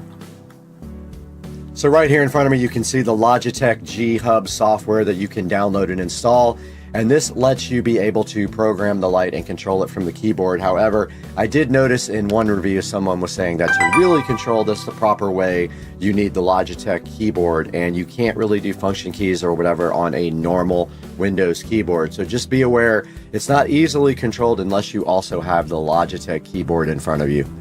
All right, so you can see right here, there are a lot of other options for lights if you so wish to. There is one here for $17.99 from Letwing. There is a Nexaglow right here as well for $37.99. And there are plenty of other choices available on Amazon that have okay reviews. All right, guys, right in front of me here, you do see the Logitech G-Hub download available from Logitech. Let's go ahead and download that for Windows. And we do have it. Let's go ahead and install that right now. So you just click install. It says please wait while we install the G-Hub. Now we want to see what kind of functionality we're going to get with our lights when we have the G-Hub software installed on the PC. Alright, we got the G-Hub software open in front of me right now, and you can see that you have 3 different options here. Now if you click this edit button, you can name them, and you can see I've renamed them right and left. It will not let me drag them into the appropriate positions like you can a monitor though, unfortunately. But if we go here and double click the right one, you can see that we can change the color temperature, and it did change to a yellowish hue right there. We can also change the brightness. You can see I can go from no brightness to quite a bit of brightness. And then on this side here, we can go to the other one, change the brightness. And those are about the same color temperature. You can see I'm oversaturated here, so we don't need that much light. Let's go back and lower the brightness a little bit. And that's better, but still a lot. The camera seems to be oversaturating the brightness levels when I crank up these. Now you have this activation with camera here. You can turn on the lights whenever you get your camera turned on. And it does say camera depth tech webcam. We can choose which camera we want this thing to bring the lights on when we turn it on. And then you can change the tile view, or you can change to a list view here. And then you can actually create an account with Logitech to go ahead and log in. So there's no way to set this up with a keyboard or anything like that. You can see if you double click it, there's some manual adjustment here where you can just pick your colors instead of using a slider. But you can see there's no way to associate this with a actual keyboard shortcut, so it just does it automatically. So yes, the camera is in use with another application, which is actually why we can't see it. So yes, the camera is in use with another application, which is actually why we can't see it. Guys, next to me right now, you can see the Supercar Street Racing channel, which is growing greatly, and I really appreciate all your help and your viewership. But I just want to ask you for one thing, if you could please like and subscribe and click the bell icon so you get notified when I put out a new video. I do try to do daily videos. It doesn't always happen. Sometimes there's not enough content, but I really strive to do daily videos.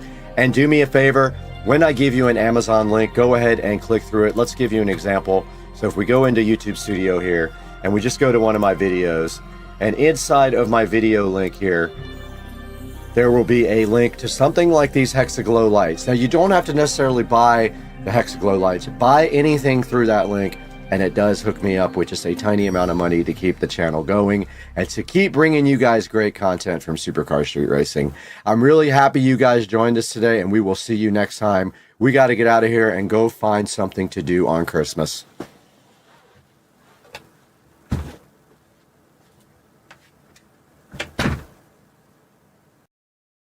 We are so blessed to have the company Lumery sponsoring the channel, and they sent us an 8-pack of their retaining wall lights to look at. We're going to get these opened up today, take a look, and install them over at Rich's house on his bar. So let's go.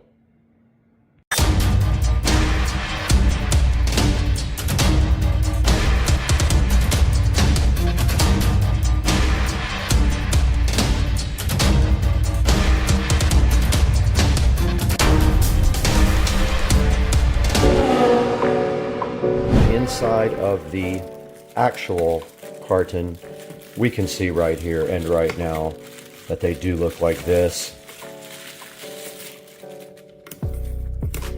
And that is a good look at how they look, and they have a jumper wire on them, and the light is at the bottom, and they just go on the wall underneath the lip just like that. Or it looks like you can flip them over so that they can use the other way like that.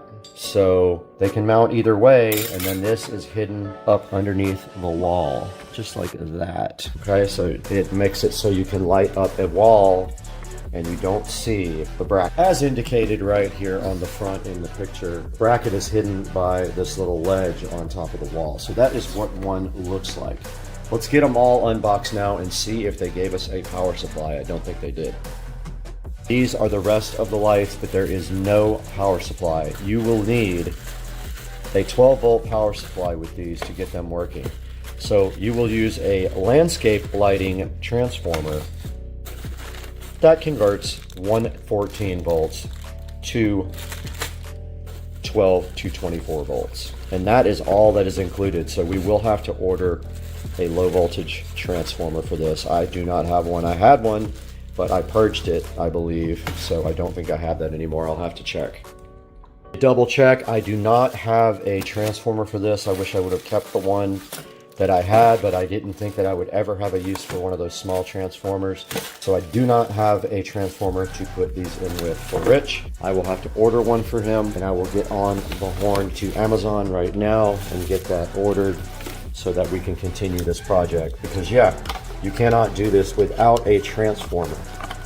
It is not the type of kit that comes with its own power. You must provide power for it. So I will show you guys at the end of the video what transformer I did order for the Lumery retaining wall light kit.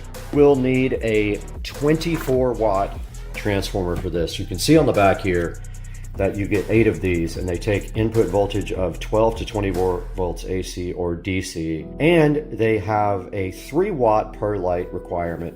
So let's find an appropriate transformer that is 24 watts. End up ordering a transformer for $13 total for this guy. There was a coupon for it. We'll discuss that at the end of the video. Now we just have to wait for that transformer to come in.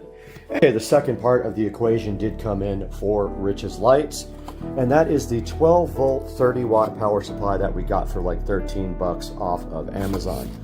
So these will work with Smart Life, the actual app, and then this will provide power to it, and I will have to hardwire this into these lights. And that's all we need to do, except to get over to Rich's house when it's nice and cool outside and get these things installed. All right, we do have the Lumery lights set up now in the bathroom. These are the Lumery smart retaining wall lights, and this is how you would set them up on a wall next to your house. And they do have the ability to kind of pivot on this mount. So it works pretty good here to demo them. I'm not going to install them on a real vinyl surface yet, but we are in the point right now where I've added both of them to the Lumery app by hitting the plus sign. They did show up and they did add to the app, so they are available in the app. Now it says to pair them, you unplug for 5 seconds, And then you plug it back in and hold any key on the remote control. Okay, so I unplugged and replugged them. They would not pair, but it was pretty easy. All I had to do was hold this group button until they paired, and now they are all controlled via this remote control now. So we can go to RGB mode, or we can change the brightness here to low or high. And then we have a lot more options in the app, but I wanted to step back here and let you see these guys as they light up. It's kind of a cool idea even for an inside place. Like, these would kind of work on under cabinet lighting. Honestly, they'd be cool for under cabinet lighting. And then you can change the color temperature if you just want white or warm white. And then I do believe everything else is available from the app, but you can see here how they mount. There's just a metal plate here, and then these are twistable. You can turn this however you want. If you want it to shine more on the outside, you turn it out. And yeah, so these are the Lumery. These are actually promised to Rich for his house. I went into the Lumery app and changed the scene setting to gorgeous, and that's kind of what it looked like right there with the gorgeous mode selected. You can sync these together, so you can make them into one group, or you can control them separately. And of course, we only have 2 of them out of the box right now, and there are actually 8 in this kit. So this is going to look cool on a bar. So this is going to actually be underneath a bar all the way up against Rich's bar, and replace an old LED light strip that failed. But that is for a second video to install these. The first video is just talking about the actual product and showing you kind of a little demo of them. But there are more in the box, and I am just using this 12 volt 30 watt power supply for them. It was very cheap. I'll put a link in the description to that as well. Let's throw it into the studio for Supercar Street Racing and Brad to see these on Amazon.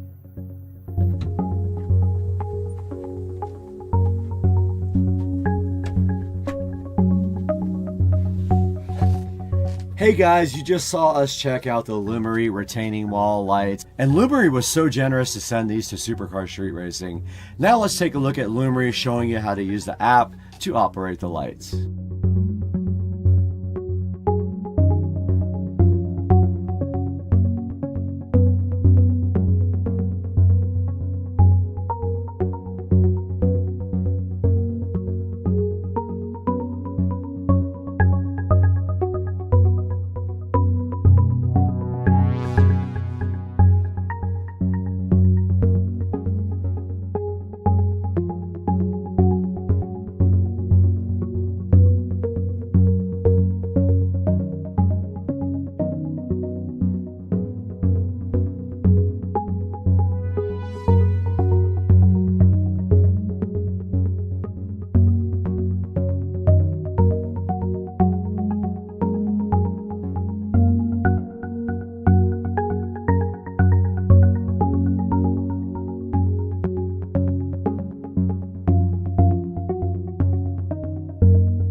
Alright, you just saw Lumery showing you how to use our app.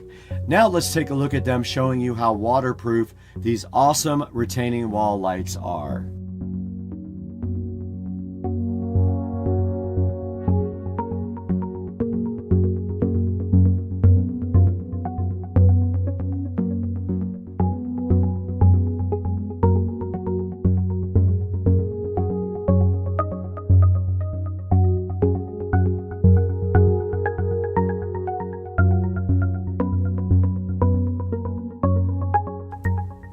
All right, you just saw from Lumery, those lights went right underwater and had no issues whatsoever. Now let's take a look at Lumery Company unboxing their own lights.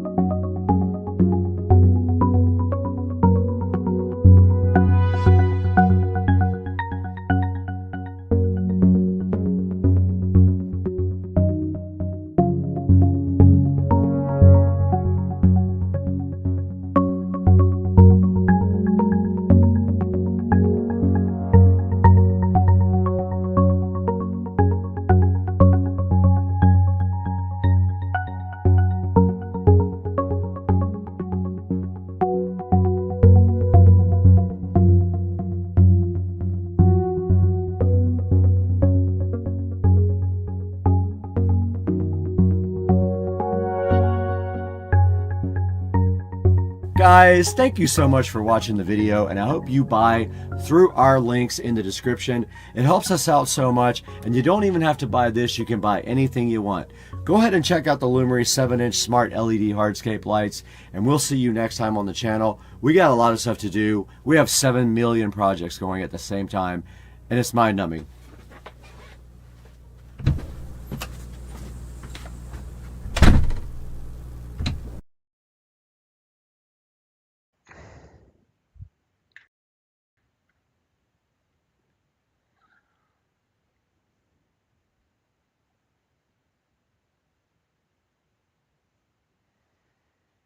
All right, looks like we are live now. We're just waiting to see if anybody is going to join, but we are here to address some of the issues with Amazon possibly removing the download folder. So to put a little history into this, it's been going on for a little while now.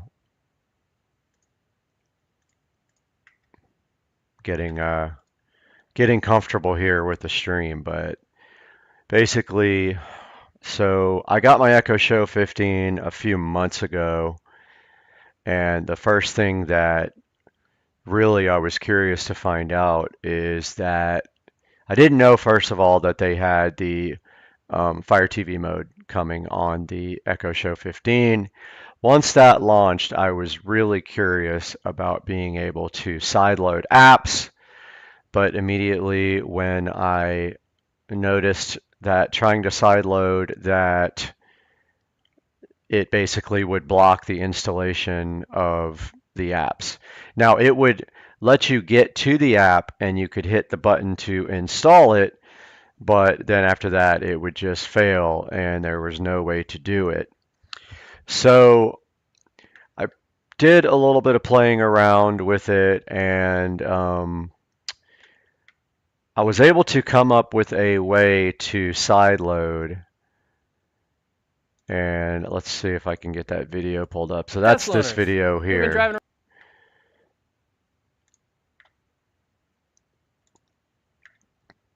Video did very well. It has about 80,000 views. And so basically this was the first, I believe, that I might have been the first person to actually sideload successfully on the device, although there may have been other people that did it, and AFTV probably tried it and did it, but I think I might have been the first one to publish a video on how to do this.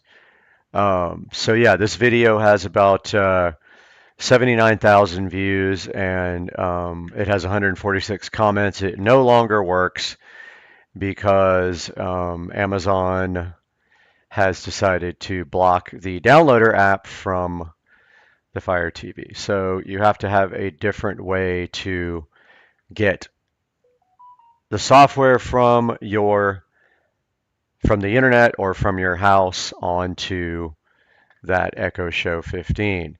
So then I published this workaround video. So this is called Workaround for Installing and Sideloading Kodi or any other app on the Echo Show 15.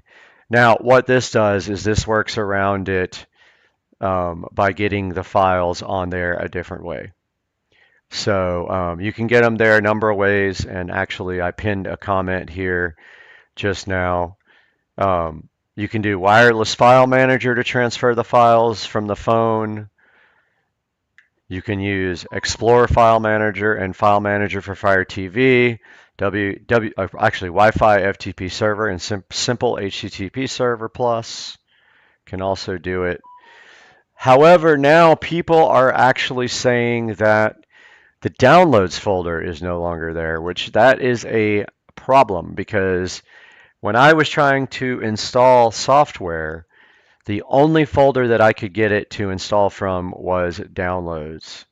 So I haven't really looked at this wholly yet. I've got a bunch of comments here already. First comment here says no longer works, Amazon removed from the built-in file manager. However, I still have the downloads folder on my Echo Show 15, so I don't know what that is about. Now, the key is, of course, can we figure out a way to get a folder with permissions that is allowed to install on the Echo Show, because I don't believe we can use ADB to install remotely like you can on the Fire TV.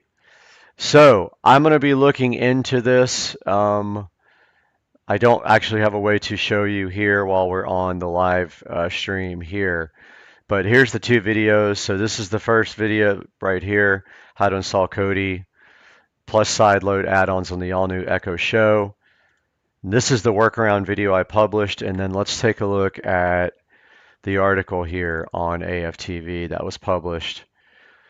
So this is after I emailed the guys over at AFTV News and let them know that I had discovered a way to install using their downloader app. And then right after I did that, about 3 days later, I had a message that they had blocked the downloader app, and it's sure enough, it says not available. So, you know, like Amazon is doing everything in their power to prevent you from sideloading on the Echo Show 15, which is absolutely ridiculous. It makes absolutely no sense at all. I don't know what they feel like they are accomplishing by doing this. All it is doing is making people mad, making people resent Amazon, and now we have to figure out a new way to get apps sideloaded on the Echo Show 15. Like I said, I'm on the latest software here. I still have the download folder available. I haven't checked to see if I can still install from the download folder. I can definitely do that. As soon as I get a workaround or I figure out what's going on with this, I will be back online with a fix. I did email AFTV News here about 10 minutes ago and let them know that this download folder was missing and if they knew of any other possible way to get this done. So I will keep you guys updated. I wanted to get online real quick and talk about it because we have a lot of people messaging me about this now. So yes, it is possible. I don't, and here's actually a look at the downloader app unavailable when they blocked it from the Echo Show, and they had forgot until my video came out. That's the only problem with doing these, is that when I do these videos, if we figure out a way to do this, they're going to immediately block it. They're going to figure out a way to prevent this from happening unless we can lock it down and not get updates. That would be the only way that we can prevent Amazon's future blocking. I'm going to go check right now on my Echo Show, but I had the download folder as of yesterday when I checked. Keep an eye on the channel, and we will go as soon as we have a fix. I'm waiting for an email back from AFTV News, but let's see if I got anything. Last time he didn't email me back. He just literally posted a post on the website, and he does actually have a link to my channel right here, and I have posted in the comments. Let's see if there's anything. Yeah, I have an actual post here for the workaround video. but it looks like to me that they have, for some people, the downloads folder is now gone. Please post your experience down in the comments section. Let me know if you have a workaround. I am working on it now. Going to start right after I post this live stream. And guys, thank you so much from the bottom of my heart for supporting the channel. It means everything to me if you can like and subscribe to the channel. It doesn't make me any money, but at least it makes me happy. So that'd be awesome if you guys could like and subscribe. And I will be posting an update about the download folder being possibly gone now on the Echo Show 15. So stay tuned.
Welcome back to the Deep Dive. You ready for another one? Always. This time, we're diving into the world of SpaceX. All right, SpaceX. Reusable rockets, astronauts to the ISS, that massive Starlink network, kind of big deal.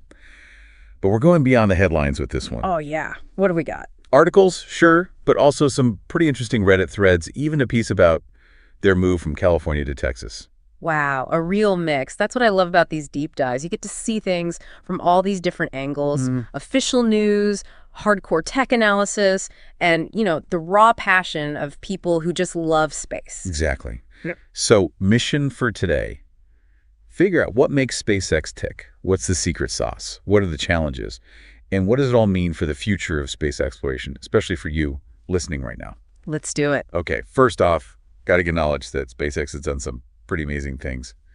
Reusable rockets like the Falcon 9 and Falcon Heavy, those have seriously slashed launch costs. Yeah, no kidding. Their Crew Dragon is basically a taxi service to the ISS now. And then there's Starlink, aiming for global internet coverage. It's mind-blowing how they've changed everything. Like, before SpaceX, space was pretty much just for governments with tons of money.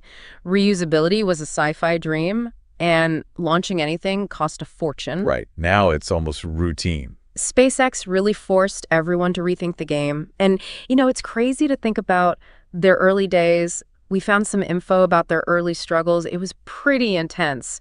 Multiple failed launches with their first rocket, the Falcon 1. Oh, yeah, the Falcon 1. And Elon Musk, I mean, he was putting in his own money just to keep the company afloat. Talk about a gamble. Seriously. Thank goodness that Falcon 1 finally launched successfully in 2008. Yeah. And then, boom, a huge contract from NASA for resupply missions. What a relief that must have been. That NASA contract was a game changer. It gave them the breathing room to focus on the Falcon 9. And that became their workhorse, you know. With that success, everything just took off. So what was the magic formula? How did they go from almost bankrupt to, you know, leading the space race? There are a few key things. One that stands out is vertical integration. They build almost everything in-house. Engines, software, the whole deal. It's very different from those giant companies like Boeing who rely a lot on subcontractors. That's a great point. I mean, imagine trying to bake a cake, but each ingredient comes from a different store across town. That's how a lot of traditional aerospace companies work. But SpaceX, it's like they have the whole bakery under one roof, so they can change the recipe quickly, avoid crazy markups from getting each ingredient separately. Right. That in-house control gives them incredible speed and flexibility. If there's a problem, the engineer can just walk over and talk directly to the team building the part. It creates this culture of problem solving and rapid iteration. And this amazing dedication, almost cult-like, we were reading on Reddit. People are working crazy hours because they believe in this mission. There's a story about how even the baristas felt like a crucial part of the team, keeping those engineers caffeinated. There's a real sense of camaraderie, a shared purpose at SpaceX. It attracts people who want to push boundaries. It's not just a job, it's a mission. And speaking of pushing boundaries, that brings us to their design process. The fail fast, learn faster approach. Yes, the famous SpaceX embrace of explosions. They're not afraid to launch prototypes, gather data, and adapt, even if it means watching a few rockets go boom. Remember those early attempts to recover the Falcon 9 boosters? The first plan was using parachutes, and, well, as you can imagine, that didn't quite work out. Yeah, I remember seeing those videos. But instead of giving up, they studied each failure, gathered data, and finally perfected those booster landings we see today. That's the iterative process in action. Pretty incredible. Okay, so we've got vertical integration, this iterative design. But what about, well, you know, Elon Musk?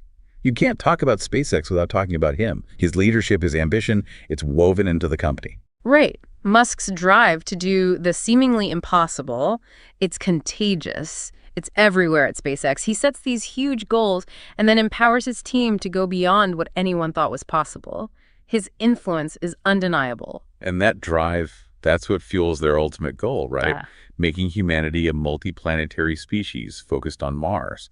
A pretty ambitious goal that has definitely caught the attention of, well, everyone. But even with someone like Musk at the helm, things haven't always been smooth sailing for SpaceX. True. There's been plenty of criticism and controversy, which we should talk about. But before that, let's address something we know is on your mind. What does all this SpaceX stuff mean for you? Great question, and we'll delve into that later in this deep dive. But first, we got to talk about Starlink. This massive satellite network is aiming to provide global internet, but it's caused quite a stir, especially among astronomers. Yeah, the concern is light pollution. You've got thousands of these Starlink satellites reflecting sunlight, and that can mess with astronomical observations. It's kind of like if someone was shining a flashlight in your eyes while you were trying to look at the stars. Yikes. Not ideal. But SpaceX knows about this, right? Didn't they start adding visors to the satellites to cut down on that reflectivity? Are they doing anything else? They've been tweaking the satellites' orbits and working on software to help astronomers, avoid them. But the debate is still going strong. Some astronomers say even with all that, Starlink could still really mess up sensitive observations, especially for those deep space objects. It's a tough balance, isn't it? Expanding internet access versus protecting scientific discovery. Where do you fall on that? It's a tough one for sure. Yeah, it feels like one of those classic unintended consequences things.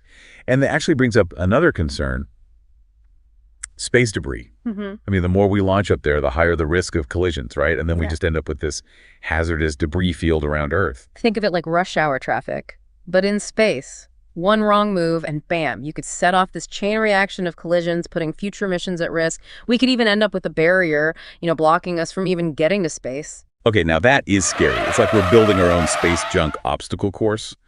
But SpaceX says their Starlink satellites have systems to avoid collisions and can deorbit when they're done. Is that enough to, ease those worries? It's a good start, but this isn't a simple problem. As more companies and countries launch stuff, we need some serious international cooperation, stricter rules to manage all that traffic up there. It's kind of like the Wild West in space right now.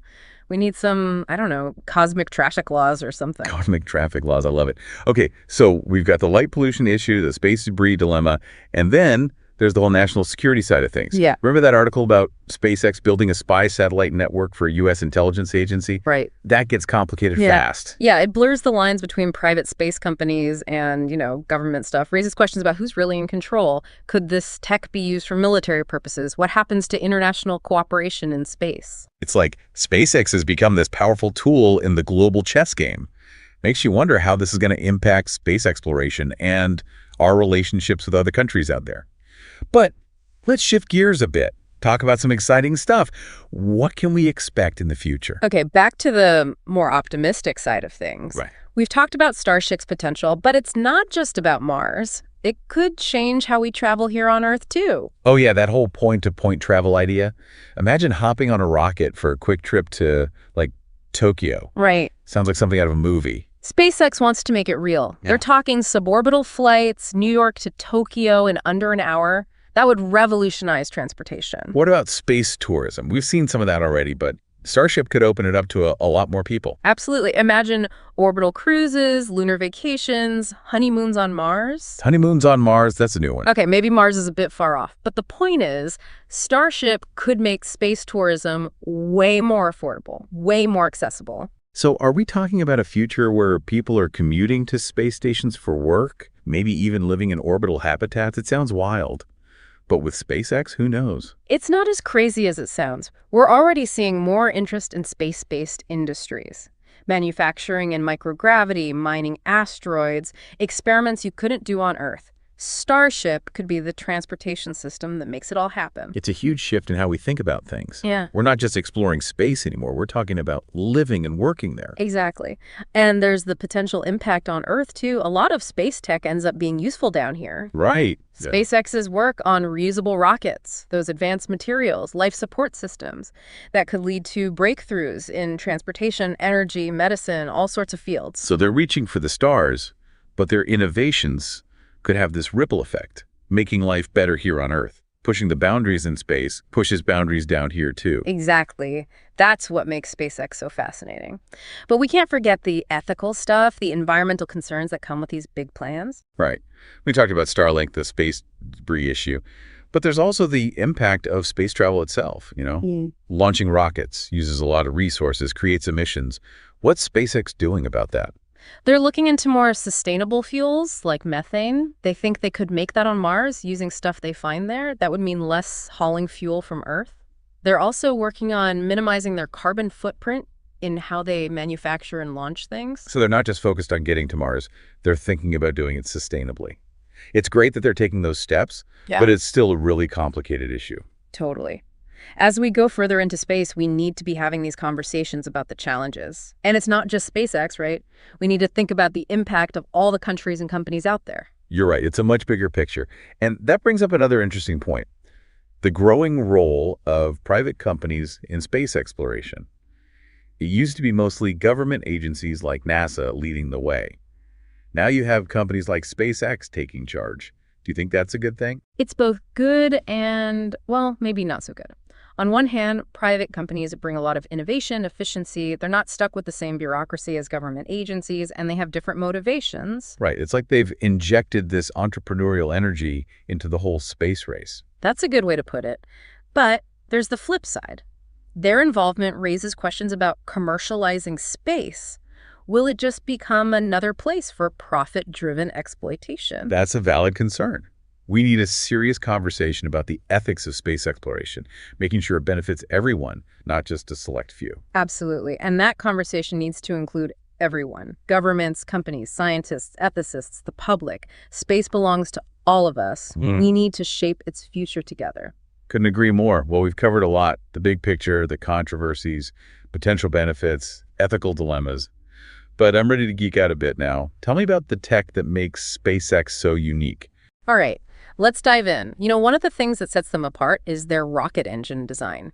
Their Merlin engine, which powers the Falcon 9 and Falcon Heavy, it's a marvel of engineering, known for its reliability and efficiency. And then there's the Raptor engine for Starship. That's a whole other beast. It's designed to run on methane, a fuel they could potentially produce on Mars itself, which is perfect for their long-term Mars colonization plans. The Raptor is a full flow staged combustion engine, a much more efficient and complex design than traditional rocket engines. It's another example of SpaceX pushing the boundaries of what's possible, constantly iterating and refining their designs. It's like they're applying software development principles to rocket science. Always testing, iterating, improving, just like software developers update their code. That's a great analogy, and it's a huge reason for their success. That rapid iteration, combined with their vertical integration approach, means they innovate at a pace that's unheard of in aerospace. They're not afraid to experiment and learn from mistakes. Oh, and let's not forget about their autonomous landing system. Seeing those Falcon 9 boosters land back on that drone ship with such accuracy, it's mind-blowing every time. It's like a sci-fi movie come to life. It's an incredible feat of engineering. The booster has to navigate through the atmosphere, reignite its engines, and land upright on a platform that's moving at sea. It's this complex dance of software, sensors, control systems, all working together seamlessly. It's a testament to their mastery of both hardware and software. They're pushing the boundaries on multiple fronts, constantly innovating, finding new solutions to really tough challenges. What else should we add to our SpaceX tech highlight reel? Their use of 3D printing is definitely worth mentioning. They're printing entire rocket engine parts, which lets them create these complex designs that would be impossible to manufacture using traditional methods. This speeds up production, cuts costs, makes their rockets more competitive. 3D printing really is changing so many industries. It's fascinating to see how SpaceX is using it to revolutionize rocket manufacturing.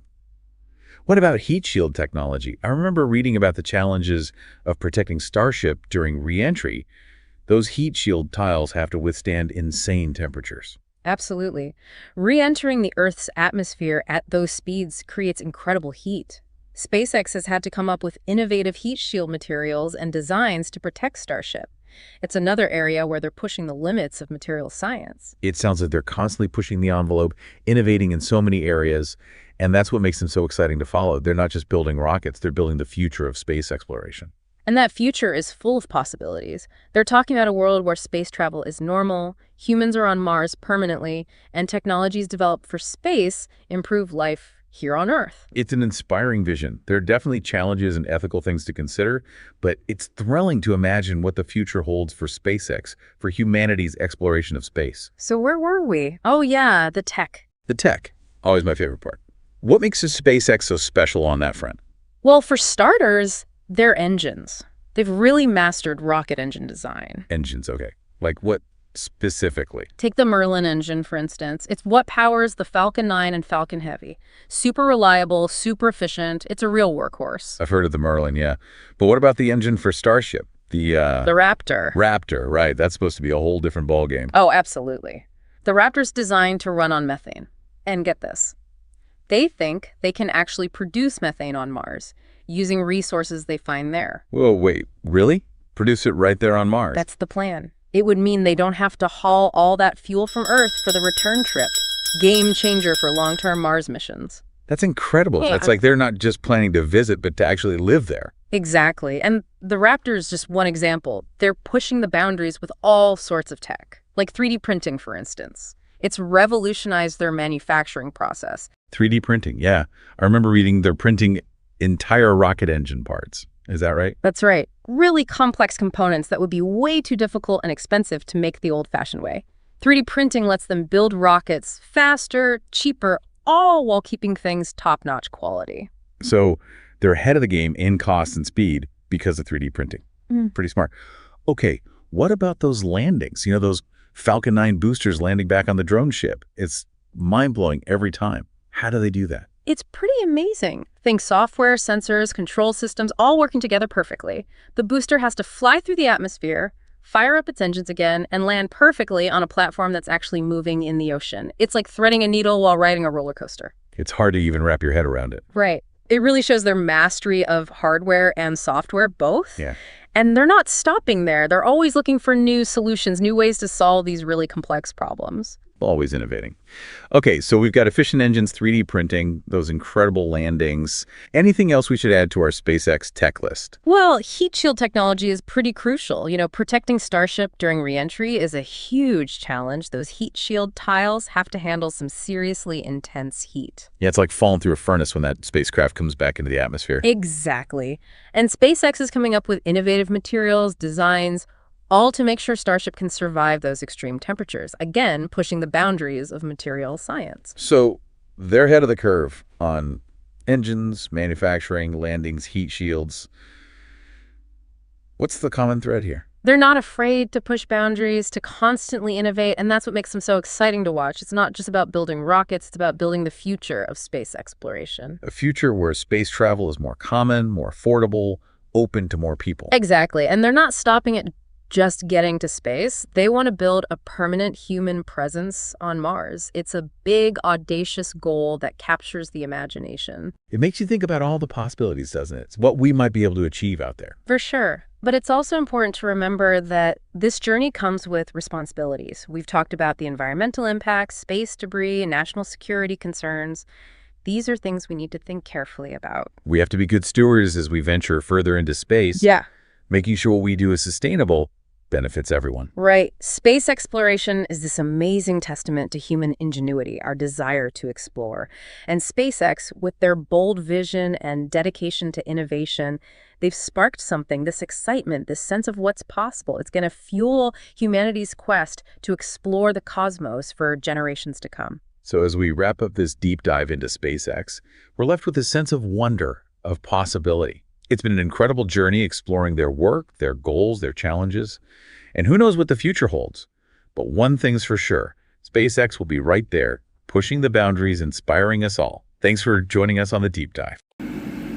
I know you guys think you know how to cook air-fried chicken, but you don't know how to make air-fried chicken because you don't know how to make it like this. You know you want some of that air-fried chicken. That air-fried chicken is going to slap you right in your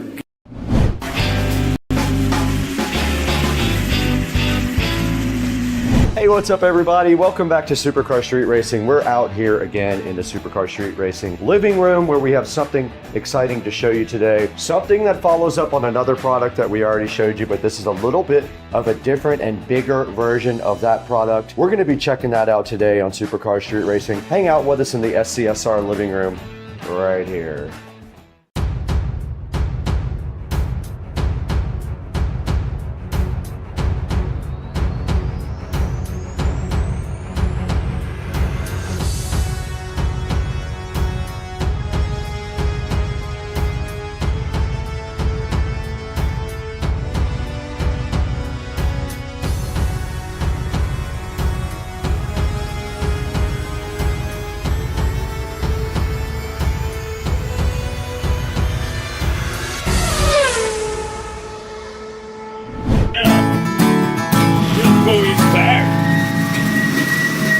We're back in the SCSR living room today where we have something super exciting to show you. Yard Care reached out to us once again to see if we wanted to work with them for a third time on one of their products. And of course, I love their stuff, so I said I would definitely work with them. Now, last time we worked with them, we had a really small, light version of their robotic lawnmower, and it only worked great in yards with a little bit of grass. Would not work great in yards with heavier grass like St. Augustine we have in the backyard. And we have the new version of the lawnmower sitting right here in front of us, and we are going to be looking at that today on Supercar Street Racing. There's a lot to talk about. We got to get this out. We got to get it charged. Let's go ahead and do that now.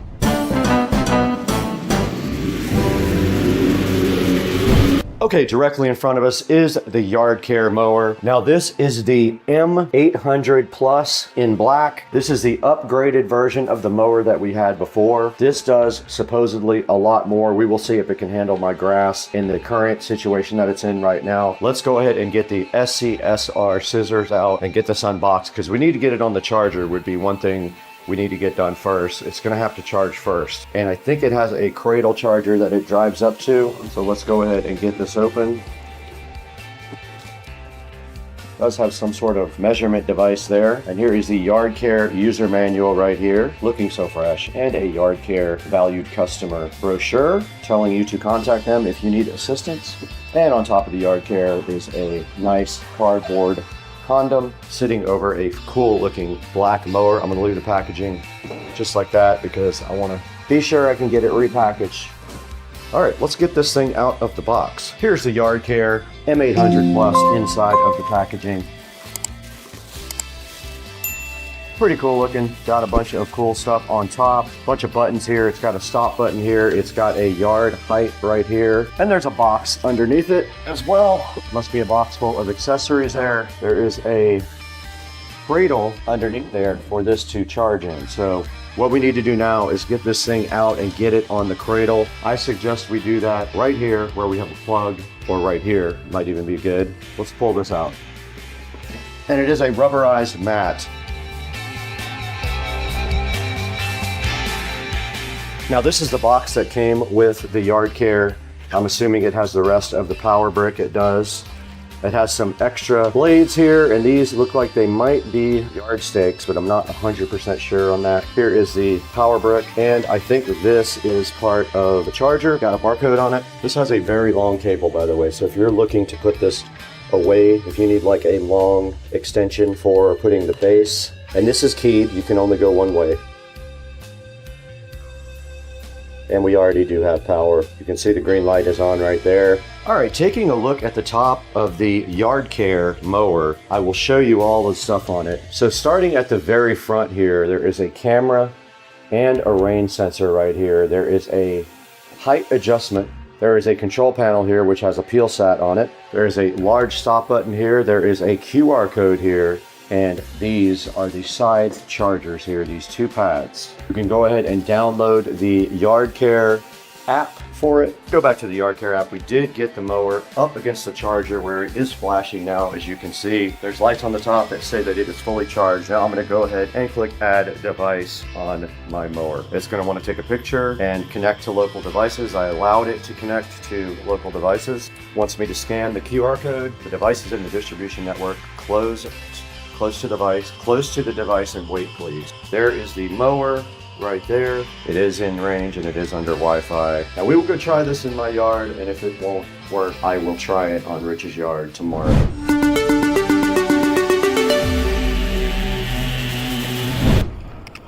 Okay, we unsuccessfully mounted the camera to the robot, but it is cutting now in random mode.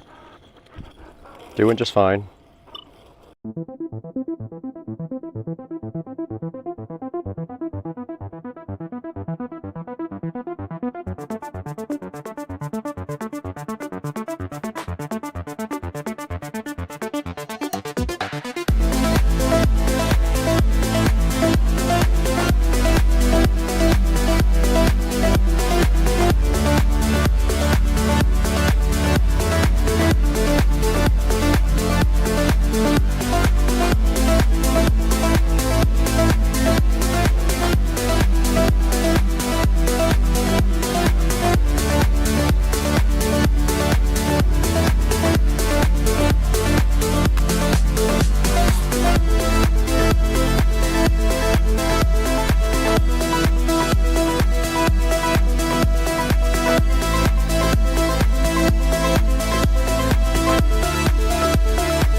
All right, the yard care did mow here for about 20 minutes. The actual yard professional will be here tomorrow. He will clean all of it up that the yard care didn't get, but you have to understand, you're gonna have to follow up with a trimmer on the edges and things like that. But this is designed to keep everything down to a minimum, and it did cut all of this by itself. And if I would have left it here for another 30 minutes, it would have gotten everything. Now let's go back across the street where we can show you guys how you can get your own yard care robotic lawnmower.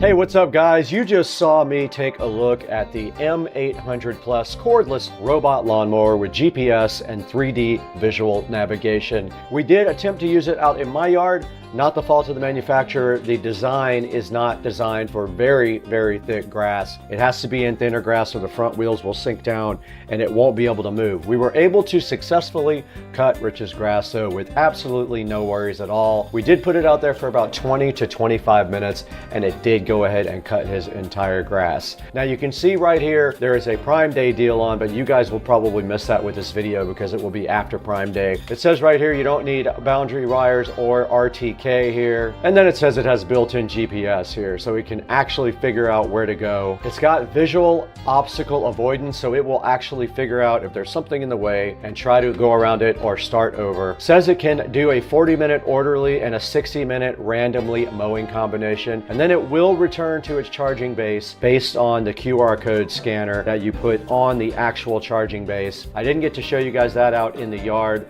but all you have to do is mount your charger close to where it is mowing and it will return to the charging base with the QR code. And you can customize a schedule for whatever you need to mow on. It can climb up to a 36.4% slope. Be careful if you've got anything more than that on your yard. This thing needs obvious boundaries. You can see it right here. It needs fences, cement roads, etc. Does not work well with uncleared lawn borders or grass that's higher than 2.6 inches. It says it's got 3 high-speed cutting blades and a very robust motor, and it does use AI-powered recognition with a 135-degree wide-angle camera at the front. Now at the end of this video, we're going to show you a short little video about the M800 Plus. Go ahead and check that out at the very tail end of the video.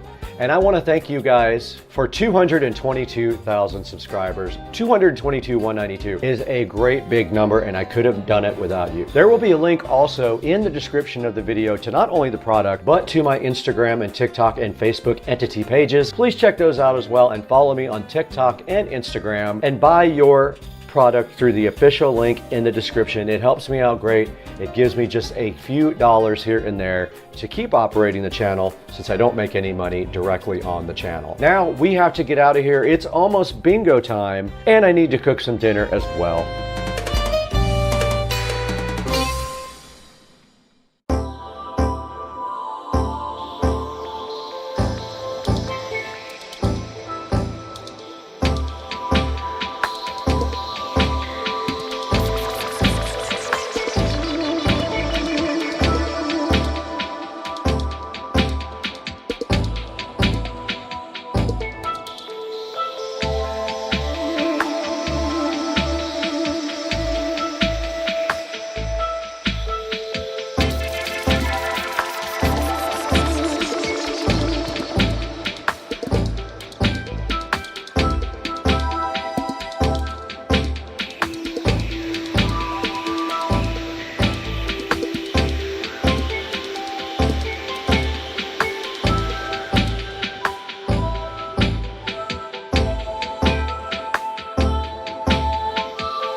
Today, we are getting everything out of this garage and into my new storage shed.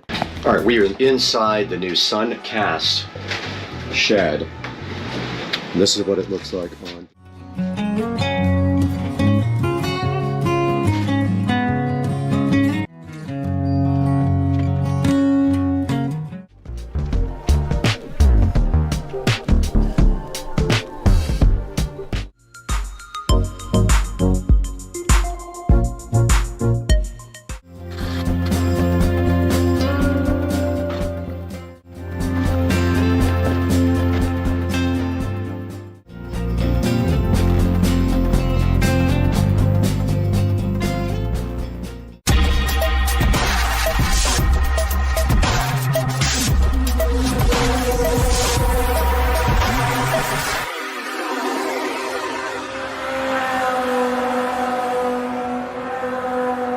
right, I have the cover plates for the 2 boxes in the ceiling ready to get painted matte black.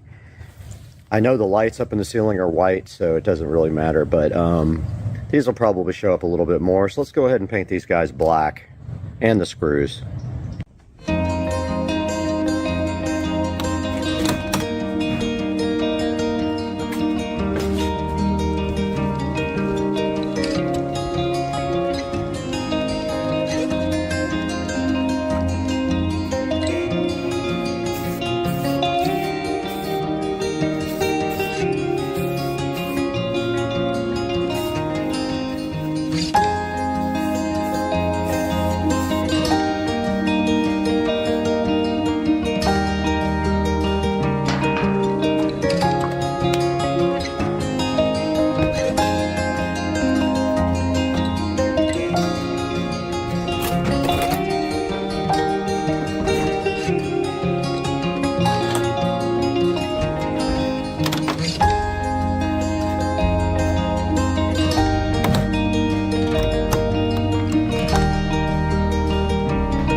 Alright, we have the next part of the garage makeover puzzle here, and this is the CASA app-based TP-Link Wi-Fi outdoor plug. We do have 2 of them, one for the outer square, one for the inner hex. We're going to go ahead and get those programmed up here in the CASA app real quick. Okay, we have one smart plug plugged in right here and one plugged in over there. That's another thing, you can't fit 2 of these in the same outlet. They hit each other due to the cord. You would have to have some kind of extension thing. But we're going to go ahead and go into the CASA app, click add device, and it is a smart plug. They're orange and green. There are 2 of them plugged in right now, both flashing orange and green. Let's go to the top one here.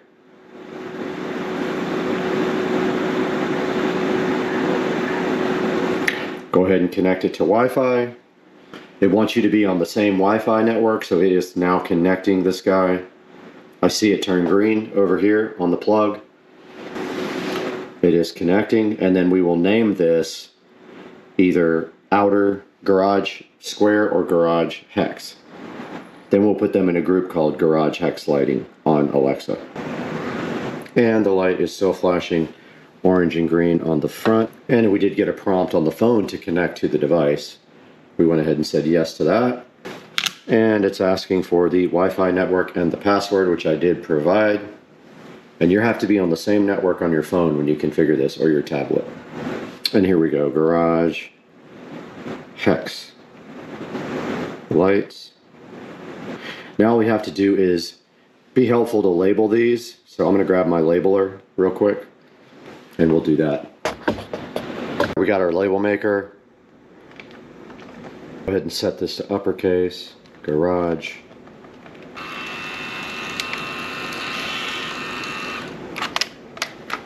And let's go garage square.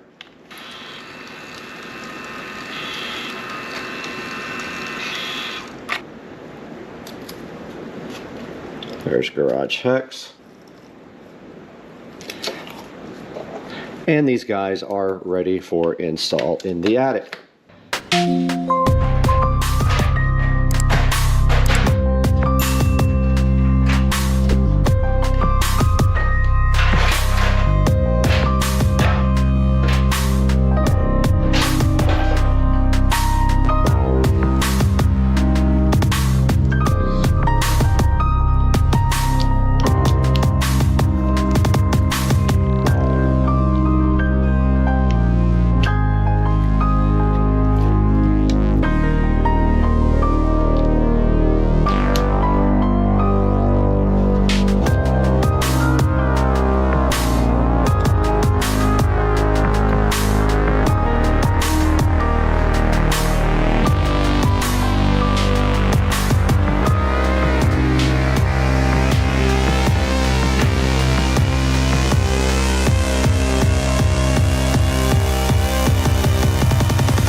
Okay, we have successfully added the smart plugs, and now we have smart control over our garage lighting. So let's turn off the hex lights.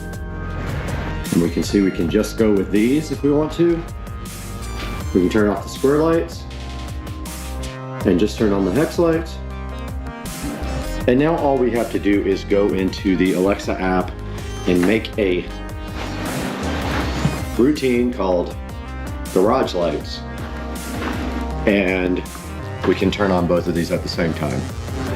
Back here in the garage, and we have added all of these lights to a group called garage lights. So now we say, Alexa, turn off the garage lights. And they all go off except for the middle one, which is controlled by the garage door opener. Alexa, turn on the garage lights. And they are all on now. So this part of the project is finished. All right, we're gonna pull the Model S Plaid out into the driveway and cover it up, and then start touching up our paint up here on the ceiling. That is the last step of the painting process. So let's get this thing out of here.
right, we are out here in the Supercar Street Racing garage, wrapping up this part of the garage makeover. And the first thing that we see that we have done in the garage is we successfully painted the entire garage black, including the ceiling, because I saw that look online and it's something I really liked. So I do have pegboard on the wall. I did leave the pegboard. The only thing we need to do now is go and order a Supercar Street Racing banner for this side of the wall. The goal of this garage is to have nothing on the walls whatsoever except for banners. So you can see what we did. We painted all of the walls and all of the ceiling black, including the speakers. I did leave the recessed lighting white because I didn't want to deal with painting those, and you can barely tell anyway. And that is the first part of the makeover. The second part of the makeover was done earlier, and that was the little garage electrical reel. That was done a while back. We also then put up the garage hex lighting, and we did successfully run the garage hex lighting to 2 smart plugs where now everything is controlled smartly online. And also we removed the little track spotlighting that was here because we had an issue with power. We were putting too much power on the circuit that's in here, and so I removed that light, and I also removed this regular light from up here to decrease the energy consumption in the garage. As an earlier part of the makeover, we also put this nice smart LCD dimmer switch in. Even though these guys right here are smart, we do have this little LCD dimmer switch on here. After we painted the walls black, and by the way, the windows in the house are all getting replaced in 3 weeks. We're waiting for them to be delivered. We also went ahead and painted a red stripe on the top, and I tried to match the line of the bulkhead up here, whatever that's called, the beam or whatever runs across there, and I did paint a red stripe all the way across to the other side. Also part of the garage makeover, we installed these recessed smart lights that are all controlled by Alexa. Oh wow, I didn't wake it up. So these are all Bluetooth controlled, so they all are linked to a device via Bluetooth, and they are available to change colors and everything like that. The last part of this section of the garage makeover was that we moved everything out to the new Supercar Street Racing storage shed. Getting everything off of these walls was a priority for me, and so that was the next move. Everything that was in here went out to the new shed. So for the last part of this makeover, which is not going to happen for about 4 to 6 weeks, I have ordered a new garage door, and that type of door is a surprise. So you will not see it until we actually get it installed. It will be replacing this door. It is a much, much better door than what we have now. And also going in is a jack shaft mounted opener, which will eliminate this guy and eliminate this track that runs overhead for a much cleaner look, and also the ability to do more on the ceiling. So the garage door is the last part of the SCSR makeover until I redo the floors, which is going to happen. I need to repaint these floors completely now that we don't have anything in here. So that's going to do it for this episode. I hope you guys are enjoying the series. There should be a couple more parts to it, so stick around, and we'll see you guys again next time on Supercar Street Racing.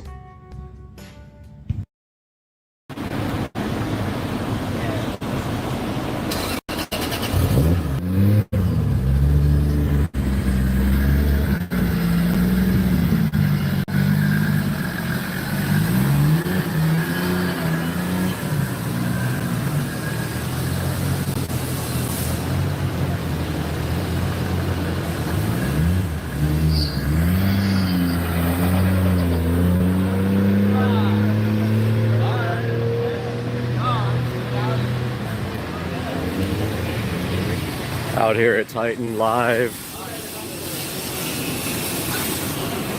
About to get this thing up.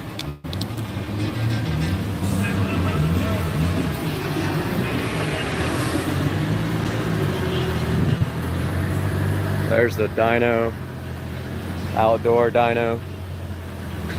Cool setup.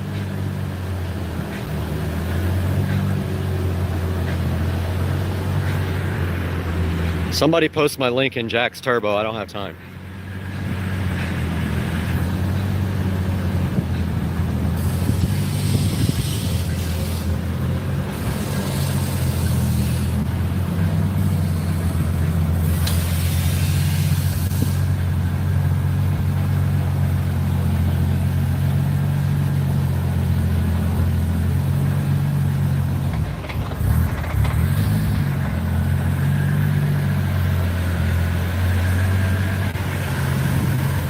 Take a look at that. How much gas is in the car? Probably less than a quarter of a tank. I'm just not sure. The gas gauge doesn't work. You know, have you seen the gas where the gas gauge like starts full on 3/4 and then it drops to like half and then it drops to like a quarter, like with the AEM and the factory ECU? That's what that one does. So I know it's, I mean, it's straight E85 right now out of the pump. Probably want to put another 5 gallons in. Okay, 98. He said 98, but yeah, that's fine.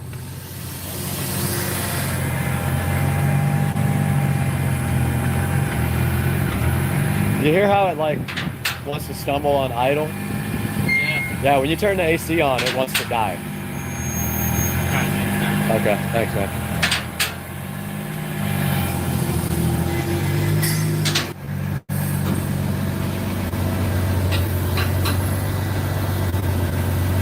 Getting all set up on the dyno here.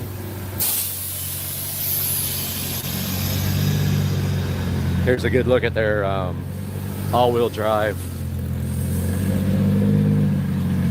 dyno jet.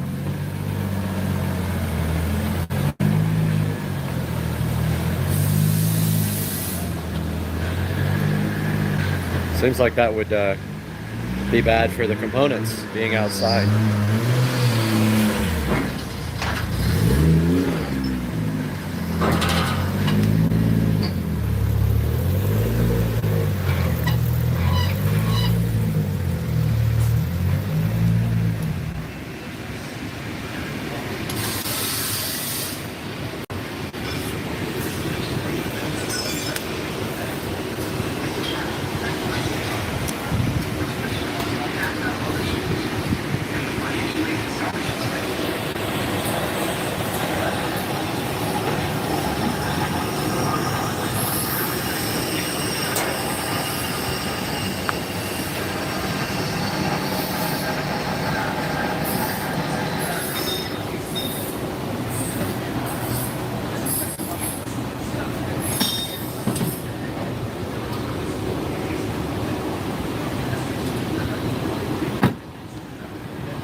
So do you still put fans and stuff on it out here?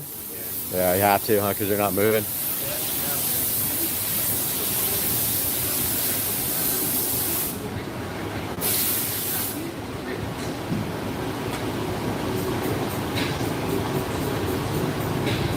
Uh-oh.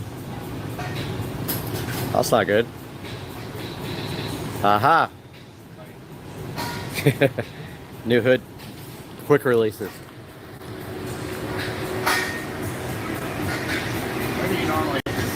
Doesn't matter. I just throw it under there anywhere. The little rubber thing came off the top of it.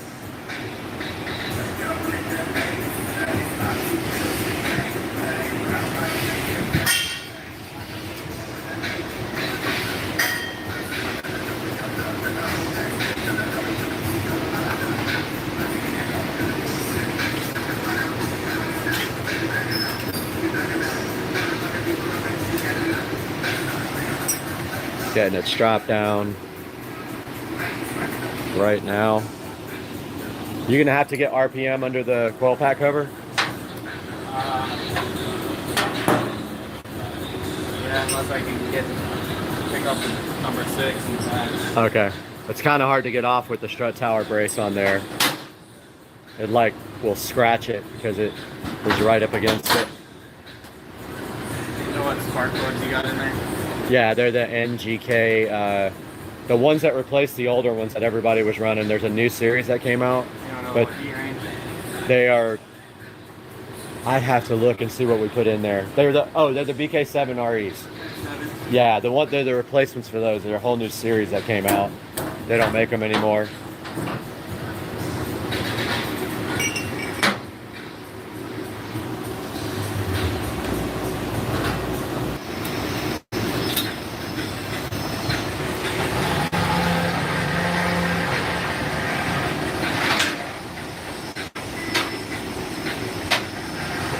car strapped down.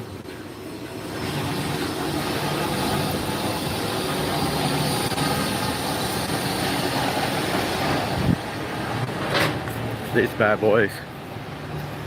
So they're going to Australia day after tomorrow, and they rented 2 shipping containers to ship their cars over to Australia. Pretty expensive to think about to go drag racing. Wonder if this tire still has a nail in it, or a screw or whatever.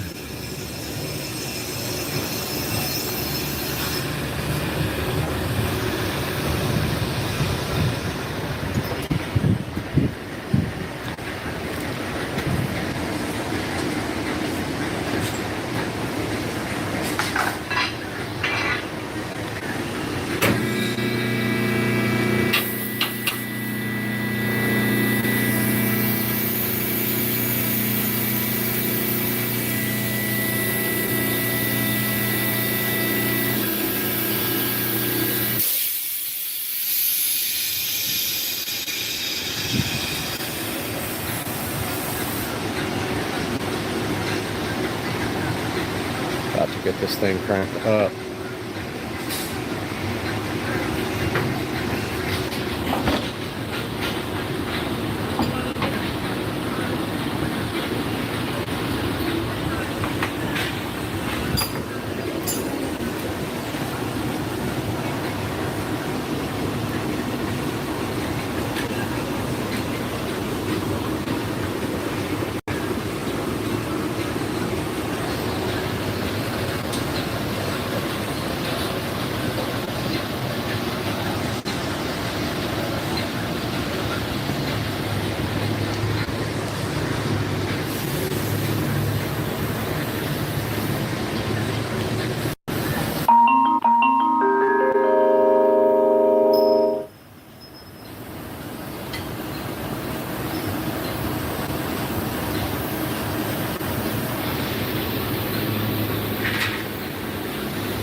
Crazy lightning out there, looking rough over there.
I just was asking Ryan what you guys had, and he doesn't have anything.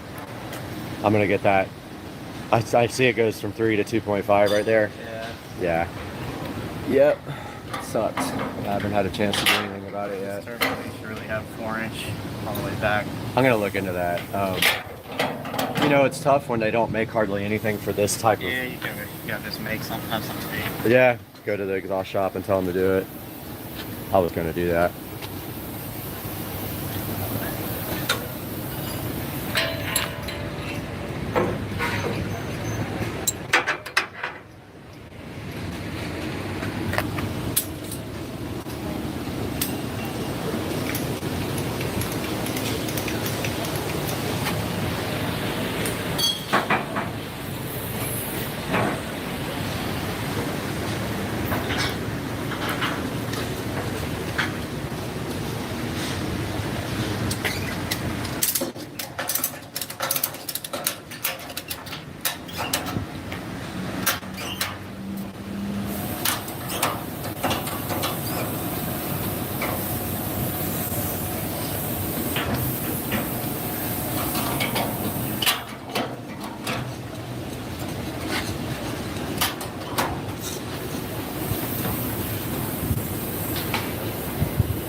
right, getting this thing ready to be put down some power. It's nice and cool out too. It's really like, definitely feel the weather coming. It's nice and cool out. Yeah. It's weird, yeah. Yeah. More humid.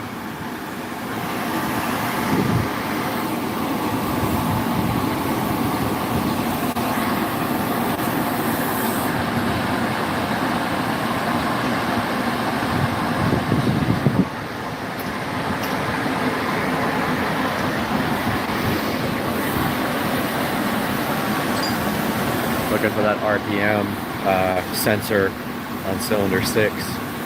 See if we're gonna have to pull off the valve, the spark plug cover to get RPM signal.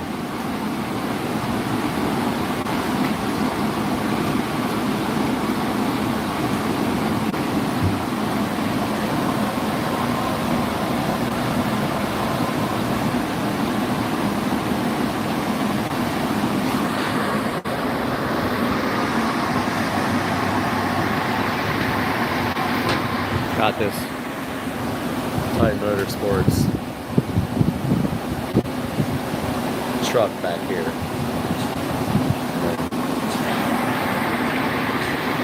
Weather's looking rough up here, everybody, but it's nice and cool out, just a little bit humid.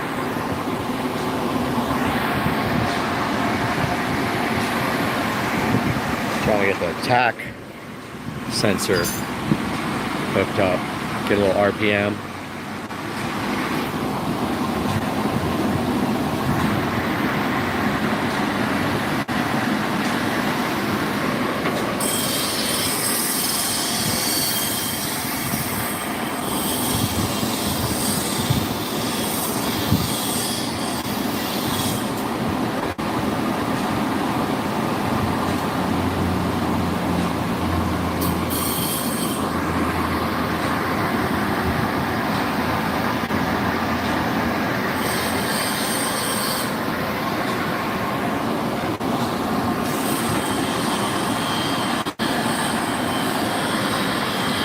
Be the ground ticket.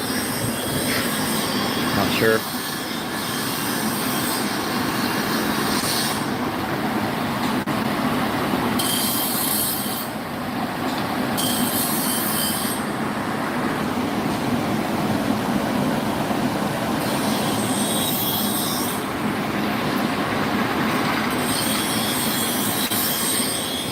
So these guys are really recommending 4-inch exhaust with this turbo. So probably in the next week or so, need to go to S&S Custom, give them an order the V-band flanges and stuff.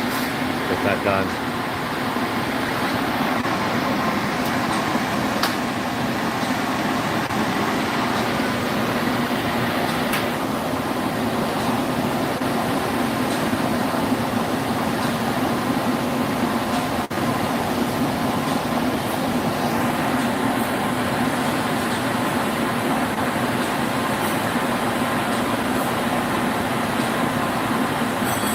A lot of dynos in there.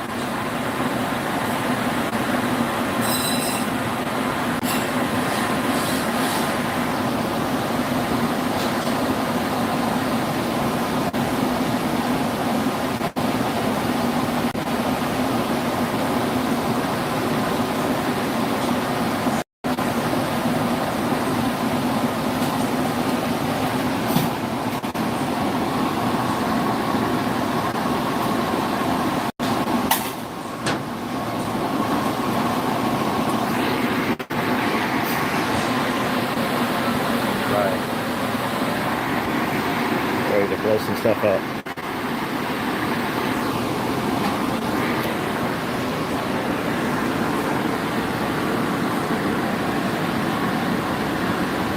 We need to do fuel now? Like add fuel? Yeah. I need to get Ryan?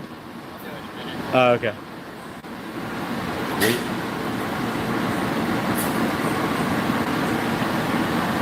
Got the laptop.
1650, I think, fuel injector clinic.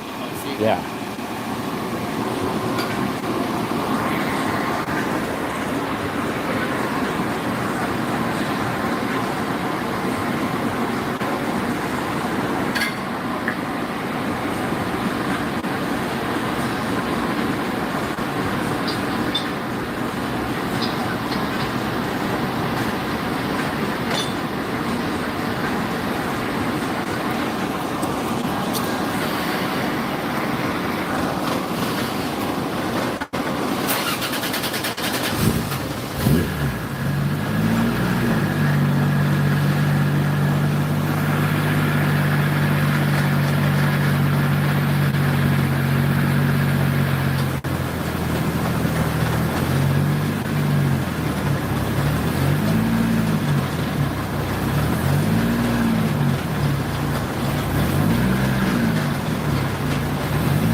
Jay-Z did that idle hunt.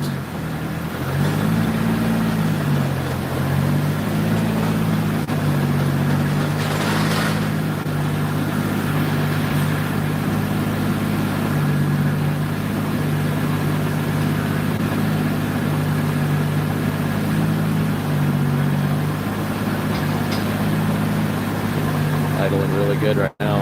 Yeah. So I guess he's taking a look at Tracy's default, Tracy's tuning, and seeing what he can see.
see it right here. 2,000.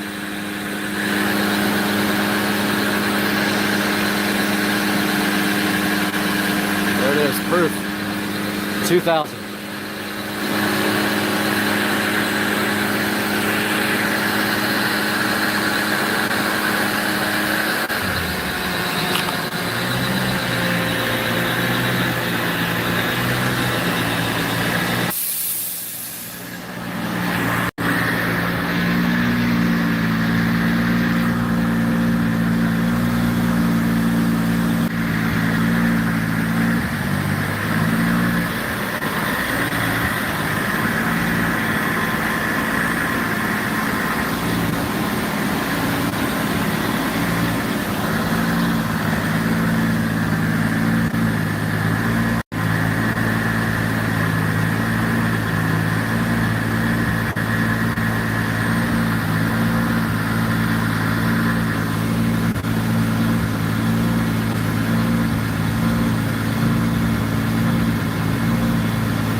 Yeah, you can just fill it up with 98. I was thinking, you don't, I mean, what do you think? Fill it up? Might as well. Yeah. Unless you need to do other stuff. Sweet.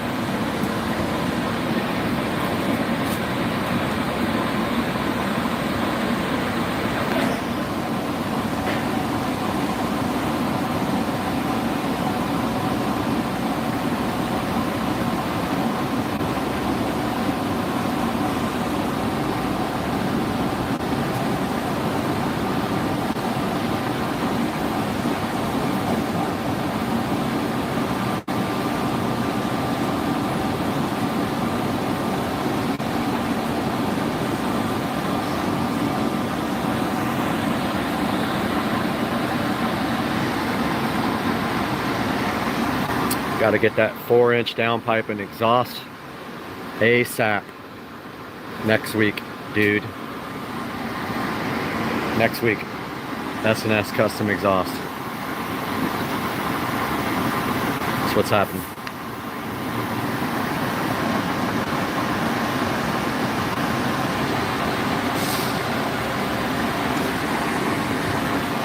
About to put some fuel in this thing.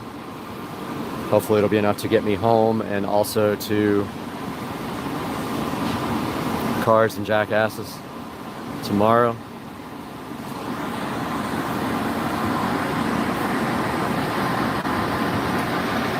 So, where are we all meeting tomorrow morning? Someone listed in the live chat.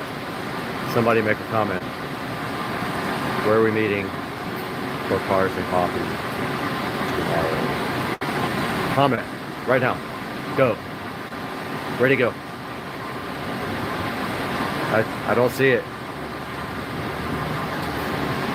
I'm waiting.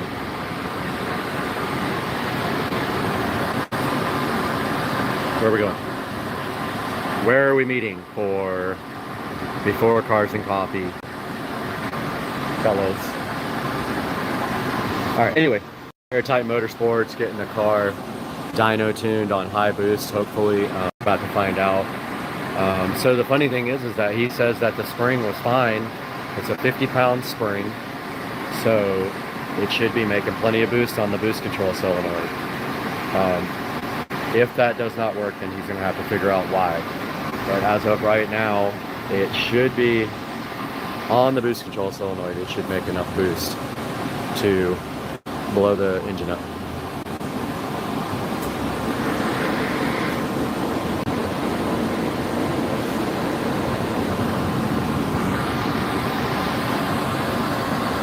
Live out here at Titan. There's Titan's truck parked in the back. We got a good parking lot here. I think they do meets here sometimes. Like, they got enough space back here to put like a bunch of cars in this lot. Waiting on the fuel. And I'm gonna go back inside, check on my work real quick.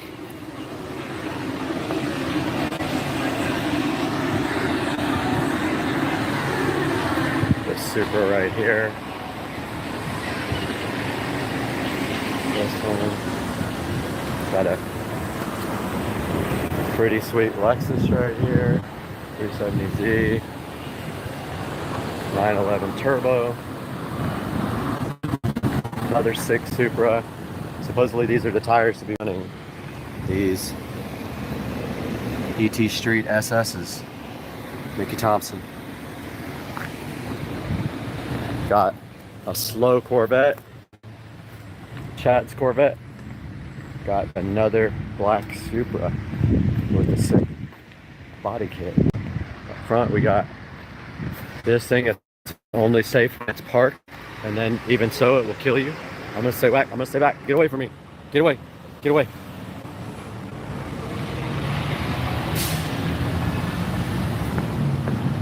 Heading up to the showroom.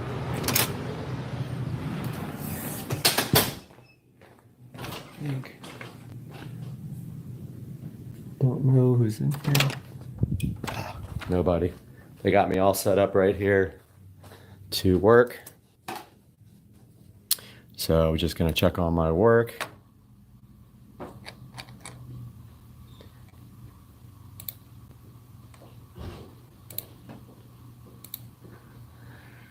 And there comes Ryan. Oh. Doing a live stream. I think he's putting fuel in it right now. Yep. I told him just to fill it up with the 98 stuff. Got a whole one person watching. Super famous. Some of the stuff in the... He's doing straight E85. So you don't want to go to like E99, be like a mixed blend or something, be too much. Oh, he doesn't want to do 99? So he's just going to do straight E85 for you. Okay, that's fine. All right. But it's the good E85, not the junk from the pump. Somebody thinks they're fast out here. I hear them getting on it. All right, headed back over to the dyno.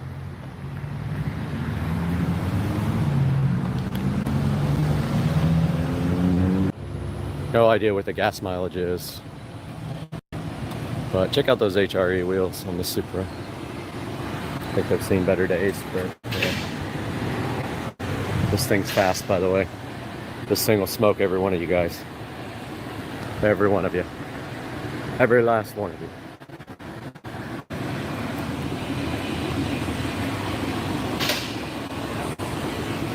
Can't show there's a secret car in there. Can't show. Look at this Mark III.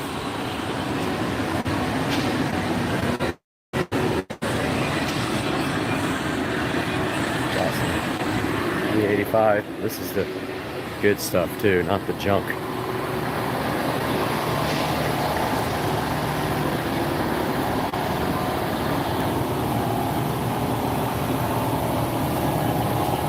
So did that IAT actually work when you plugged it in? Are you concerned about it at all? Yeah, you need to have one. Yeah. Gotta get one installed in the intercooler pipe. Okay. So what is that going to do for our tune and stuff right now? It's gonna change the based on air temperature, weather. And that's not something we can do now? Take too long. Yeah. Gotta pull the pipe off, all the pump. Okay. Install the sensor, wire it up. All that. Right. I'd rather get you tuned now and then you can put Come it back. in. And the biggest thing that's gonna happen is it's gonna get air fuel ratio get a little richer. Okay. As you drive it. Okay. You don't have the air temperature compensation that you need. But if it gets cold out, which obviously it's not gonna be cold Right. anytime soon, but if it's cold out, you could go leaner. Leaner. You don't have the air temp. Okay, cool. You just gotta get it installed sometime soon. All right.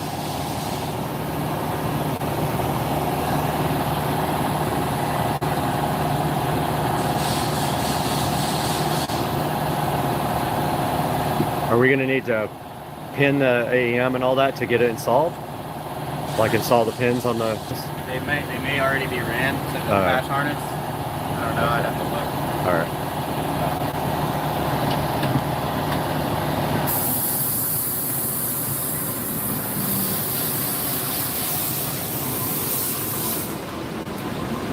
So, not getting an IAT sensor hooked up, which is a huge bummer.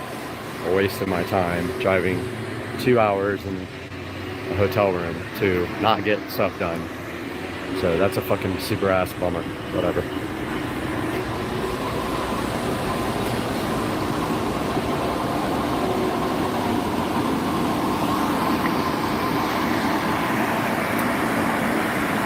Filling it up with real E85, not this, not the pump stuff that Chad uses to blow up his engine. This is like legit E85. Costs more. Chad's too cheap. He just buys like pump E85. He won't get the real stuff.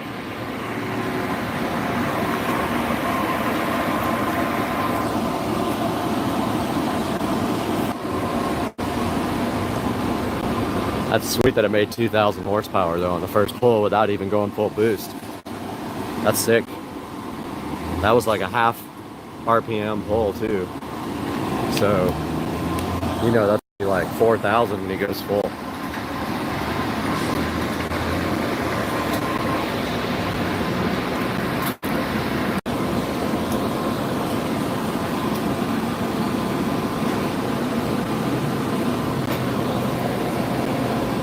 Gotta get some of those ET Street SS's.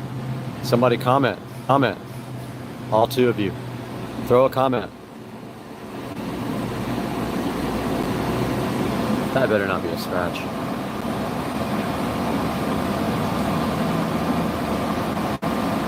Right there.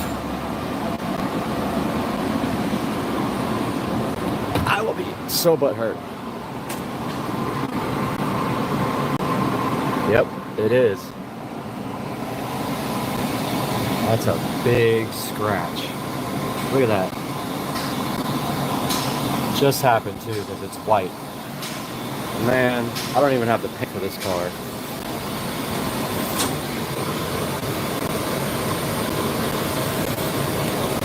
That's a bummer.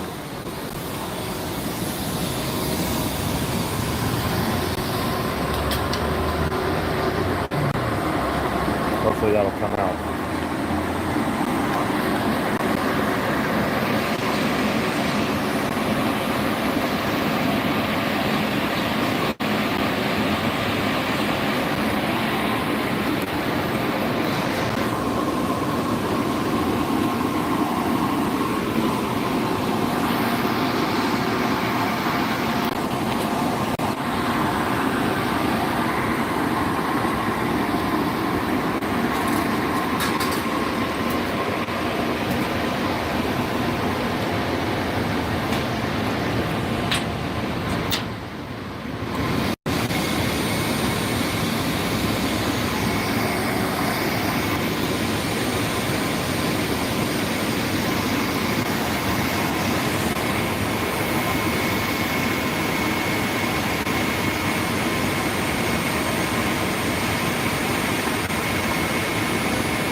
gallons.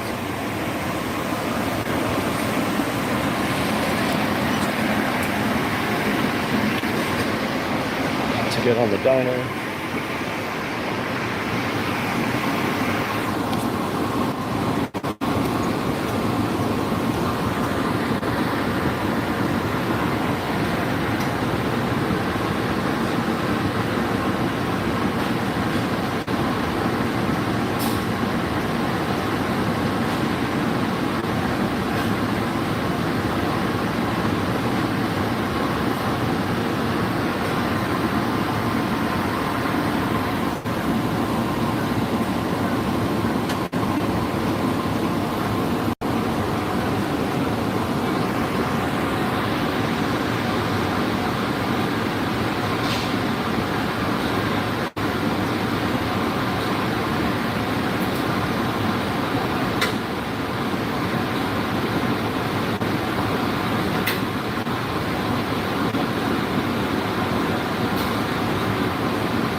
after the first pull.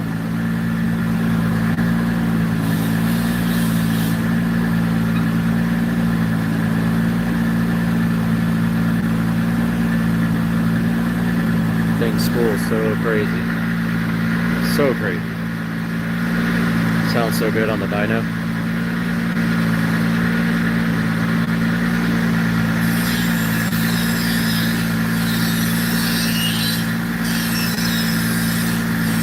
Must be the boost duty.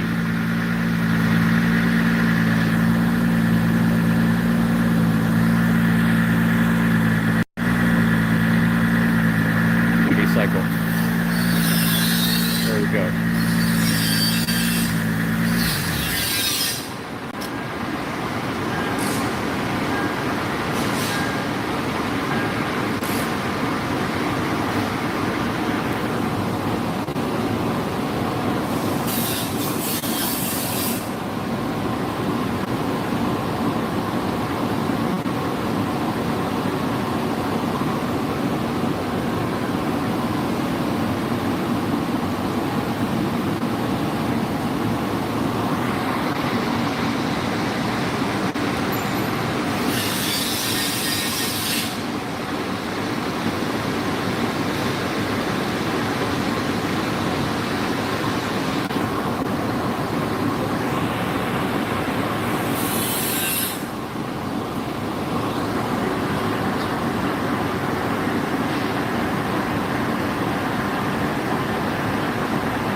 Tires pretty slick. Are they really? Yeah. Well, they're road racing tires. They're like... They're spinning a lot. Are they really? Dang, they look really good on the street.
Spinning on the dyno. Tires are spinning.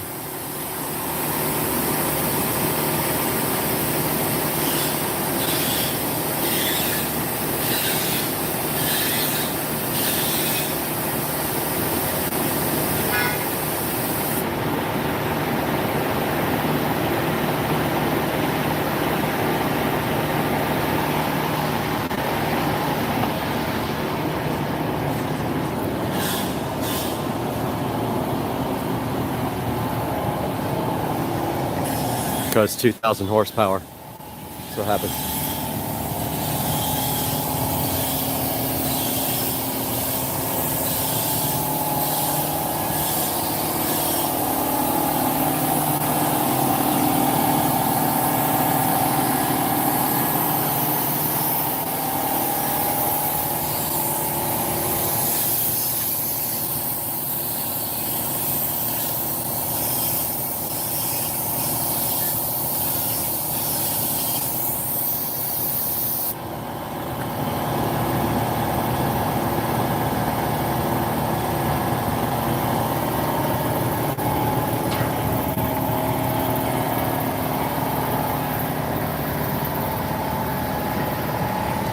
Here we go. Try again. Spinning on the dyno. Making big power or terrible tires. Who knows?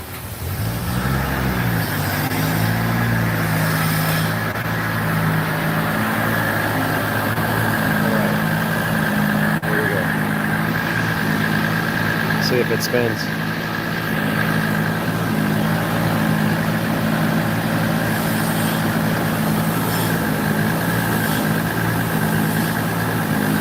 Let some air out of the tires, trying to get that from not spinning.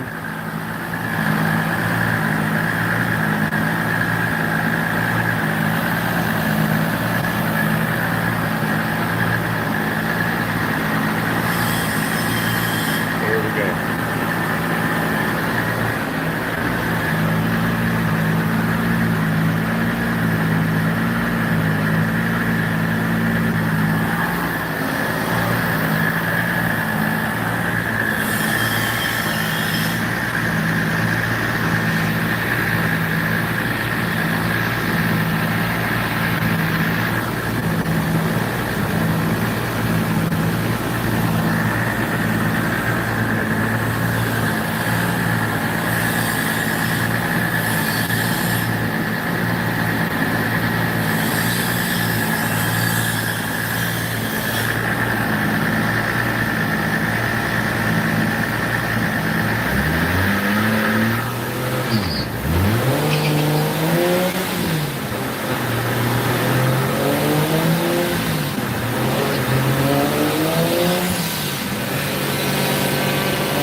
So ridiculous on the dyno. You guys would freak out in person.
Yeah, I don't weigh much.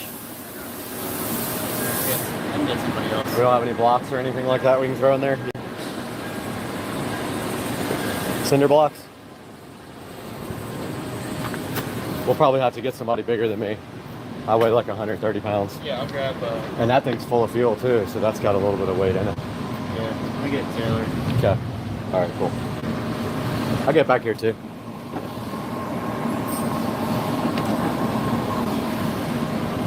Gotta get in the trunk. Spinning.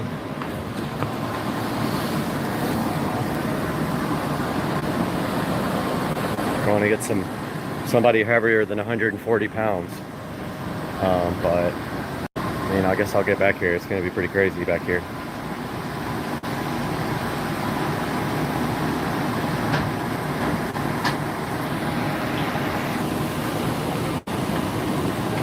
Want to come with? Yeah, man. Let's go for a ride. See what happens. See if we blow it up. Last time I'm going to say okay. I just think you don't have any problems with these tires rubbing, do you? Nah. Usually don't. You want to switch sides actually? This is exhaust though. Yeah. See, I'll get a picture or video or whatever. Yeah.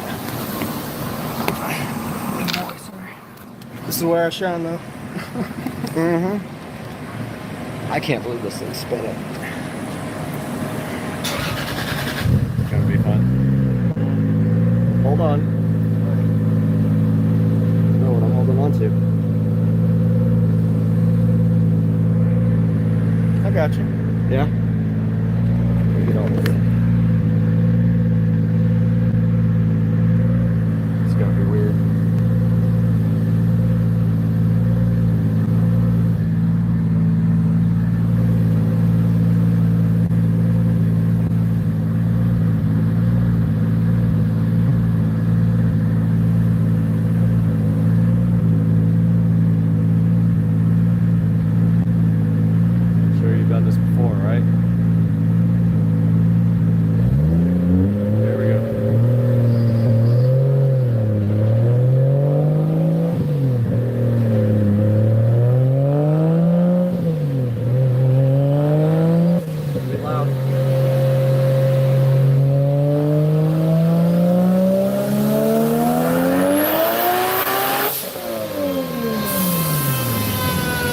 That time, I don't think.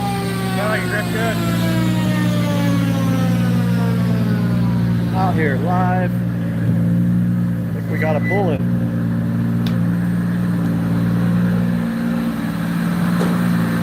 Is that better? Okay. You guys don't have like big blocks to put in the trunk? Big block. A lot more denty than the we have to do it quite often. Yeah. Once you start getting good horsepower, Yeah.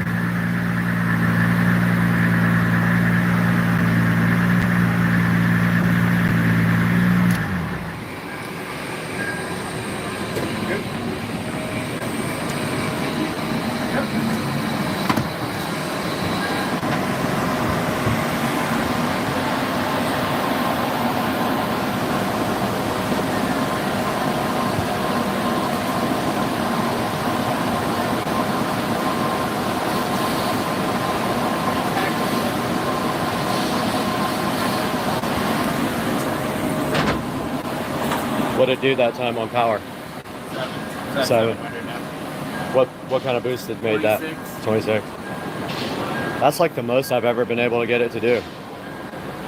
Yeah, it's maxed out on the duty cycle on the weight on the boost envelope. So what does that mean? What do we have to do to get higher? Well, you know, it should be higher than that. One wasted. That's what I was really concerned about. I'm wondering if you have a leak somewhere.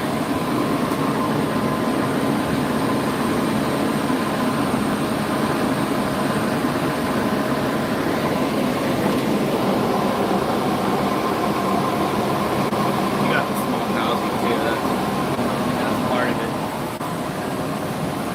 There's 2 housings you can get. Yeah. The turbo. One's called an H cover. That's the one that you should have on this color. But, I mean, that seems awfully low for that turbo even. well, if I can get it to make more boost, it'll probably make a little more. That's what I'm thinking. But nah, you need the H cover. I mean, I've never run the small cover on this turbo before. Normally it'll make 900 plus. About 32 pounds. We gotta get more boost out of it. Get it up to 30 something. I can bleed the side of the wastegate to get a little more boost. It's not ideal. I mean, something's got to be wrong, right? If it won't go over 26 pounds of boost. Not necessarily.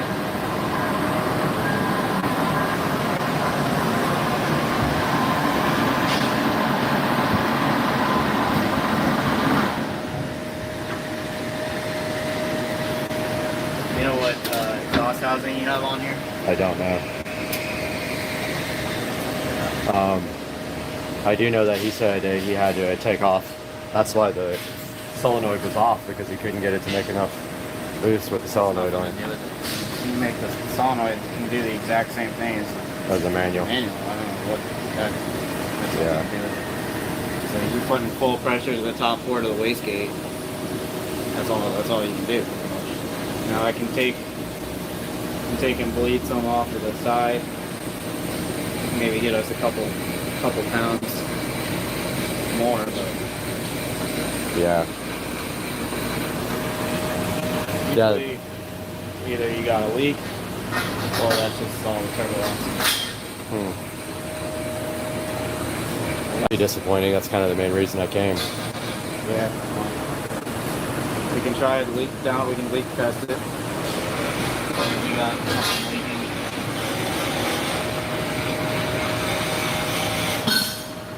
Yeah, I mean, we have a little time. I guess we should. If you think that's... That one kept popping off, so that's what he put on there to keep it from popping off, that diesel size one.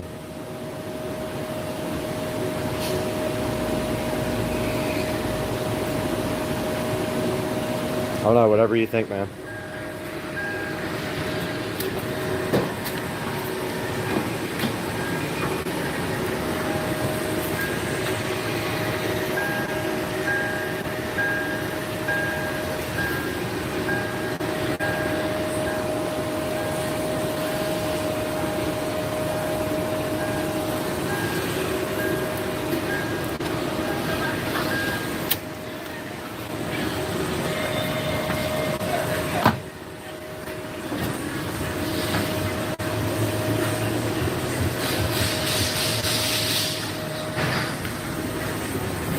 All right, we're gonna stand down for now. It made 700 at 26 PSI, but it's not able to make any more boost for whatever reason. So we're gonna look into that right now, and then we'll come back after that later.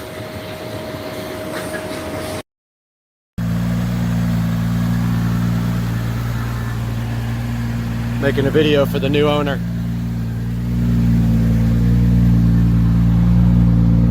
Got to get it on the truck, Philip.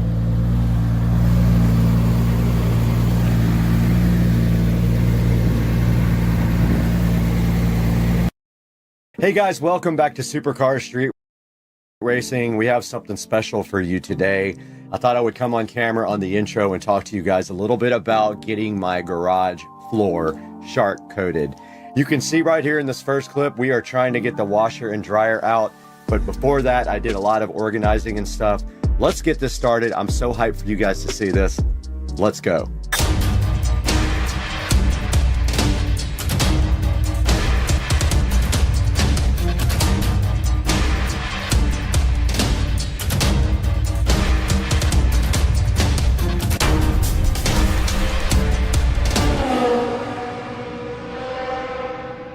Welcome back to the channel. We are Supercar Street Racing. You can see right behind me here, it says it somewhere. And today we have something special for you on the channel. And that is, we got the garage shark coated, and you'll see what that means in just a little bit. But first, we had a lot of organizing to do, so let's get straight to that. We had to get a lot of stuff out of the garage, And so we did it, and we moved stuff around, and we made it happen. Let's watch.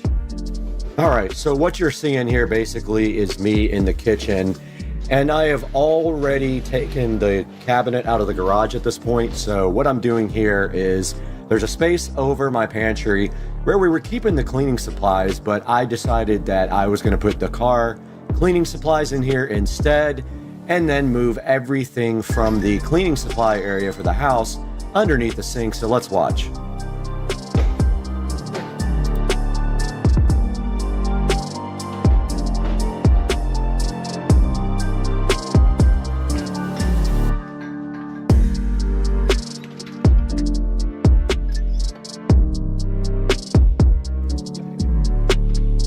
So right here, what I'm doing is putting everything for the stove cleaning above the microwave, but actually I ran out of space under the sink later, you'll see. All right, guys, as you can see right here, we got all of our cleaning products in here. It is a tight fit, unfortunately, but that is all the space that I have. I also have some overflow going up here where I will put some stuff that won't fit down there, but that's how it's gonna have to be from now on. And now I have to move the car products into the top here on this very top shelf because I can't fit all of the house cleaning products there, so it only makes sense. I just don't have a lot of kitchen storage here, so let's get busy putting the car products up here on this top shelf.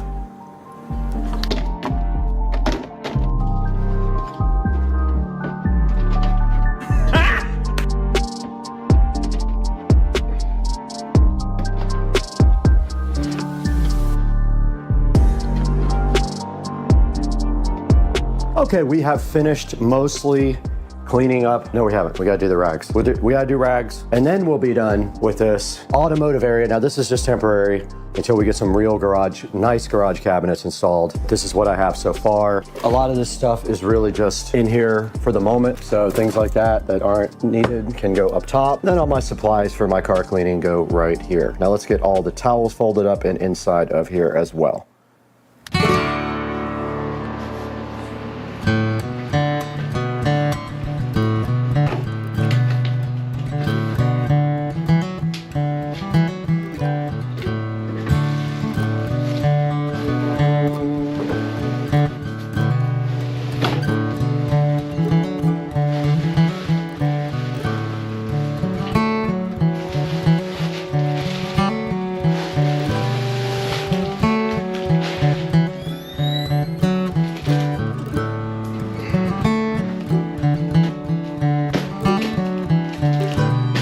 All right, guys, we are back in the Supercar Street Racing Garage, and we have finished part 1 of the video about our new garage floor being put in. Tomorrow, we have to get this washer and dryer out tomorrow with them. They're gonna help me. And you can see that this floor has gone through some abuse in the last 4 or 5 years, and it has tire marks on it, and it actually peeled up the epoxy here when the tires were hot on it, which is why I put the mats down. And you can see that the mats have basically melted onto the floor.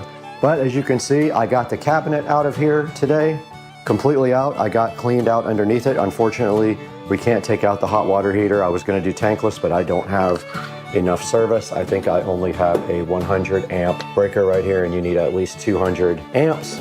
I can't do that. We got all of our products out of there, out of our garage cabinet, up into the cabinet up here and up there.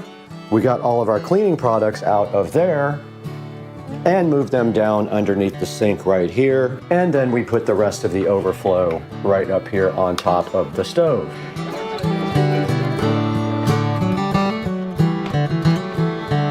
Now in this clip here, you can see the guys from Shark Coatings did get here pretty early in the morning, actually earlier than they were scheduled to, so I was kind of not ready at the time.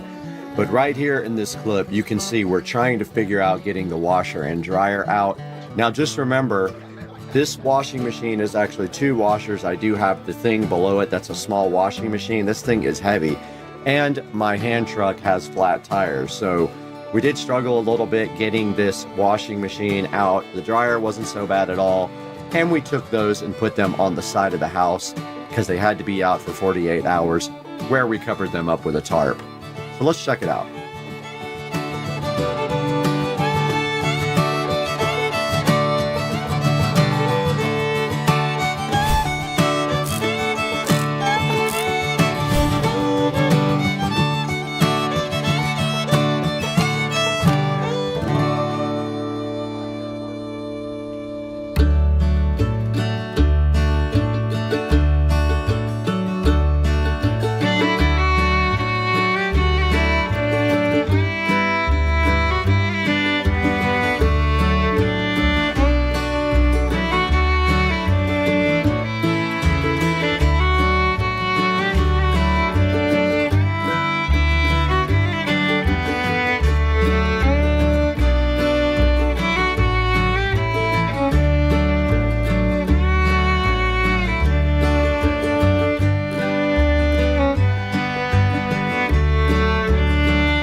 All right, guys, you saw my garage floor get shark coated. Such a cool process.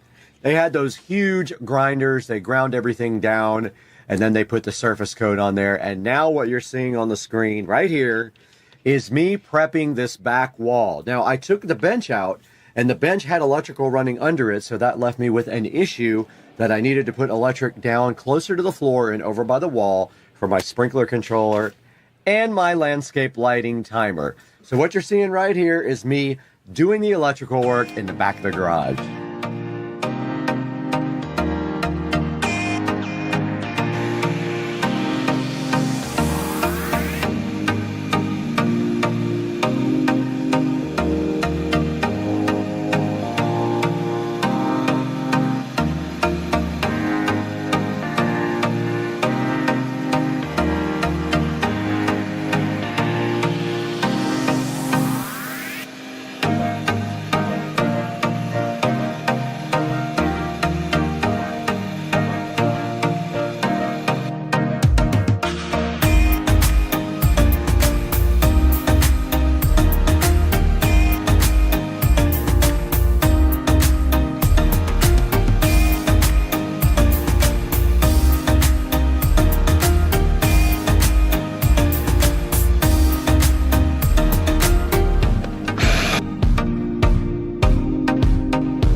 We are out in the supercar street racing garage, and you can see right here and right now that the floor has been shark coated completely. They did that yesterday, and I let it dry overnight, and it is safe to walk on, but not safe to put the car on yet. It will be later tonight, and then tomorrow we can move the washer and dryer back. But as you can see over here, I'm already working on electrical for this wall, which you guys saw me doing a minute ago. I basically cut holes so that I could run power down to the corner for my landscape timer and for my sprinkler controller. I just had to figure out what I'm going to do about this wall, because basically I'm probably going to have to cut the pegboard and screw it back on, because the wiring is all running really bad through there. So yeah, I'm going to go ahead and keep working on this, but you can see I've got the box in. I've got the power run up to where I'm going to tie into the other power, and now all I have to do simply is tie in right here. But I went and painted the new receptacle and the new cover plate black, and also I put in a Echo Show wall mount hole here, and I have a Echo Show mount that I just painted black, and I ordered a Echo Show in black to go right here. Now let's get back to work.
right, guys, you just saw the last scene where I was doing electrical work. And basically what I had to do was tap into the existing electrical outlet so that I could get power for my Echo Show 5. I did have to cut the drywall to do that, so then I had to patch and paint, and that's what you're seeing in this next clip. And I also added a receptacle down in the lower left if you're facing the rear wall. And that's gonna be for my irrigation system controller and also for our landscape lighting. So let's take a look at what I did here next by patching and painting the back wall, which was never painted due to the washer and dryer being there.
All right, a little update from the garage, and I have finished the paint project. And let's take a look as we step back, and I'll go through everything that we did. Yeah, that peel satisfaction. We did have the floors sharp coated, and then we put the washer and dryer back up against the wall here on the newly sharp coated floors. We also removed the workbench, added an Echo Show 5 there, and ran power down to this brand new receptacle, which is also a USB-A and USB-C charger. We moved our landscape light controller over here. We had to cut the wall, so I have to repair that somehow. I haven't done that yet. And I did a terrible job patching the wall, probably one of the worst jobs I've ever done. However, there is a banner going right here that hopefully will cover most of that. So it's 4 feet by 3 feet. It'll cover a lot of it. And so taking a step back, you can see right here and right now how everything looks after the garage project. Now, I am considering getting a cabinet for right here. A really nice cabinet that covers up this ugly breaker box. We'll see if I can get one found, and it would just be as tall as I can possibly get it, and then cover from about here to here, or all the way across here to cover up this hot water heater. Eventually I would like to go tankless, but for now I don't have enough electrical service. Let's get the car pulled in here and see how it looks. All right, we did get the car all pulled in now, and we have the golf cart in as well. And stepping back, you can see how much space we have now. And I did pull the car in kind of sideways, but you can see there is a footer down here that you have to be careful of. I could go back more and over maybe another 6 or 8 inches, but now we have much more room in the back because the workbench is now gone. I could come back another foot easy there. And you can see I moved the charger cable to the wall here as well, and there is our Echo Show looking so fly in the wall. And so we have the Echo Show ready to go there as well. And stepping around, we have plenty of room here now to detail the car. And we have plenty of room for the golf cart as well. And I did keep this thing that was found in my yard randomly to put my car cover in. But yeah, guys, this is going to wrap up this part of the project. The only thing left to do, I have black blinds for that window. That's the last part of this project. And now let's take a look at it with the brand new garage door closed. And there you have it, guys. That is the garage project that I have been working on for months and months and months, coming to a close. And I do say it looks fly. Don't forget we have the hex lights. We have colored lights up here that we can change. And there they go, looking so fresh and fly. And guys, I hope you enjoyed the video, and I hope you enjoy all this hard work I do for you guys. Guys, welcome back to the Supercar Street Racing 4K production studio. I'm Brad, and you just saw my whole garage project come mostly to a close, besides getting the blinds up on the wall. And now I want to take a look at this shark coating website with you guys. Go ahead and go online to sharkcoatings.com and check out the website. And you can see they did a great job on my garage floor, and I would trust them with yours as well. Guys, thank you for liking and subscribing, and we will see you on the next video. I'm so happy to have you guys with us. We got to get out of here. We spent way too much time sniffing paint fumes.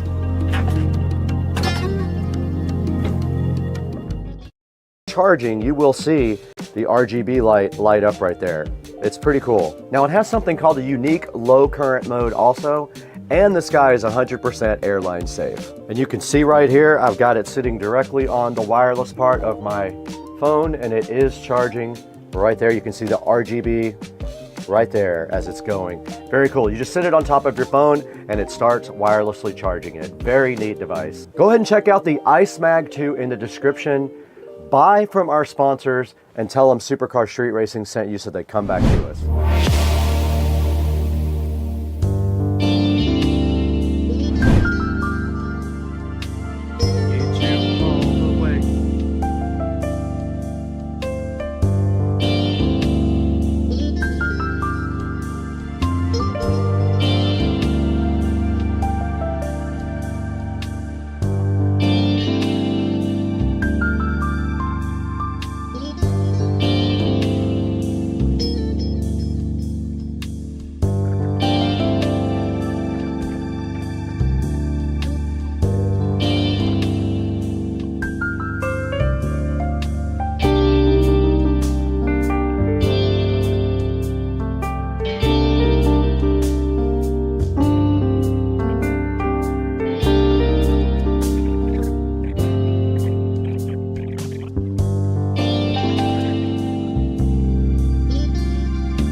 Biggest boat ever driven up this river. One Blue Jay, big hole. Hey, and welcome back to the channel. Today we've got something to talk about, and that is, you want to be a YouTube creator?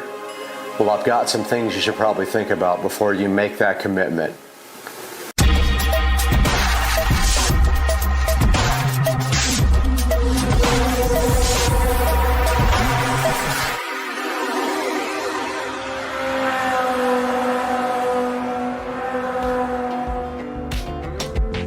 So let's talk about the first thing you're gonna have to be a successful creator on YouTube. So YouTube recently raised the stats for becoming a creator and making money with YouTube videos. They now require 1,000 subscriptions. So I know you might be thinking it's difficult to get your first 1,000 subscriptions. It is very difficult. But there are options out there. There are paid subscriptions where you can pay people to actually boost up your subscriptions. Places like Upwork will do that for you for a minimal fee, and it can get your channel started on the way to 1,000 subscriptions. Other ways to do it is just social media. Put your channel out there on Twitter, put it out there on Facebook, and just by word of mouth. And people will subscribe to your channel. They'll help you out tremendously. So the second thing you're gonna need is 4,000 watch hours in order to monetize your videos. That's in 12 months' time. Now I know that might seem like a lot of watch hours, but that can be done pretty quickly. If you take your time and make great videos, you can get to that 4,000 watch hour mark quickly. Again, there's other ways to get it done though. You could actually pay someone to boost up your watch hours to 4,000, at which time your channel might take off and start earning revenue. So the next thing you need to be a successful creator on YouTube is a plan. Now, when you have this plan, all you have to do is just stick to that plan and come up with something that people are interested in hearing about. It might take you a few videos, but maybe one day one of your videos will break out and go viral. I know I have several videos over the 40,000 mark, and that's the only way you're really going to make money on YouTube, is if you get videos up there in the 40, 50,000 mark per view. Those people with million hit videos are making quite a bit of money on YouTube. So I know what you're thinking. How much does each video pay on YouTube? Well, there's a lot of factors that go into getting your videos monetized and how you get paid. And a lot of them have to do with ads. And how many ads you place on your video and how much people watch all the way through your video has a big effect on the amount of money you get paid per video. So as you can see here, planning your ads in your video has a big effect on your pay. So how much does each video make on YouTube? Well, I can tell you from experience that a video that gets over 40,000 hits will probably make you around $120 to $140. Now again, it depends on your mid-roll ads, your primary ads, your secondary ads, if people watch all the way through, the length of your video, and other factors like that. But as you can see here, a video with over 40,000 hits is still not going to make you a lot of money. You're going to need to get into those millions of hit videos if you really want to start thinking about retiring. So your next challenge is going to be coming up with ideas for your videos. To be a successful creator, you don't necessarily need to upload videos every single day. But when you're starting, it certainly helps. The more videos you upload, the more chance you have of becoming a successful creator that makes money on YouTube. Now, all your videos might not strike it rich, but having a lot of videos out there increases your chances of a video going viral, at which time your channel could take off. I have several videos with over 30,000, over 40,000 views, and as soon as I started getting those kinds of views, my revenue increased and my subscriber count increased. So try to make as much content as possible, but also try to make it very, very high quality. So how long does it take a channel to really take off and start making money? Again, that's going to be up to you. First, you've got to get that 1,000 subscriber thing out of the way. Then you got to get that 4,000 watch hour thing out of the way as well. Once those two things are done, you can start monetizing your videos, but you also have to create a Google AdSense account so you can get paid, and YouTube has to approve your account. Now, getting your account approved can be tricky. They have done some things with certain people's accounts saying that they had copyrighted material when they didn't. They have flat out denied some people's accounts, and they can take your monetization away at any time if they feel like it. So go ahead and get these things out of the way, and you're well on your way to being a successful YouTube creator who makes money on their content. So how long did it take me to start making any kind of money on YouTube? Well, I'll tell you right now, I've been at it for years, and I still don't make enough money on YouTube to even pay for the channel. It's a bummer, but you gotta start somewhere. And I have hundreds of videos from years back, some of which were not monetized until recently, and so I haven't made a lot of money on YouTube. I only really ever recently made any money that can even be counted towards anything. So you're going to take a loss in the beginning, and especially if you have to buy equipment. You need things like cameras, you need lights, you need editing equipment, you need mics. And for that quality to be high, you're going to have to spend some money. So it's going to take a while for you to start rolling in the YouTube. But take a look at some of the things here that you're going to have in the minimum to make some high quality video productions. So let's go over some of the things you need in the long run, once again, to have a successful YouTube channel and make some money as a creator. So the first thing you need is the 1,000 subscribers. That has to happen. YouTube will not monetize you without 1,000 subscribers. The second thing you need here is 4,000 watch hours over the last 12 months. You have to have at least 4,000 watch hours or YouTube will not even accept your application for monetization on your channel. After they accept your application, you're going to need a Google AdSense account to get started getting paid. And YouTube does report to the IRS. So you can expect them to send all your information to the IRS with your social security number. You need a plan. What's your channel going to be about? What kind of content are you going to focus on? Are you going to have more than one area of focus in your content? Make sure that plan is good. And you're going to need to create a lot of content. A good successful channel starts with a lot of creative content. Eventually, when you have your 1 million or 2 million subscribers, you can step that content level down and just focus on the main things that make you money on YouTube. Now, I wish you the best of luck on your endeavor to create a successful YouTube monetization channel. And please let me know down in the comments if you have any suggestions. What's been your experience trying to become a creator on YouTube? Let me know down in the comments, and we'll see you later from Supercar Street Racing.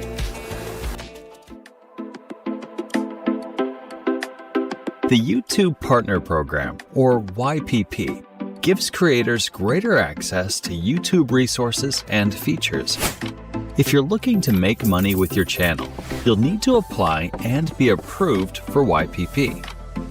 To apply for YPP, you must be in good standing with YouTube, have at least 1,000 subscribers, and have 4,000 valid public watch hours in the last 12 months.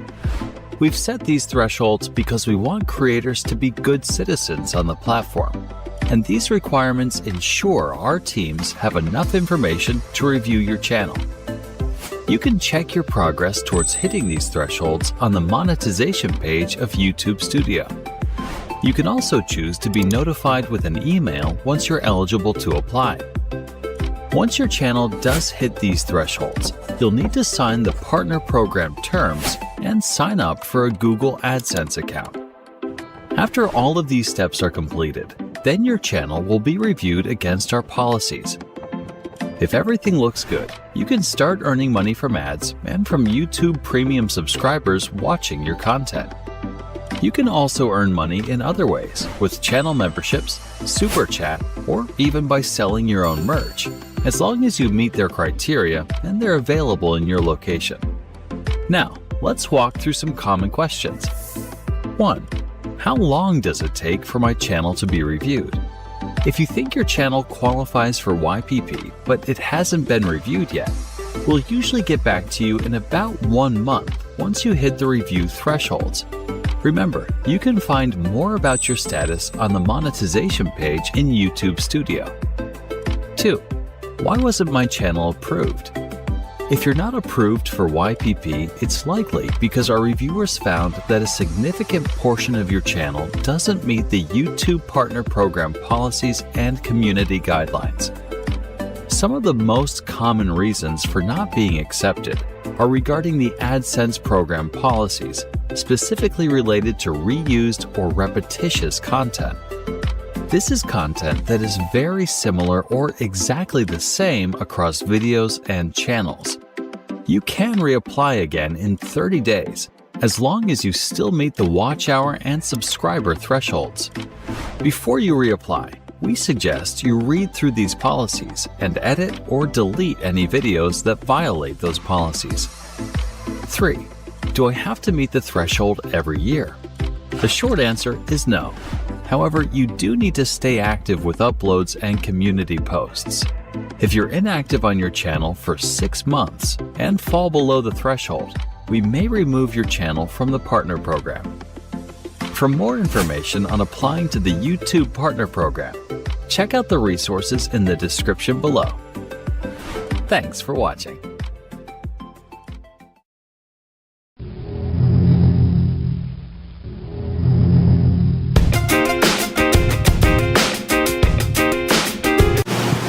Guys, we are back in front of the Supercar Street Racing amazing 4K production studio today, and we are looking at a deeper, in-depth look at the Eufy security doorbell and smart lock right here. Today on the channel, we're going to get into this guy. Oh, hi. Are you home?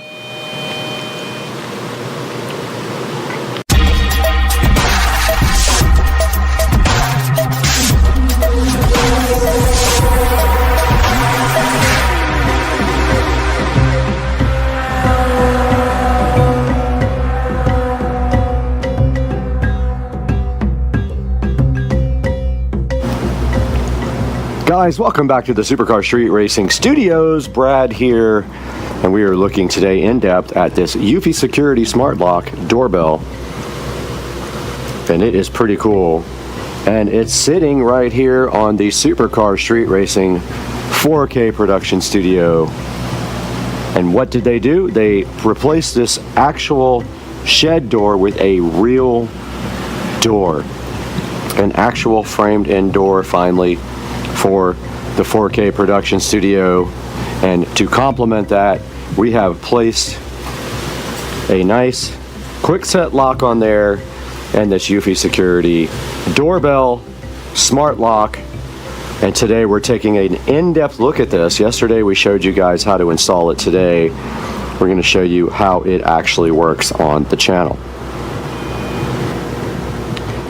Alright, taking a look at the front of the Eufy security door lock, doorbell, smart lock.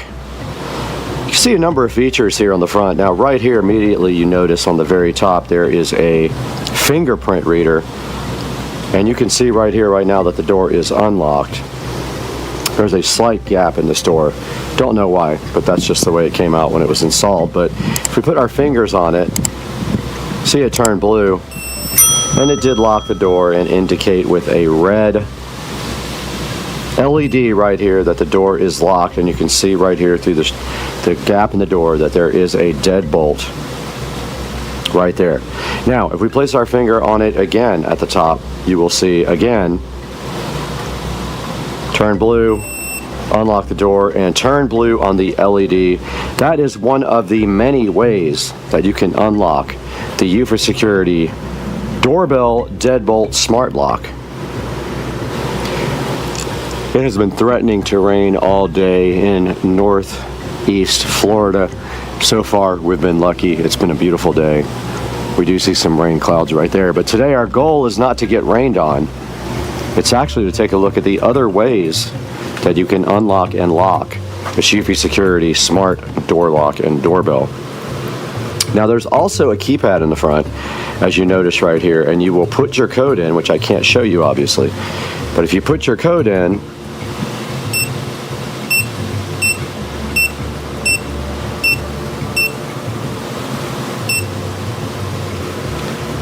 aha, okay. Alright, so I must have put it in wrong. Let's try it again.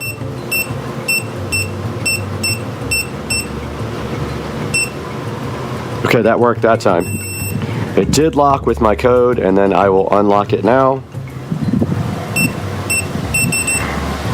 Oh, it double beeped at me.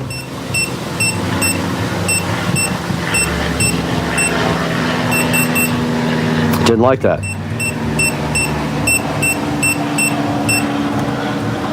And that time it did unlock with the code and respond to us with a nice blue light. That is how you unlock it with the front keypad. Now, the backup way to unlock the door, if something should happen and you do not have access, is there is actually hiding underneath this door chime a lovely keyhole. So you would just put your key in there and unlock it. And it is hidden by this water-safe doorbell chime, which you just see that we activated. Later in the video, we'll show you how to unlock this from the Smart app. But right here, right now, we're going to show you about the doorbell chime, which should be this button right here, and you can hear it.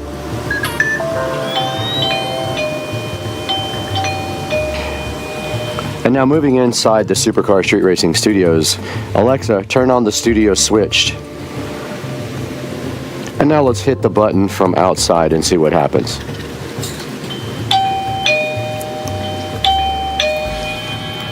Moving inside the studio, Alexa, set the studio switch to white.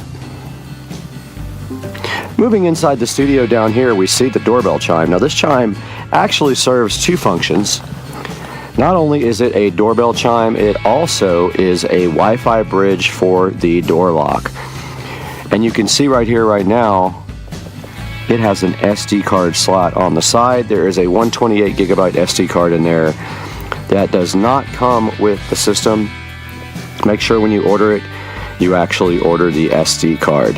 This is paired to your Eufy app separately from the actual doorbell. So you want to pair this guy first by scanning the QR code on the back. And then when you get your doorbell battery charged, you will actually add your doorbell to the app as well.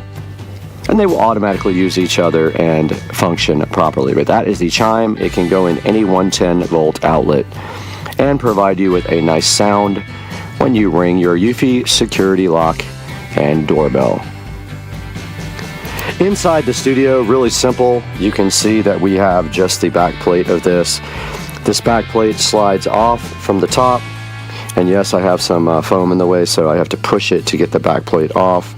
But I did put the foam right up against it so it looks good. Inside of that plate, you have your battery. To charge that battery, you will pull that battery out.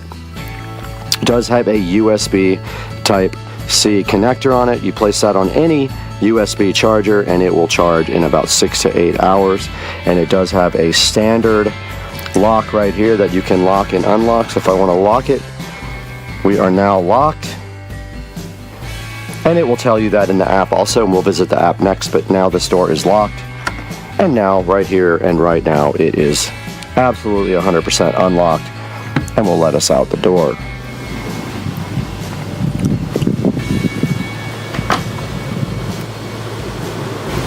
Back outside the Supercar Street Racing Studios here on a lovely day in Florida. The wind is blowing and the storms are trying to come in. We've been lucky so far.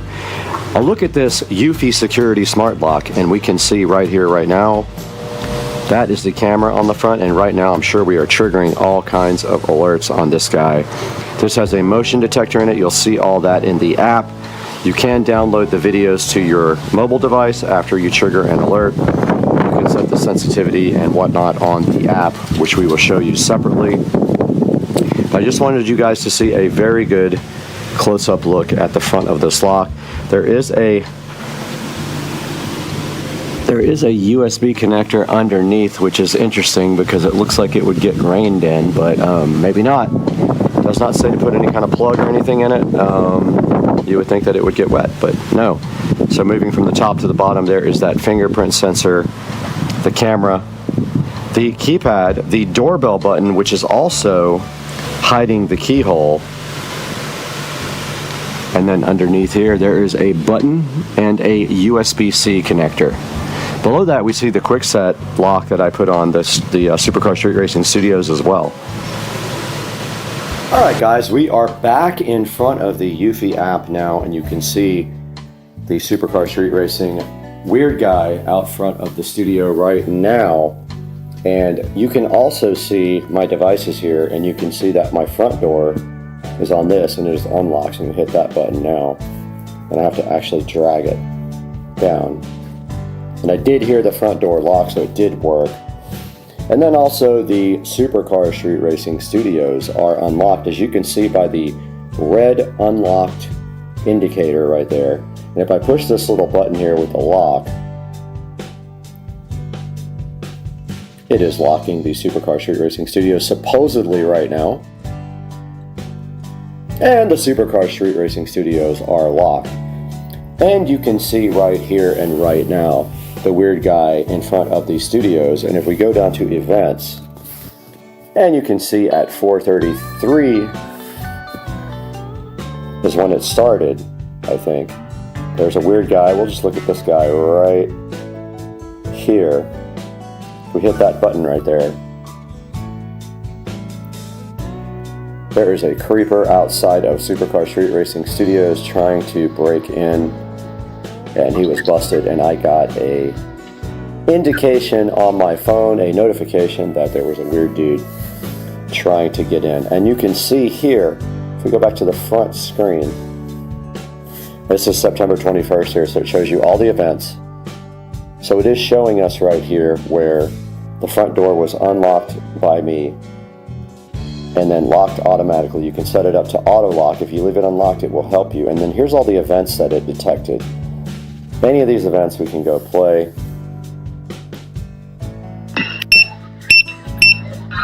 There's a good indication of the audio. Like that. You can see there that it plays back the audio and the video. We'll go back to the front page, and we can hit this arrow button right here, this little playback indicator. And this is a live shot of the Supercar Street Racing Studios. You can set the sound off and on at the bottom. You can record live events. And you can see it has the date and time in the upper right-hand corner, and someone just texted me, but let's get rid of that. And they wanted a picture of me, but not right now. And at the present time, I'm walking outside so you guys can witness me get detected by this camera. So notice the door does face the pavement and is going to feedback probably. So I'm going back before it feeds back, but you did see me. I'll turn down the volume and head back out to get detected by the lock. There I go, walking straight by. And you can see the field of vision is pretty wide. And I am standing way to the side right now. Let's see how close I am when it detects me.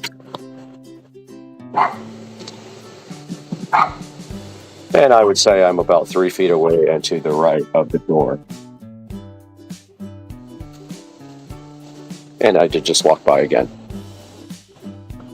And you notice here that on the display it says the door is still locked, and then also it shows you the Wi-Fi connection signal, how many kilobytes per second or K per second that is transmitting to the base station. And you can take screenshots down at the bottom with the little scissor icon. And then if we go up to the upper right and we hit the set button, we did get texted again, ruining our shot, but there is a motion detection setting here. You can detect all motions or just humans. Detection distance, you can set it so that it doesn't detect things way far away. It has a loitering setting and someone leaving. You can set that up, and you can up an activity zone. It has an auto lock feature, so this will lock the door automatically after a certain amount of time. It has a one-touch lock. If you hit the little lock button on the door, you don't have to enter your code. It will just lock like that. And the power manager allows you to choose whether you want optimal battery life. That does no motion detection. Surveillance does. It actually adjusts the detection time to reduce the chance of detecting the same object twice. Optimal surveillance lets you record the most, and customizable settings there. You can scramble the passcode so that you have to enter some different digits first, because that throws people off that are watching you put your code in. So you have to put in random codes at first, and then you put in the actual code. And wrong tire protection is on. Video quality here, we have it on auto. Video encoding format is high compression video quality coding format. The audio settings are here. You can turn up the ringtone volume, the beep volume when you touch it, the voice prompt, and audio recording when you are getting clips. And here's your notification setting. If you want to know when this doorbell sees somebody with motion detection, you can get notified on the phone. Also when the door rings, when the door is locked, when the door is unlocked. And then when you open the motion detected notification, it asks you if you want to jump to the related history or the live view. And here's your content extension notification. It's on most efficiency now. Down here at the bottom, we have app alert tones. They're set on default. And moving back to the next, we have the indoor chime ringtone settings. You can set up what it sounds like inside the house. Also can alert you when the doorbell is pressed. Alright, and also here's Alexa as a chime. When the doorbell is pressed, your Amazon Echo will send an audible chime, which is very cool. So there's a setup on how to get this done. Moving down, we have the lock calibration, so you do that the first time you put the lock in or if you reposition your lock. You can add access for people. Right now, it's currently just set to me.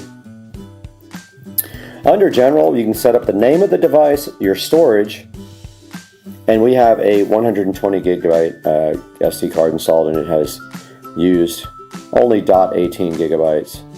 It'll be good for 4 days. You can format the card and repair it if something happens. If you want cloud storage, you do have to subscribe for that, which no thank you. And you have a mounting guide and about the device. It gives you the MAC address and all that stuff. And yeah, that is a look at the, and also down here you notice you can actually call the device. There's a little telephone at the bottom. You can ring it and talk to people who are outside of the studio. Now let's jump inside the studio and talk to Mr. Brad Street Racing to go over this lock on Amazon.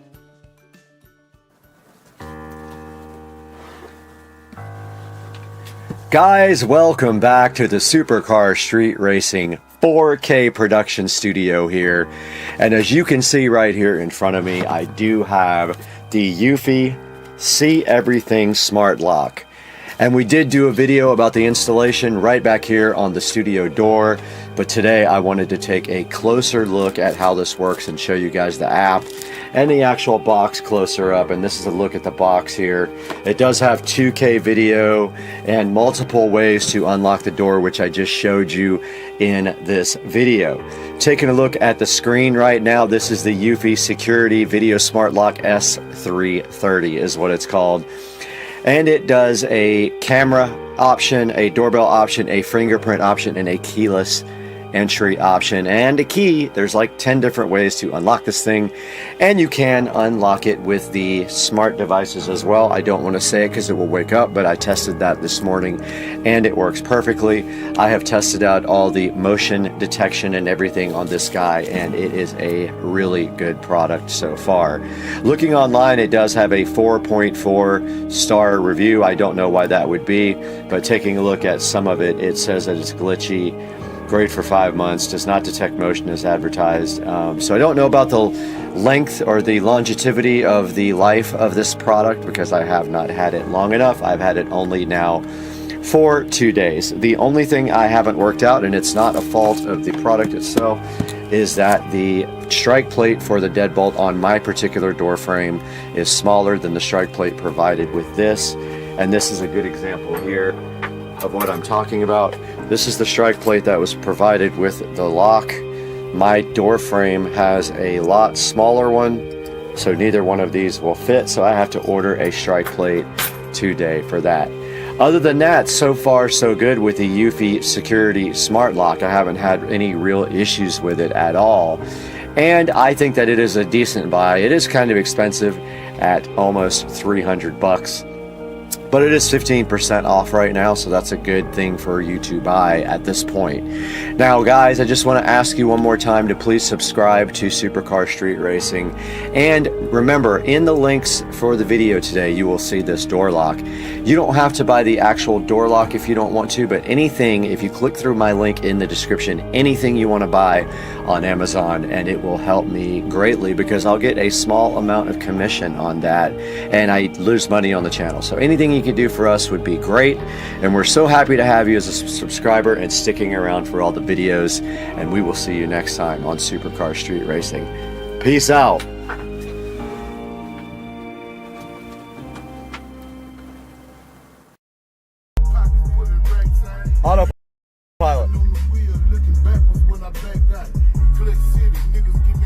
Full self-driving. This dude. What's in the cup? How am I doing? Candy. Water. Supercar Street Racing, and today we are continuing with part 3 of me reacting to my 15-year-old racing videos on YouTube. Most of these videos were recorded back in 2005 through 2008, maybe a little bit later than 2005, but we're going to continue that today on Supercar Street Racing.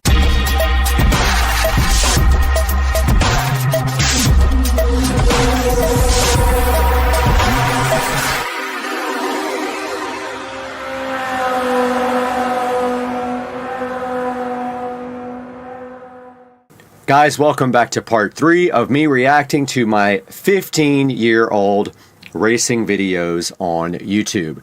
Today I've got 4 or 5 videos queued up, and we're going to take a look at those, and I'm going to react to them. I haven't seen them in a really long time, and you guys may have not seen any of them. Some of them are pretty cool. I had a pretty nice Supra, and I regret to this day selling it. So let's take a look at what we got first over here. Alright, so this says Brad's GT74 Super Crazy Burnouts at the Luxor Hotel. So basically what this is Supras Invade Vegas, and everybody was egging me on at the hotel, and so I did some crazy burnouts there.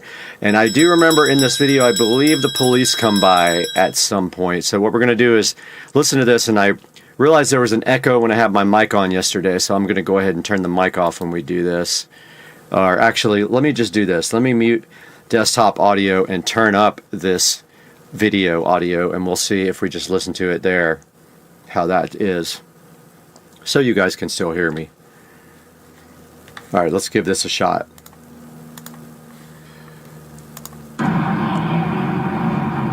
Alright, that's me in the Supra. Somebody's pouring water on the tire to make the burnout a little better.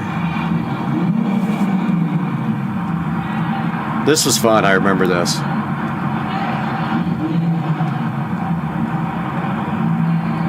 It's literally the Luxor parking lot where most of us stayed for the event.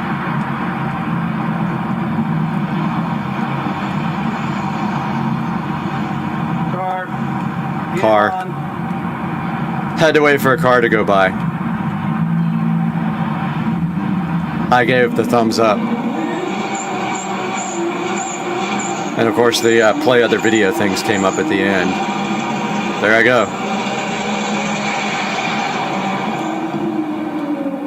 Surprised it didn't kicked out, but there was cops. I believe there's a second view of this, and there was police driving by the second I did the burnout, so pretty crazy. So that's me at the Luxor Hotel for Supras Invade Las Vegas. I don't know what year, 2008 maybe, ish. Alright, so this next video, I believe the audio was removed from. This is a 2005 R1 racing me, and my buddy David, I believe, was filming, and he kept dropping the camera, and I kept getting mad at him because it was a pretty rare opportunity to race a bike. So let's see what this is all about. Yep, the audio was replaced on this.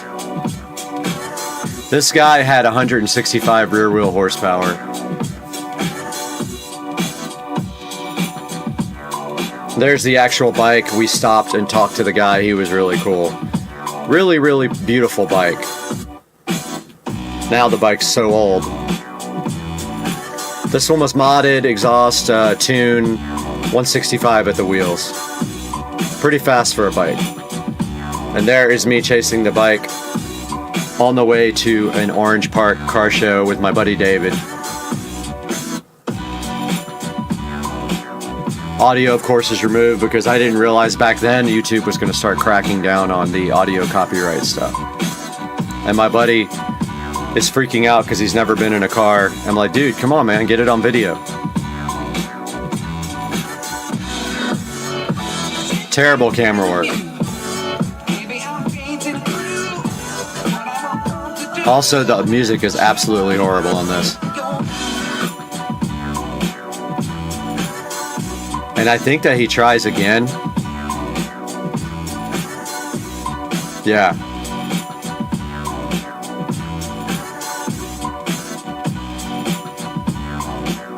I don't know why my buddy kept dropping the camera, but he absolutely ruined this video. He said he got it. He absolutely did not get it all. Then he hits it right here on the straightaway, and I try to stick with him. Very quick bike.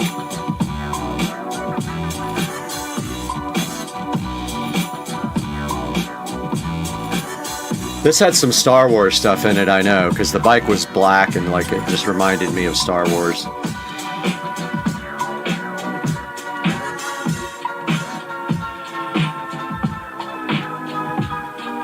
That area right there is actually known for police. They hang out right there before you get to that bridge.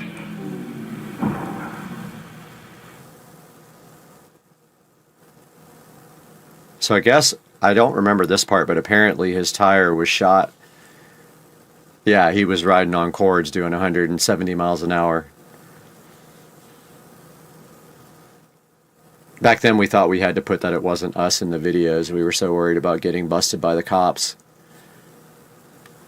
Worst cameraman in history, my buddy David, who's an airline pilot. And back then I was sponsored by MVP Motorsports with my Supra. We get really good discounts on everything. Alright, so that's me racing an R1 in my Supra. Now this actually is pretty cool. So guys, this is me in when we were filming Kings of the Street. So Kings of the Street is a guy who traveled around on a motorcycle, and he would only film or record cars that had more than like 700 wheel horsepower. He invited me out there. I did this run before we actually did the filming, and I had a thing of race gas sitting in the passenger seat at the time. But this is, you can barely see it, but this is GPS on my Pioneer AVIC, I think N1 or something like that. But it's GPS verified 170. Let's see. So there's my speedometer maxed out. Getting there, maxed out.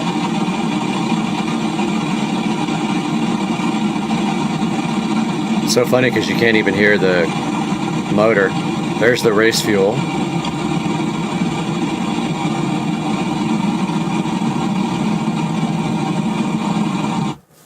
And then somebody stole this, so they dropped a advertisement at the end.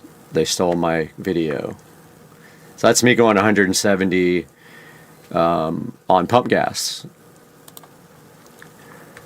I believe this one is my buddy's R6, and this was the last time I ever, I'm trying to get the words out. This is the last time I ever ran the car on the 67mm turbo. We upgraded to a GT74. We did bigger fuel injectors, and all that came after this video. This is a pretty cool video. Went to a car meet, and this is what happened. This might not have audio either.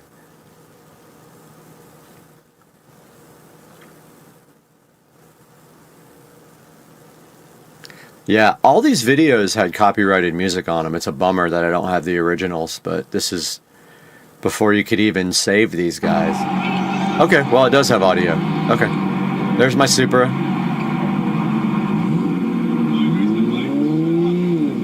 Looking so good. There's my buddy's R6.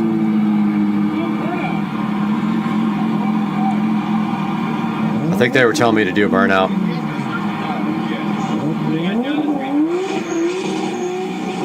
Maybe warming up the tires.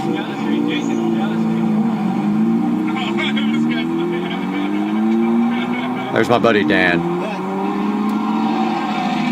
Miss that guy.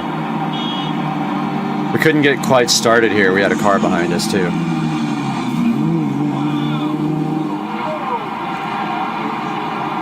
Spelled mission wrong. Look at that. I think I got squirrely on that one.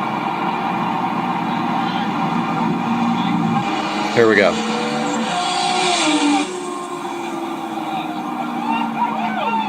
Pretty good run. It was a short, like maybe less than an 1/8 mile. Not too big of a run. By the time we would actually get started, we would be at the end of the road or cars were coming. Here we go.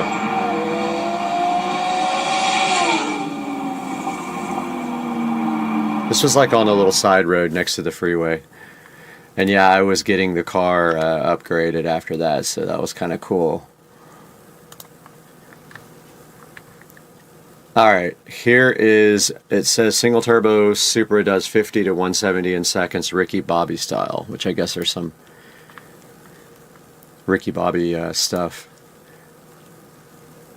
Talladega Nights. Let's make sure there's no audio in this, it's copyright. Here we go. I had a boost leak during this one, 100%. You can hear it, the way the blow-off valve is slow.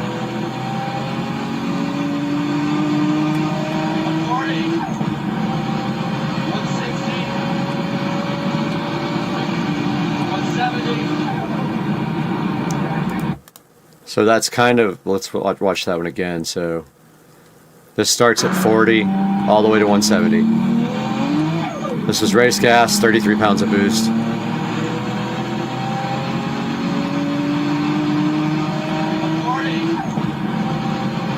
Several boost leaks.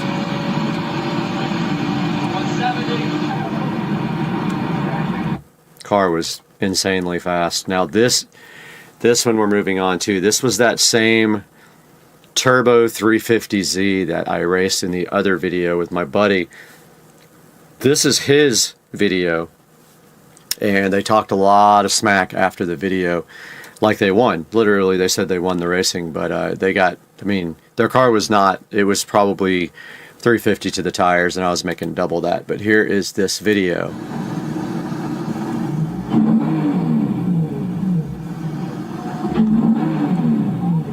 You can't even really hear the turbo on that car, but here we go. That's me pulling up beside him.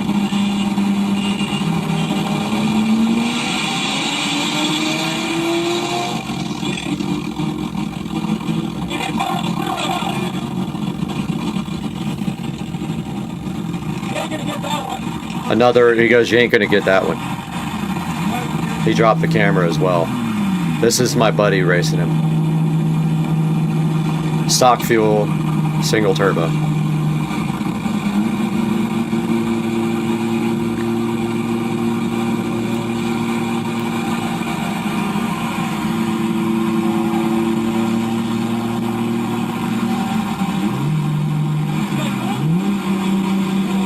There we go.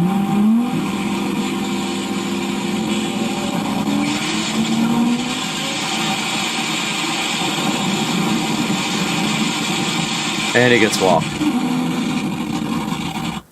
So that just goes to show you. Here's my buddy racing him again.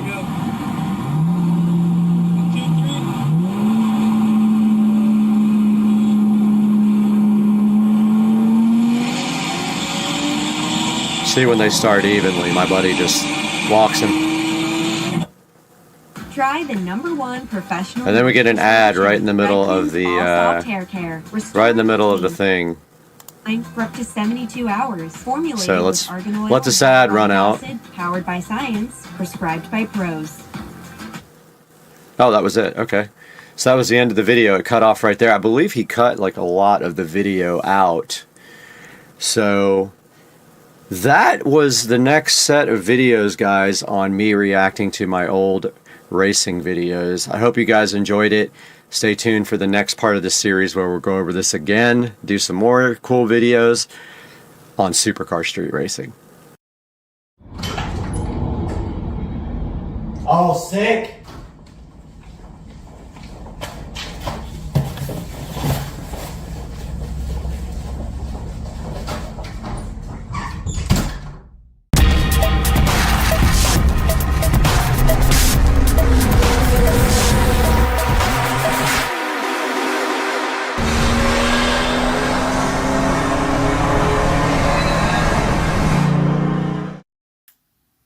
Hey everybody, and welcome back to the channel. It's Supercar Street Racing here after a little bit of a break. Took a vacation up in New York City. Just got back today, and to my surprise, we have this huge Amazon package here, ready to be unboxed. You can see here, the seal is still fresh, tight on the package. So what we're gonna do today is take a look at this together and see exactly what we have. Got the Rings of Power seal on it, so you know it's special. Blessed by the Hobbits. And we're gonna go ahead and open this and take a look at it, because you guys are seeing this when I see it. Wanted to make sure that I opened it with my channel. Box is made with less material. You can scan it if you really care. I don't care how much material is made in the box. Honestly, who gives it F? But like, yeah. So here we go. And inside of this, there's this mysterious red barcode, which I don't know what that means. But it's pretty cool and special because it's red. Let me get this thing out of here. And then we have a box inside of a box. So I picked this up the other day on sale, and I'll get you a link in the description, but it was substantially less than normal. And I bought it with the monthly plan for absolutely no reason, just why not? Because it's 0 interest. So we're opening this up now, and I love how it's boxed in box, like one of those little, I don't know what they're called. What are the little Russian egg things called, where you open one and there's a tiny one and a tiny one and a tiny one? That's what it's going to be like here. And so going inside the box here for the whatever mystery object this is, and we're going to see exactly what this has inside of it. And then inside of this, we have this nice pull-out handle. Wow, Amazon thinks of everything. So inside of this, there's this handle that lets you pull it out of the box so you don't sit there and struggle, which is kind of cool, honestly. That's awesome. And then look right here, peoples. We have the amazing Echo Show 15. Want one of these since it came out. Oh wow, we just got smoked by the local device, but we'll have to be careful when we say this word because the whole house will wake up. Here we have the Show 15.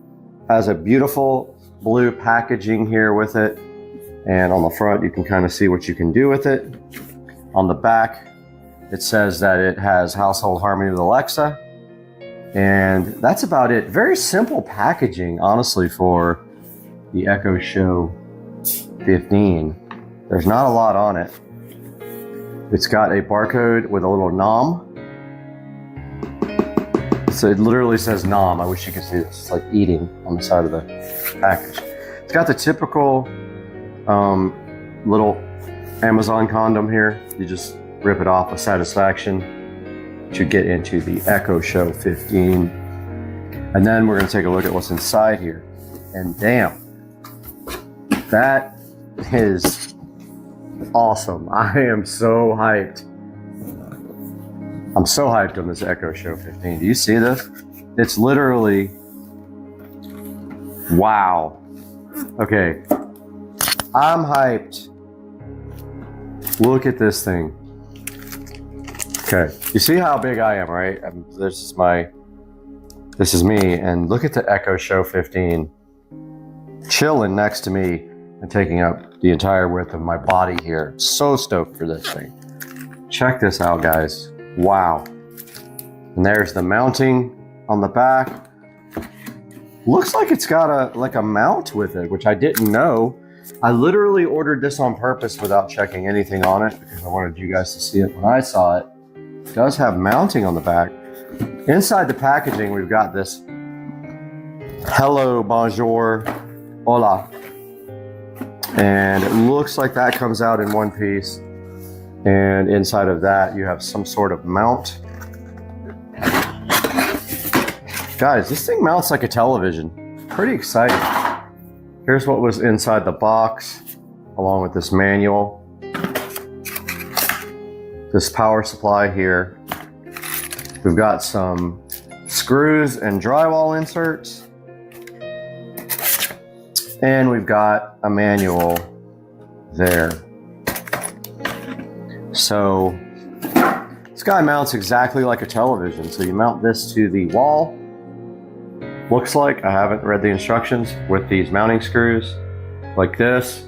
And then most likely the back of the Echo Show 15 somehow hangs from this. And I'm trying to figure out how that's possible.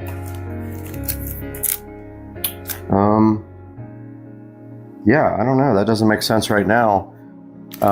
It seems like this has the little lips here that regular TVs have. Okay, I see it now. All right, so on the back of the Echo Show 15, there's a little indentation right here and right here. Looks like these guys here, these little ears, just slide just like this right into the Echo Show. It would be this way. And then it looks like it slides down on it, just slots down onto this thing here. So we are going to now, I don't even honestly want to take this thing out of the packaging yet until we're ready to actually mount it. Now this guy is going to replace an existing Echo Show 5, but taking a closer look at this guy, on the top we have the familiar plus and minus volume controls, the do not disturb control, which is like a silent, and we have a mechanical camera cover. So if you shut this, the camera closes, and I'm assuming the audio turns off too. I haven't really looked into that much.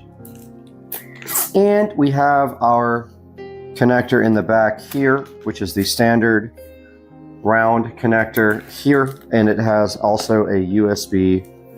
It's not a Type-C either. It's the, I don't even know what that's called. It's the latest of the old school USB. I don't know what the actual terminology for it is, but it has it, both of them. Usually you can't use the USB. That's usually for service only. So we just have the round style connector here and the slot for your cord to go into to exit wherever you're going to do it. Now mine is going through the wall, which we will take a look at shortly. And it is going to basically look like a picture frame on the wall. I didn't know how big this was. I'm kind of hyped about it, but we're going to take a look at where it's going here in a moment. But for now, that's all we can do, and then we can get to the setup here shortly. Taking a look at the Echo Show 15 here on Supercar Street Racing, and here is the included power brick. It does look a little bit different from the other Echo devices. As you can see here, it's a little bit kind of longer top to bottom, and we are going to power this thing up now together and see what happens. Now you notice the Echo Show 15 is in a big Echo Show condom. That's how it comes from the factory. And so what we are going to do now, right here, right now, is to simply lay out some protection for the Echo Show 15 before we take a look at it here. So laying out some towels here on the glass table, put the Echo Show 15 on, and now we have it here. And I have the lights dimmed on purpose, so when the screen comes on, we'll be able to check it out. And now I'm just trying to figure out how to actually open it, the condom. And it looks like it is from the top, has a little flap for you to open there. Fits it perfectly, and now we have some protection on the table. And if we look here, we have the standard VESA size mount here. And in here we have a power and also a USB connector. And it is not a USB Type-C. They have not moved to that yet. For the service interface is just a USB mini something or another. I forgot what it's called. But if you look here, there's a place for the power cord to run. I don't know how, I guess it doesn't matter because it's going to be spaced out from the wall at least this much. So you don't really need that big of a power slot for the power cable to go in. But as we power this on, I am going to pop it reversely and show you. And first of all, we're greeted with the Amazon logo here, which is typical for all devices. And then we will zoom in a little bit here and see what's going to happen when this guy powers on. All right, so there's the familiar Echo logo coming up on the Echo Show. Wow, the sound is nice already. I can tell you the sound is absolutely cool on this thing. And I'm not familiar with what sound it has in it, what speakers, but it definitely sounds better already than the typical Echo, and that is because, of course, it's bigger and it is connecting to my internet without me. It knows everything about me, about you, about your family, all of us, and it is connecting to the internet right now. It is tempting you to go ahead and get the wall mount instructions out so you can see how to mount it. We're going to do that together. It is replacing an Echo Show 5 and covering up an Echo Show 5 hole. And now it was looking for networks. And let's see if it, I've not had one successfully. Okay, so it knows it's me. I'm going to go ahead and say yes to this. It's because I opted to register it online. North America Eastern is correct. Back on the Echo Show now, as it showed my address. And this Echo Show is going to be in the living room. So this is going to be living room. I love this thing already.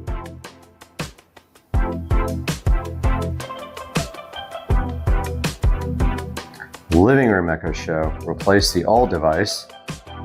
And device name is already in use. Living room Echo Show new. And we will rename it later. It won't let you have two devices with the same name. Here we go with our Echo Show 15.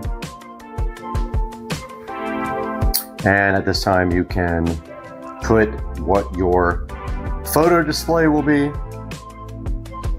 But for now, we're going to go nature. And it wants to update our Echo Show 15 to the latest updates. And I think we should go ahead and do that now. Updating this device. Wow, thanks a lot, Amazon. Okay, so it's updating now. Do not unplug it. We're going to do this in real time so that we make a 20-minute video, because that's the pay threshold on YouTube, where you make some money finally and you make $1. All right, so as the device is updating now, and it will take up to 20 minutes. It's got this beautiful background here for you to stare at of someone's kitchen. And it's telling you that you can do routines. So that means, let's say you want to wake up in the morning and turn on a bunch of devices and turn off a bunch of devices and play music. You can do that with the routines on the device here. It says you can link it to your Google Calendar, which I don't have a Google Calendar, so I don't care at this point. But all this is done with the Alexa app here, and that's how you pretty much set up your whole environment. When you are in the Amazon environment, you use the Alexa app to show. Whoa. So if I say it, every device will literally wake up. So that's how you configure your environment here in this ecosphere. It's telling you how to manage your smart home here. And apparently in the background, it is downloading and updating. So let's pause here while it does that. Echo Show 15 is booting up to the home screen now for the first time. You're going to see this as I see it.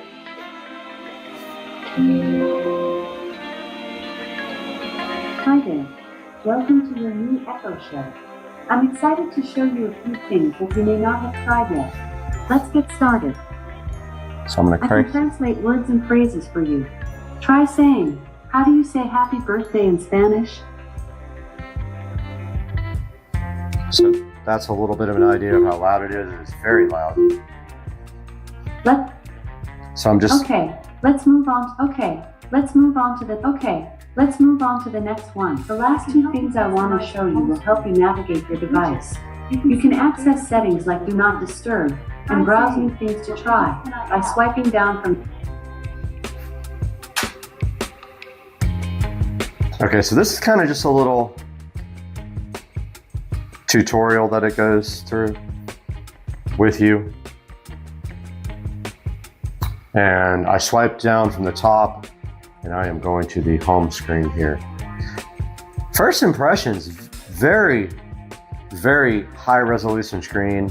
I'm used to having the other devices that have the low res screen, and this guy is quite the screen.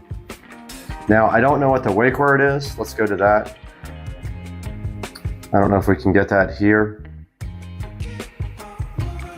See if there's any updates available.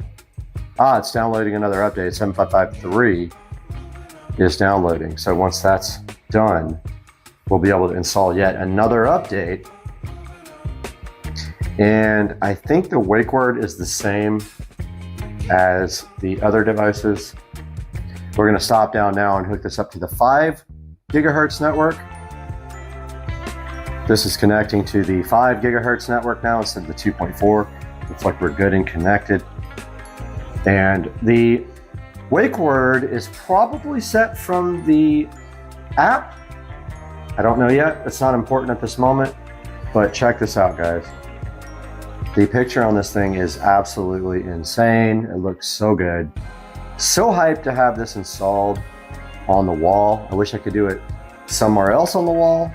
But what my plan is to put this where the Echo Show 5 is now, and then move the Echo Show 5 over to the bathroom, the guest bathroom here. That's the only room that doesn't have an Echo device. But check out the amazing photographs here. There's a good look at the home screen. Let's see what the wake word is. Alexa. Alexa, show my smart home dashboard. That seemed to have worked, so that's the wake word. And if we go to our cameras here, and we don't see any thumbnails. Sometimes those work, sometimes they don't. But let's go to the backyard cam. It says unresponsive, but it's absolutely not. So sometimes these cameras have issues connecting to Amazon equipment. I mean, definitely the device works. So let's try the pool cam.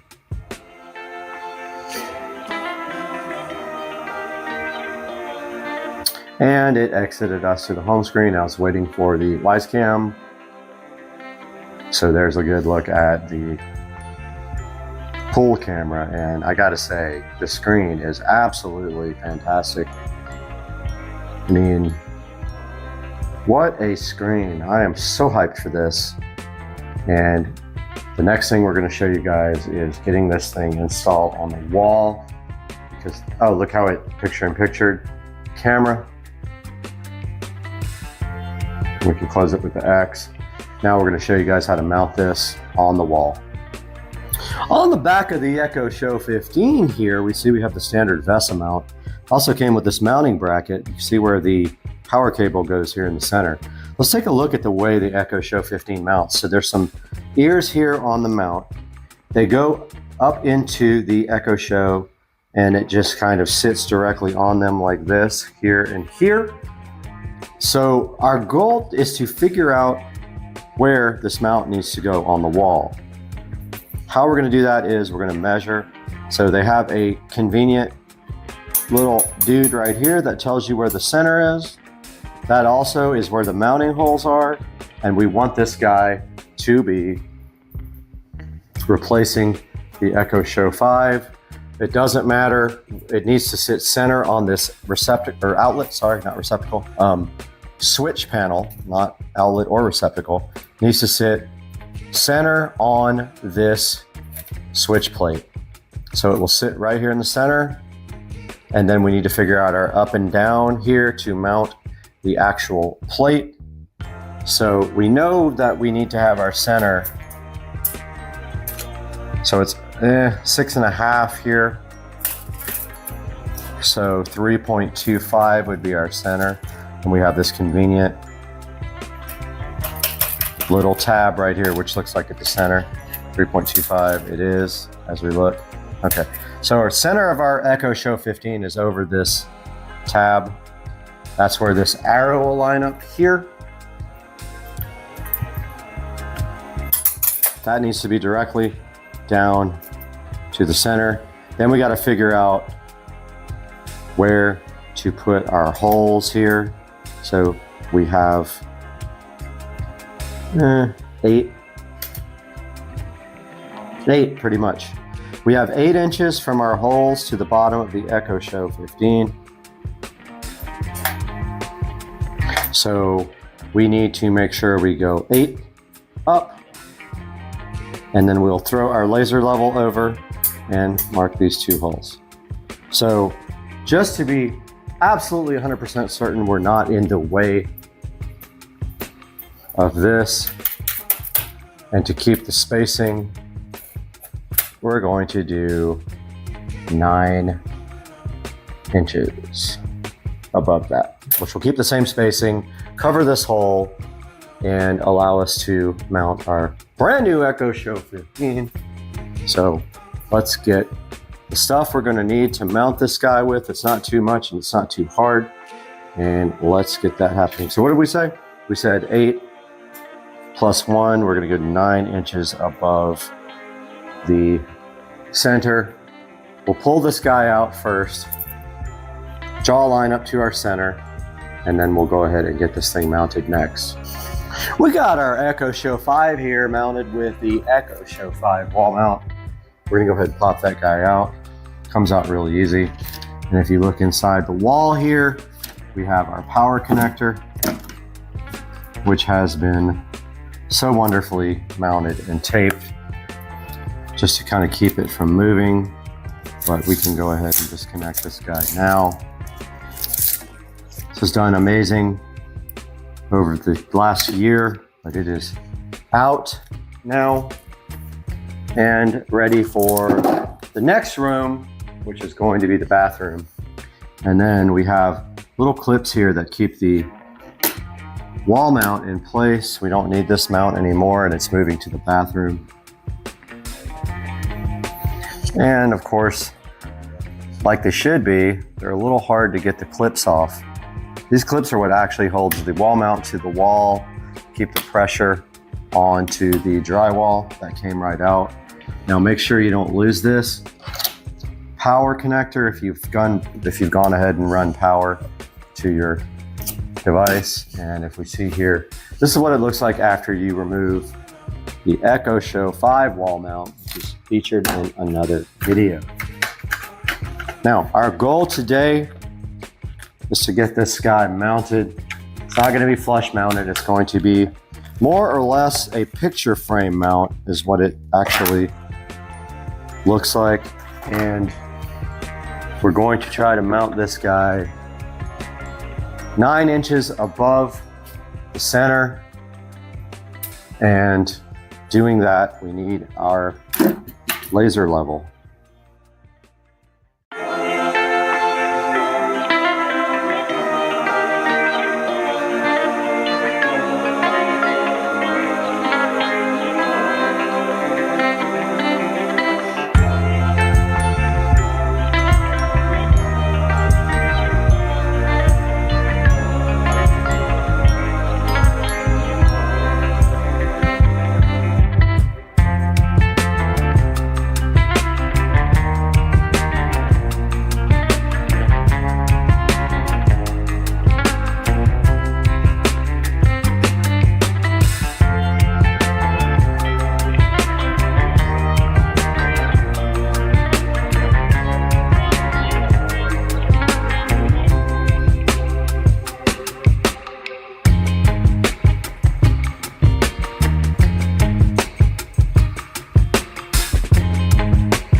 back here, and we have the level now. We know our center point, so we can go ahead and get at least one hole kind of level. And we got our level here.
Okay, we got our mallet here. This shouldn't be super hard to actually pound in. If it does, you've got the hole too small. So let's go ahead and see all the dust going back there. And notice how that went nice and flush there. And let's grab our other insert, which I lost. Here's the other one. So I really just kind of wallowed this out with my screwdriver. But if you get close enough, you can get it in there without. So any kind of screwdriver, or don't go too big on it. If you do, it'll be loose. Might work. Let's see. Yep, perfect. Not the best inserts, but they'll work. We got our inserts there. This is live. Remember, I haven't tested this out. So if I mess up with you guys. And then they give you, whoops, dropped the hammer. They give you 3 screws here. I got my cordless drill as well. Make this a little bit easier. So here's our mount. The only thing that would have been convenient is if they do like when they do TV mounts and they put a bubble level on the actual mount. So I noticed already they don't give you flathead screws. So that tells me that the mount doesn't even come close to these screws. And there we have our mount. Looks like it's level. Let's go ahead and screw it in.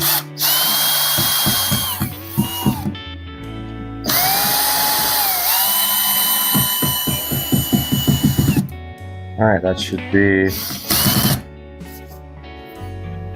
be good to go.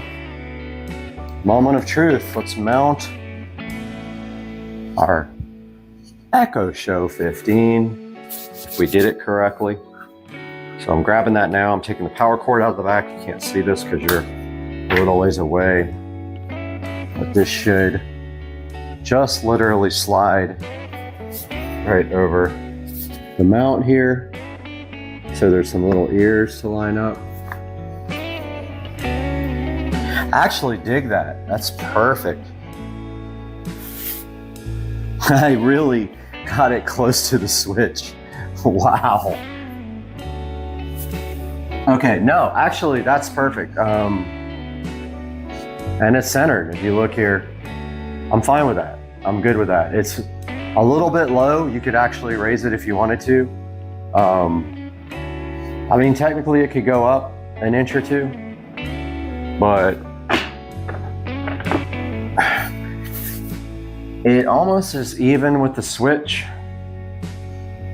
And I'm gonna leave it like that because when you step back, it looked kind of perfect. Up close, it's weirder,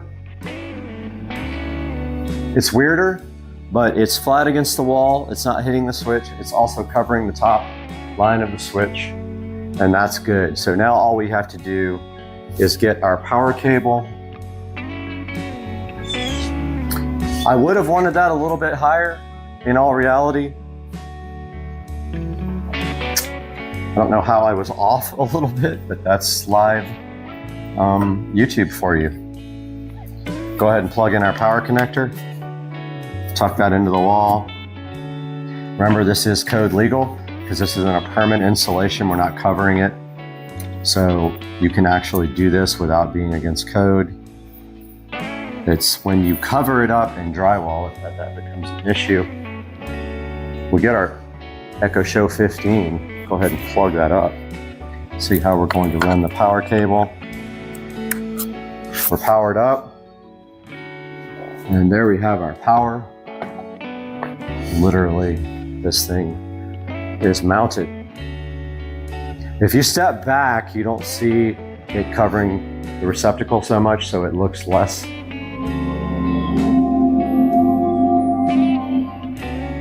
Good sound, I'll tell you right now, the sound is awesome. Let's let this thing boot up and take a look at it.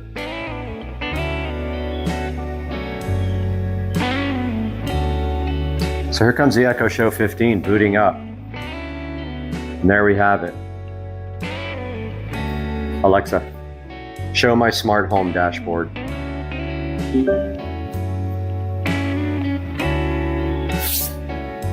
And here we go. We go to the cameras and we go to the, okay. So it wants to verify my account. I am going to go ahead and do that now off camera. Went ahead and put the password in for the Amazon account. And now we see the lovely, beautiful Echo Show 15 here booted up, and it looks awesome on the wall. The only way it could really get better is to flush mount it. So if you did that, you would need to cut a hole here, flush it into the wall, and then trim that hole out somehow. And maybe that's an option for a later date. Alexa, play some non-copyright music. I couldn't find any non-copyright songs. Oh, really? What other music do you want to listen to? Perhaps classic rock? No, thank you, Alexa. So this is going to conclude our Echo Show 15. What do you want me to play? Every device is kind of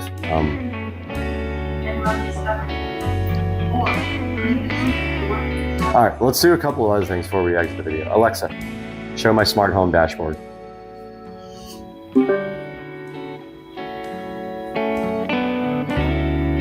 Go to our cameras here, go to pool.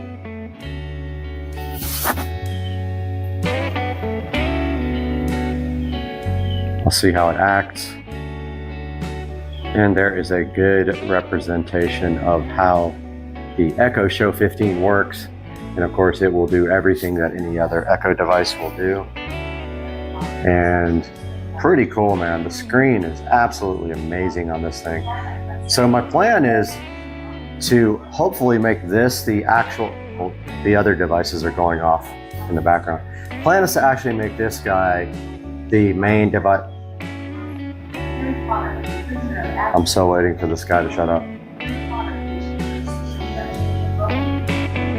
We are back, and we have the Echo Show 15 completely installed in the wall. I played around with some of the settings for a while, took a look at the resolution, which is awesome, and I was playing with the idea of being able to play videos here, and then they would come out on the whole home audio system. Now I did create an audio group with this guy in it and the dot in there that actually outputs audio to the system, and that does not work when I open up the YouTube channel, unfortunately, so it's not playing the audio from here in the house system. I also played around with Bluetooth. That also did not really work. I haven't put a lot of time into it, but the main point of this is getting this 15 installed so we can show you guys how it looks here above the switch plate there, and how the resolution looks and how this thing acts. And as you can see here, we got our home screen right here, and then if we say computer, show my smart home dashboard, computer, show my smart home dashboard, it should pop up a listing of all the smart devices inside here. There's groups and lights and plugs and switches and cameras. And if we go to our cameras, it does not show thumbnails, but if I hit backyard cam, let's see what happens.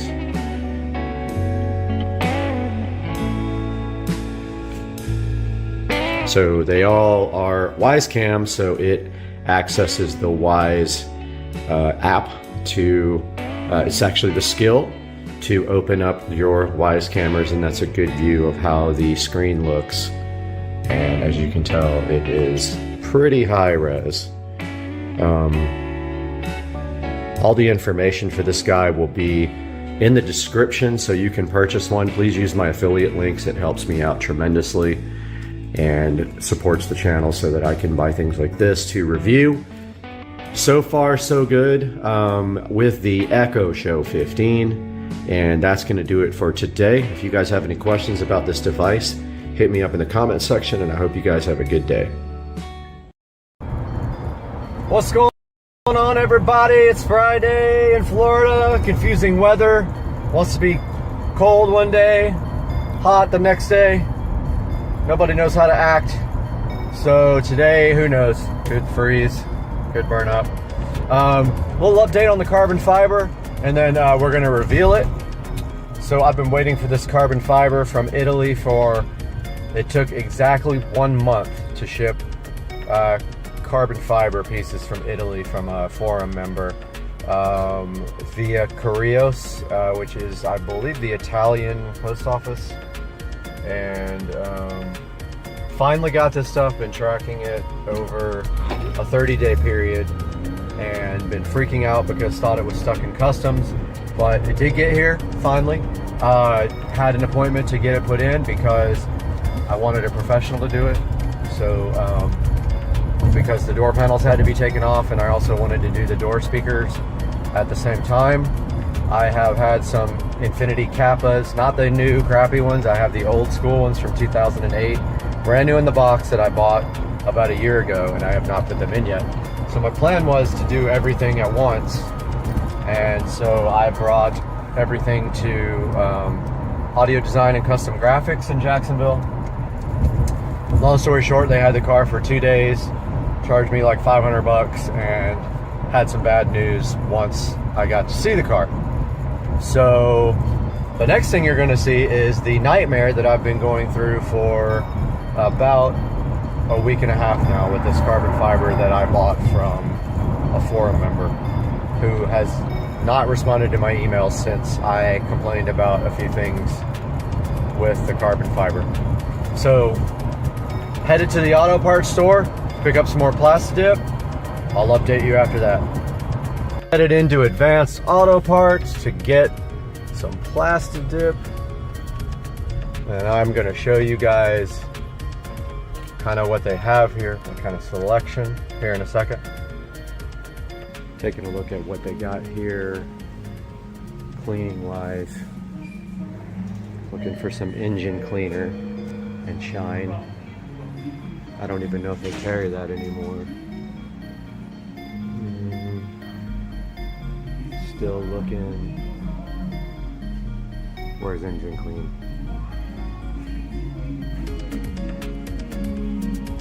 Alright, I'm gonna locate this. Be back. Alright, I've looked all over the place for engine clean, but I did find the Plastidip. Gonna get a bottle of this. Got everything I needed from Advanced Auto Parts. So I'm headed back home. Gonna do the big carbon fiber reveal. except for this line that I don't know if I'm going to be able to get. So I'm gonna pull a U-turn here, which I'm not supposed to do. Found a bunch of stuff in the auto parts store for a project that is coming up. I've actually got 3 projects in the works, some how-to videos coming up. The first one though for today is the carbon fiber reveal. That's coming up right now. What's going on, everybody, out here in the garage? I'm gonna take a look at the stock parts with you guys first. So these are the stock interior parts. You can see they are made of wood. Those are the door panel pieces there. This is the center console piece here. And whoops, hit me right in the head. This is the factory shifter without keyless go. And that is the factory cup holder, going to be explained, and the ashtray interior, which I'm going to explain in a moment. So let's take a look at this by putting the top down here. And you can't put the top down in the SL65 with the trunk lid open. So phone tried to pair with the Bluetooth on the joying and it stopped my video. But anyway, trickle charger is plugged in, so I can't shut the trunk. Unplug that, close the trunk. And now we should be able to put this down to get some more light. There goes the roof. If anybody's wondering how that roof works, that's it. German engineering. Go figure. And it says retractable roof close. All right, let's take a look at the carbon fiber pieces and the nightmares that I have had. First of all, most of the carbon fiber pieces were warped. You can clearly see that right here. It does not fit. It's warped right here. It fits pretty good. You can barely tell, but it bothers me. I'm a stickler. Also, one of the carbon fiber pieces, door panel pieces, was scratched. I think it's that one right there. Yep, there's a scratch right there. That might be able to be buffed out, high-speed buffed out. Now, here is the biggest issue that I have. Very big issue. This center console does not fit at all whatsoever. Here's the problem. Not only was it warped very badly, it's also cracked right here, right across this, which is hard to see, but it is cracked throughout the clear coat right here. It doesn't push down all the way on this side. It's hardly noticeable, but it is there because the whole entire piece is warped. There are no screws in it because you can't push it down enough to get the screws in the side, and 2 of the bolt screw tabs were broken off from the box, literally out of that packaging that I just showed you. This is the new shift knob. This is the best of everything that came. It is not damaged. It has keyless go on top. However, I do not have keyless go in my car. So basically it is a nice nice looking upgrade, but this button does nothing, as you can see. So there you have it. Center console carbon fiber replacement for the wood. Door panel carbon fiber replacement for the wood. And door panel carbon fiber replacement. Yes, I have contacted the person I bought this from 4 or 5 times and they stopped responding to my emails. I was going to show you guys the biggest issue here, and that was getting this cup holder back in, and it still is not right. It is wanting to, I literally had to remove the cup holder completely, that big cup holder unit, take off the front pieces and glue them to this plastic silver piece, which is then glued to this. And I barely got everything back in, and it is kind of janky looking, and that bothers me because my interior is 100%. What I'm gonna have to do unfortunately, is get a new center console piece at some point. This one just sucks. It's terrible. And I can't get the seller to respond to me. I should have bought it brand new, but I saved $700. The only thing that makes this deal worth it is I got the shifter, which is normally $250. I got everything for $1,000, but it took a month to get here. There was some miscommunications because he doesn't speak English. So that's the story. That's what happened with the carbon fiber. We're gonna see you guys again pretty soon. I've got a nice little project coming up regarding this interior.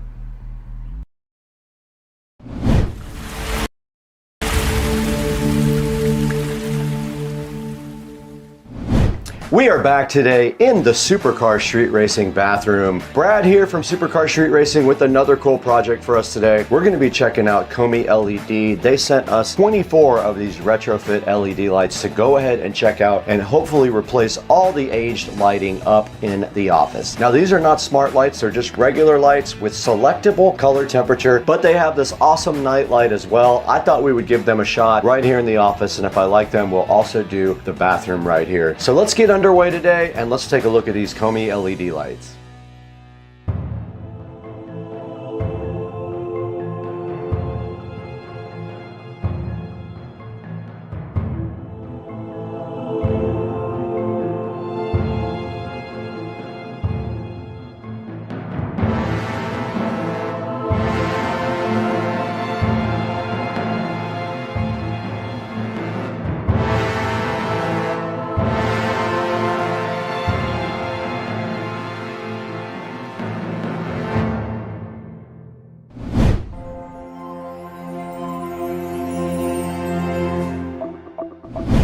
Guys, we're still in the Supercar Street Racing bathroom now, where we're going to unbox this awesome set of Komi LEDs. You can see they provided us an entire box of Komi LEDs here. There are 12 in this one box. Let's go ahead and see what is inside here. Fail.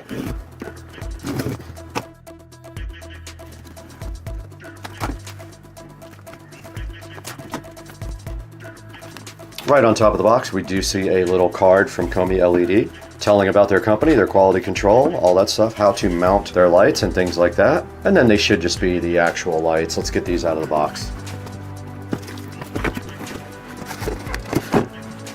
Don't need that box where we're going. And here's a great look at the packaging on the front. It's 6-pack here of their LED recess nightlight kit, and there is a 5 color temperature selection on it. You can go anywhere from 2700K all the way up to 5000K. Now remember, when you're talking about color temperature, the lower the number, the warmer the light temperature is. Most of these lights in the house are 3200 Kelvin. Up at 5000 Kelvin, you're approaching the bluish, purplish range. And inside the box there is a nice brochure telling you here how to install the lights. And they are controlled with the switch to change it to a night light mode. There is the actual size that you have to do, 4.1 inches. And here is a look at the actual light itself. There's a twist-on connector there for you. The light is very slim, very cool looking. You should just be able to pop it into the hole, and these drywall clamps right here just clamp directly down. Now let's see what the connection method is inside. Just wiring nuts, so we just have to unwire the old lights and wire up the new lights. And checking the back of the light, there is the actual switch for color temperature. It was upside down, but you can see right now it's set on 3500K. All the way down to the bottom is 2700. That would be your warmest setting. You can't go any warmer than 2700K, which is very warm. I'll probably put them on 3000. And that's a good look at what's inside the box of the Komi LED.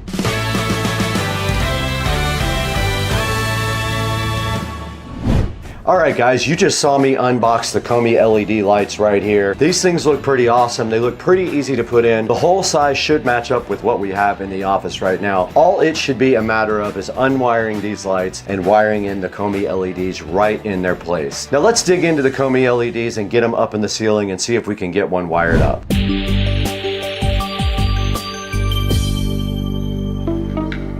Alright, it's going to be stool time again. So if I die, it's not my fault. Okay, we're up here with the old fixtures. I'm gonna go ahead and remove this bulb. Don't need that where we're going. And then, yeah, there's just 2 levers in here. There's just 2 levers there that keep it inside the ceiling, and it should just come right out.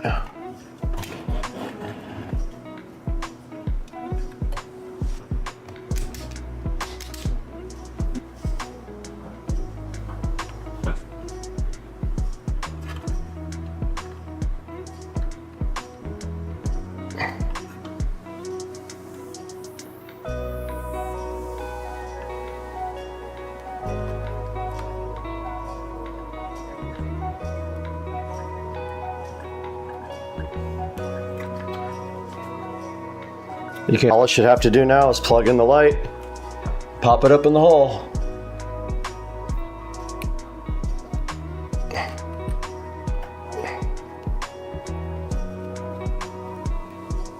And it is on 3000K. And then you just pull these springs back, just like that. That one's done. 5 minutes. Oh, it's on nightlight mode.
All right, guys, we did get done with this project. We did not do the bathroom because I went ahead and ordered 2 3-inch for the bathroom. So this is all finished up. I did have an issue where I put the wrong color temperature on a couple of them. I had to take them back out and flip the switch. My fault. Now they are currently set to night light right there, as you can see, and they look very cool. I love the way the side lights up the whole ceiling like that, and I use these during the day now when I work. Now when I do the living room, it's going to be kind of a pain because I have to find a hole saw big enough to hole saw out the old light holes. That'll be for another video when we do the living room, but for right now, that is how the Supercar Street Racing office did turn out with the new Hdmi LED lights. They look great. I'm so appreciative for them, and I'm appreciative to Hdmi LED for sponsoring Supercar Street Racing. Now let's throw it back to Brad in the bathroom.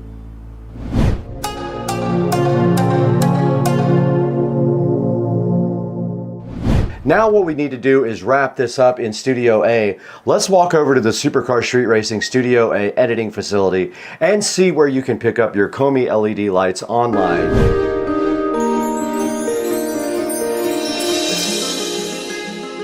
Hey, what's up everybody? Brad here from Supercar Street Racing, and you can see right here, today we're in Studio A taking a look at the Hdmi LED. Now Hdmi LED contacted me looking for a partnership to go check out their recessed lighting. Right in front of me on the screen right here, you do see the lights that we got from them. We have the recessed lights with night light. They're pretty cool. They do a regular recessed light with a flat surface, and then you can flip the switch on the wall, and if you flip it off and on, It comes back up with a night light. I will show you guys a picture of this right now on the screen, how it looks, and you just did see video of the entire install process. Now, the ones that we picked up were 4-inch. You may need a different size if you already have recessed lighting. I'm going to be doing the living room with the extra ones that I have, but unfortunately, I will have to expand the hole because I think I have 3-inch holes in there right now, and they are 4.1 inches on the new ones. And right in front of me right here, if you do click on the recessed light with night light, you will see all of the different sizes that they offer. They have 6-inch, they have black and white, they have 4-inch, and then they have also silver, which is pretty cool. They call it brushed nickel. Here's a good look at the brushed nickel and the black ones right here. These are the 3-inch and the 4-inch right on the screen. Now here's the ones we got right now. Hdmi LED will be offering me a link for you guys to click through. So go in the description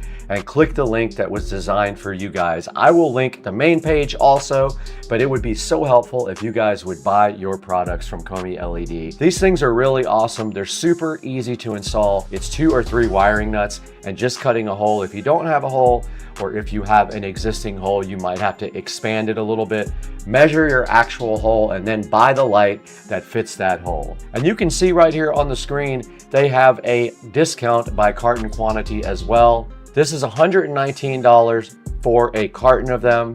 Now, a carton is considered a 12-pack. I did get 2 of those for my project, and I'm so grateful to Hdmi LED for that. And you can see that discount if you go ahead and buy more than 1 carton. They knock some price off of it. So that's super helpful. All right, guys, this is the dashboard of the channel. I am so grateful for your support at Supercar Street Racing. We want to continue to provide you guys with cool videos of cool products and just work with you guys to get the best prices on everything. But we can't do it without you. Please like and subscribe and check out all of the videos that you haven't seen yet. Watch our 24-hour-a-day jukebox as well, and we will get back to you guys soon. We have got to get directly into the pool because it's summertime.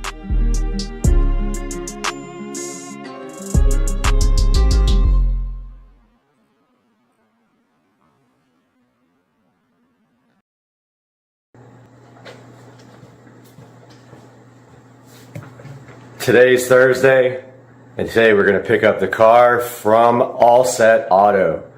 Welcome to Supercar Street Racing. Have a look.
All right, welcome back, guys. We're here at All Set Auto to pick up the Model S Plaid.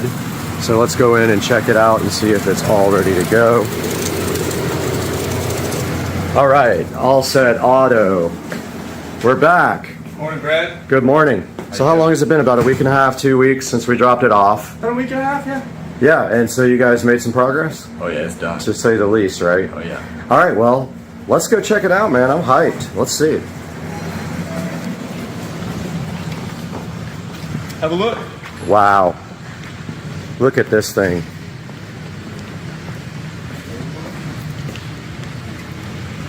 It's almost like you're breathless. You don't know what to say. It's just so good. It's definitely been a transformation, for sure. So how many hours do you think this took total? I'd say a complete 5 days of labor dedicated to this car specifically. Did you have any challenges on the way that you weren't expecting, or was everything pretty much par for the course when you do a wrap? Multiple. Multiple challenges, okay. Although, you know, I only do 4 different models of cars. I do your car and the other 3 models that Tesla makes. Right. Every car is different though. So things are just going to have different effects on the paint, how it was sprayed, when it was sprayed, things like that. I had a little bit of difficulty getting this area to tack right here. We actually did this bumper twice. This was a redo.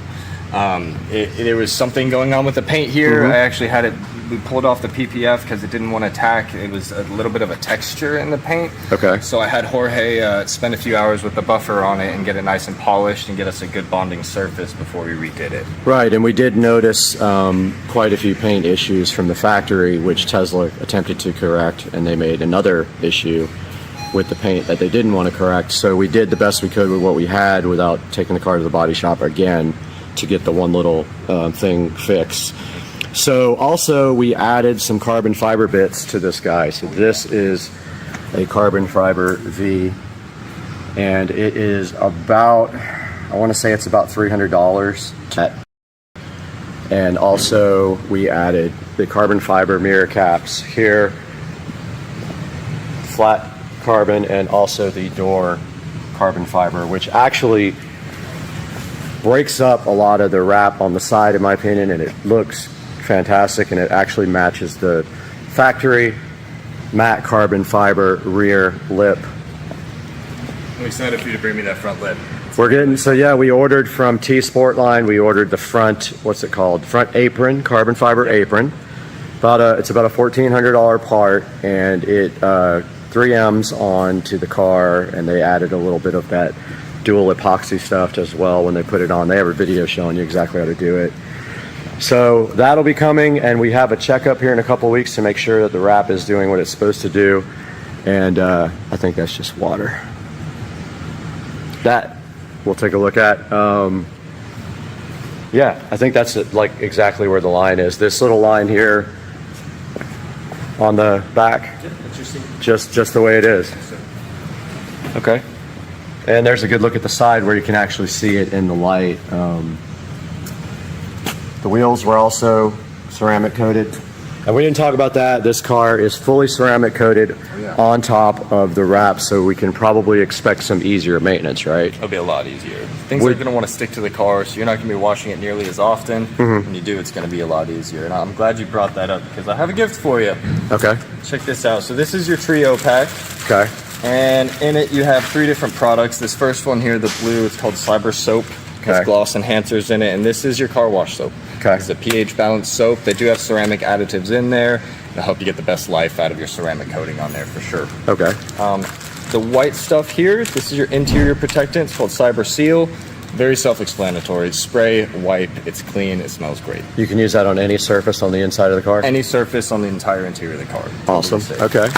And then finally, the purple stuff, this is your go-to. This is one we just included the sprayer on because you're going to be using this one probably more often than anything else. And this is your ceramic top coat. Cyber Slick, it's our in-house brand, by the way. Okay. And this is a ceramic top coat or a detail spray. So when if you get a little fingerprint on there, a smudge, or you just want to get that nice and glossy, use that stuff on there. It's very hydrophobic. I recommend you use it on the windshield too. It works better than Rain-X. And so this is not designed to clean the car when it's dirty. That's designed just to take out little smudges and everything, right? Correct. You don't want to From what I've been told, you don't ever want to use wet detail spray on a really dirty car because it scratches the paint or scratches the wrap. For most of the cars on the road, yes. In your case, I mean, obviously there's a line we don't want to cross there with it being too dirty. You can actually mess it up if you try. Way away with a lot more than most people can. Okay, when it comes cool. to wiping off their car. If this car was dirty and I sprayed that detail spray on there and just took a rag and wiped it off, you'd be just fine. If you did happen to put some scratches in the PPF, it'll heal itself up. And if you do nothing, it's in the middle of summer right now. It's you know, it's July. Take maybe an hour or two and it'll be gone. Okay. All right. Cool. I don't plan on driving the car a ton, and I don't even really want to drive it in the rain. That's how weird I am about the car. But we know that if we want to, there's that added protection to have the ceramic coating done on top of the wrap. And yeah, the car just looks amazing. So we're going to get some glamour shots here momentarily. Just walk around the car, make sure everything's good, and then we will be right back with you guys.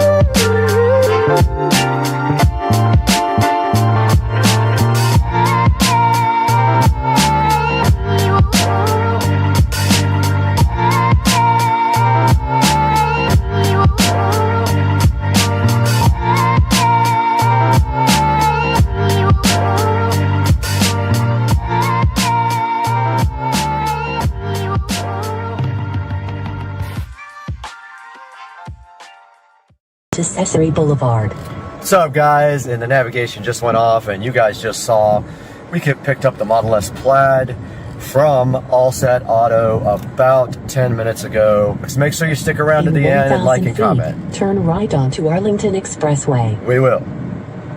And we just parked the Model S Plaid in its final resting spot forever, and I'll never drive it again. And you see it has the full satin PPF applied here, and the BC Forged matte black HBO4 wheels, and the car looks absolutely crazy. And I just put enough air pressure in the new wheels and tires to stop the TPMS from complaining at 42 PSI. Parked it, and now we have another exterior mod coming up that you don't know about yet, and you cannot know about it until about a week and a half or 2 weeks. And that is going to do it for a killer episode of Supercar Street Racing. Please like and subscribe and buy all your products from Amazon through any of our links. You don't have to click on the actual product in my description. Click on anything. Light went off. Click on anything. Buy anything. And that helps my channel so much by giving me a tiny bit of money to offset the cost of this beast. Have a great day, guys. We'll see you next time on Supercar Street Racing.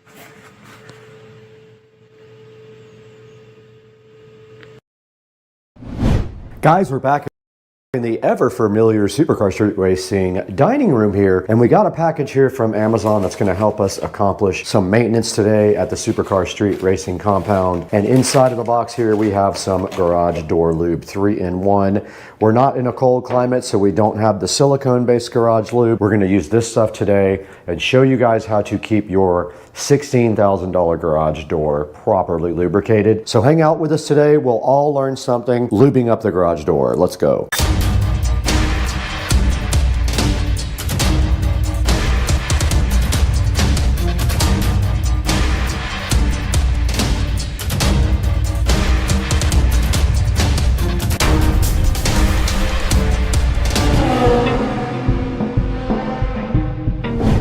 Guys, we are right in front of the 3-in-1 garage door lubricant, and that is our mission today, was to get this out of the box and go ahead and go in the Supercar Street Racing garage and service the garage door. It needs lubricating. It has not been done since it was new, and also we're going to lubricate the spring and the hinges wherever we have hinges that do bend. Now this 3-in-1 garage door lube was something like, I don't know, $13 or $14 for 2 bottles on Amazon. So of course we have to be careful with this stuff. It will go everywhere. So during the process of lubing the garage door, we will carry a few towels with us so we don't spray and drip all over our nice garage floor that has been char coated. Now this says it's quick drying and no mess and prevents rust and corrosion. And there's not much of the directions on the back. It just says shake well, apply by spraying directly on the surface to be lubricated and protected. Wipe excess with a rag. This says lubricate monthly. We're gonna start maintaining our garage door like that. Let's get out in the Supercar Street Racing garage and start getting to work.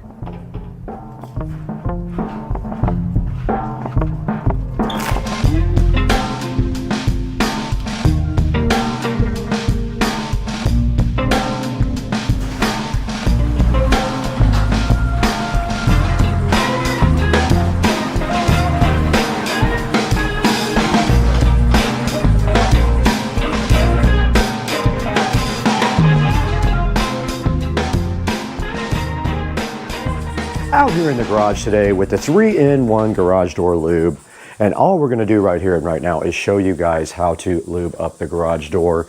And the most important part is that you get on the tracks where the rollers go and you're actually cleaning the garage door as well, and then you also lubricate these hinges right here. So the first step is going to be to do the part that is open right now. We'll get all this lubricated, get it wiped down, and then we will go ahead and do all of these hinges right here.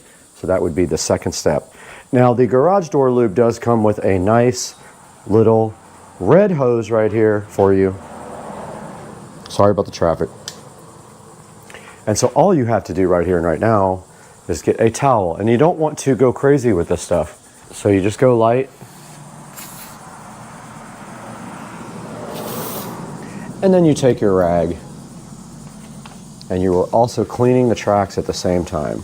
Wiping off the oil doesn't mean it's not lubricated. And look at that. So that is dirt accumulated from whatever over time. And then of course, while you're here, you can go ahead and lube the roller, but you don't need much, just a little spray. So part of the problem is it's going to drip, so wipe it off after you do lube. If you get any on your nice floor, go ahead and wipe that off as well. Let's go ahead and do the other side. And obviously that needs cleaning. So I'm gonna get that today also.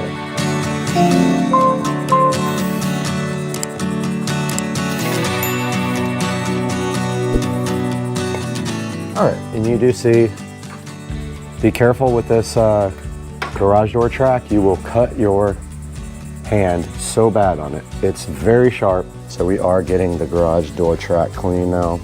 And that is that. And then we spray a little bit on these hinges right here. Just a tiny bit. You don't need a lot. And that does soak right in. See, that time I did better because I didn't get it all over the place. And now I'm going to take the opportunity to clean this, all the spider webs and mess right there.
All right, so we are going to continue with our cleaning of the tracks, and we're going to go ahead and do this top part and then proceed to clean and lubricate all of these other parts of the track. Let's get going. We're going to start there, wipe our way all the way down to that side.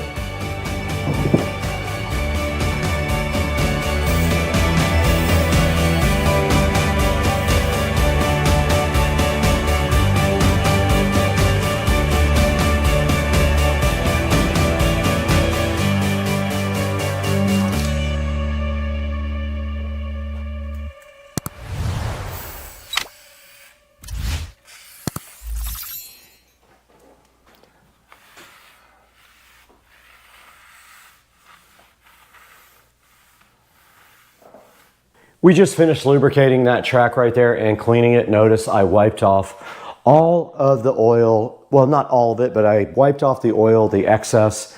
And now all we have to do right here and right now is go lubricate these rollers. Just a little shot. You don't have to push hard. And if you do get excess on there, just wipe it off. Just barely press on it. So I didn't do a great job on that one. And make sure you get both sides.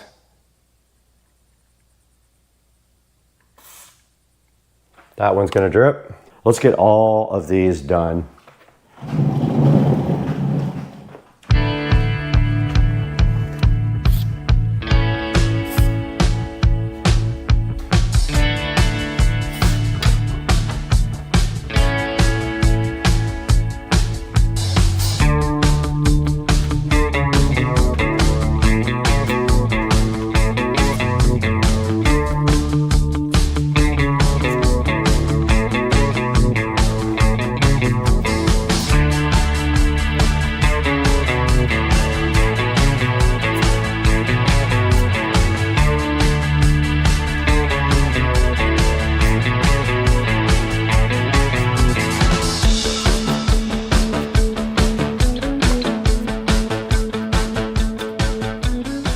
Okay, all that is left to do now is go ahead and get this track done. I got all the other ones done and all the rollers and all the hinges, so that's the last thing left before the spring. Let's go ahead and get this thing done now.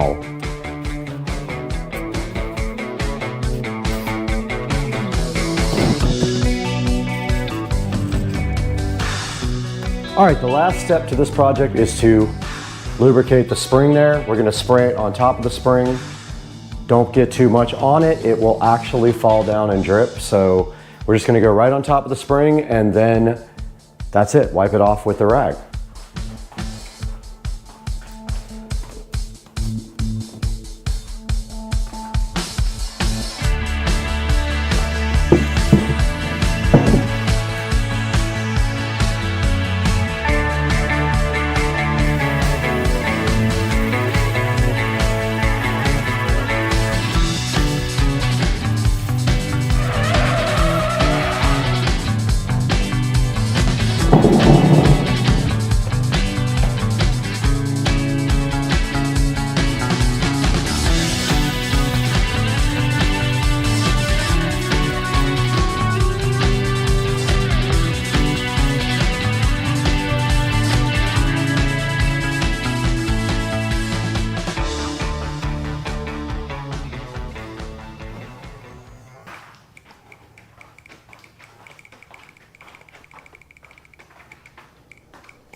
All right, we're gonna go ahead and exercise the garage door a couple of times now that it has been lubricated. Let's go ahead and open it up. That's gonna allow that nice lubrication to get through those rollers. And the garage door did open. Let's go ahead and close it.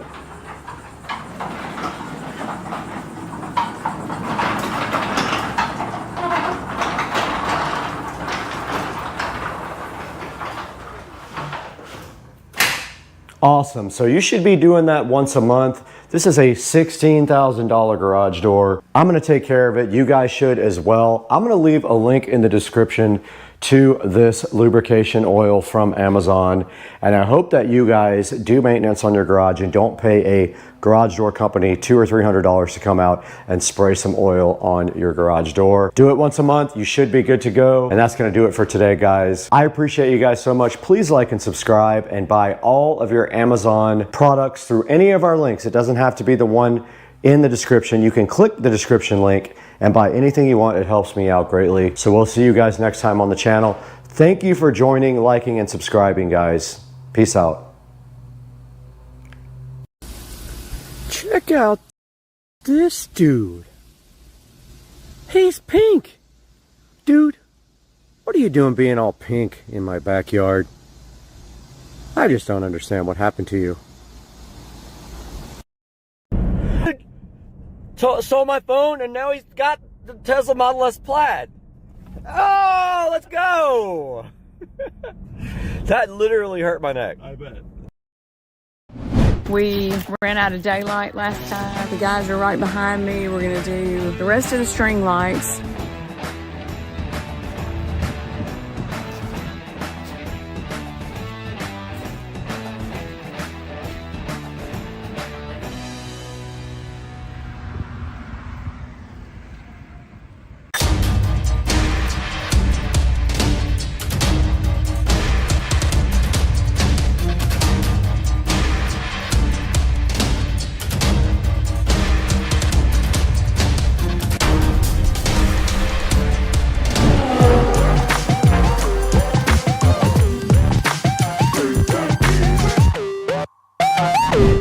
Hey there, we are starting the project again to do the rest of it. We ran out of daylight last time and everything that we have done has turned out great, looks amazing. So right now we're starting part 2 and we're gonna be getting set up here in just a minute. And tonight I will come back out and show you how it all looks, how great it is. It was really a fun project, not hard at all, especially with the great guys I had helping me. This is the part that we're going to be working on right above me there. That's where we let off last time. So anyway, it's been fun. Here we are again getting started with the project. The guys are right behind me. We're going to do the rest of the string lights. These things are amazing. There's even a do-it-yourself. You can change each individual light if you want to. That's what's so cool about it. But anyway, here we go. The guys are getting started over there and we're going to get the rest of this top part of the house done.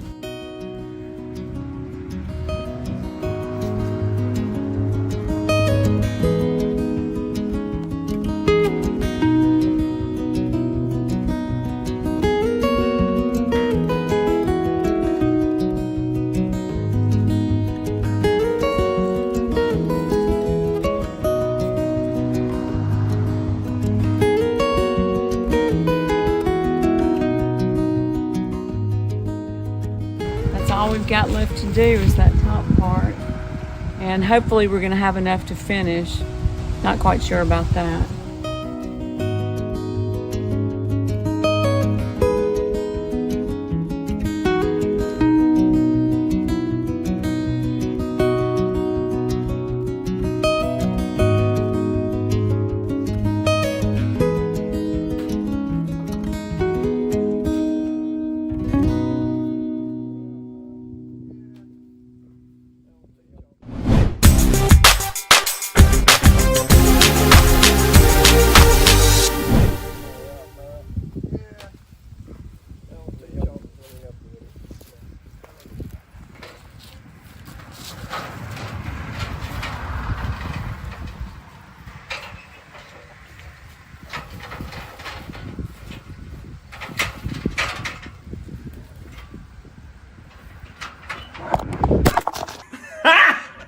Got him! Got him! Camera's on the ground. Sorry about that, the camera fell.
I didn't tell my friends here that you really need to stick the sticky thing down for about 3 to 5 seconds to get it to hold good. And I didn't tell him that until way into the project, so he's never gonna let me hear the end of that one.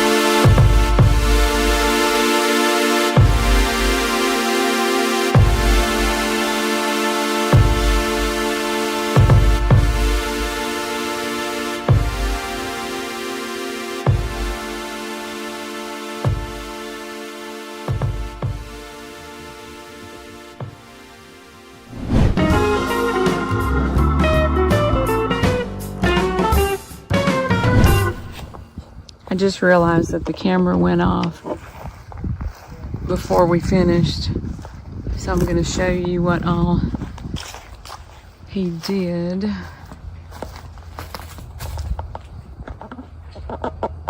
All that, and then we came around this corner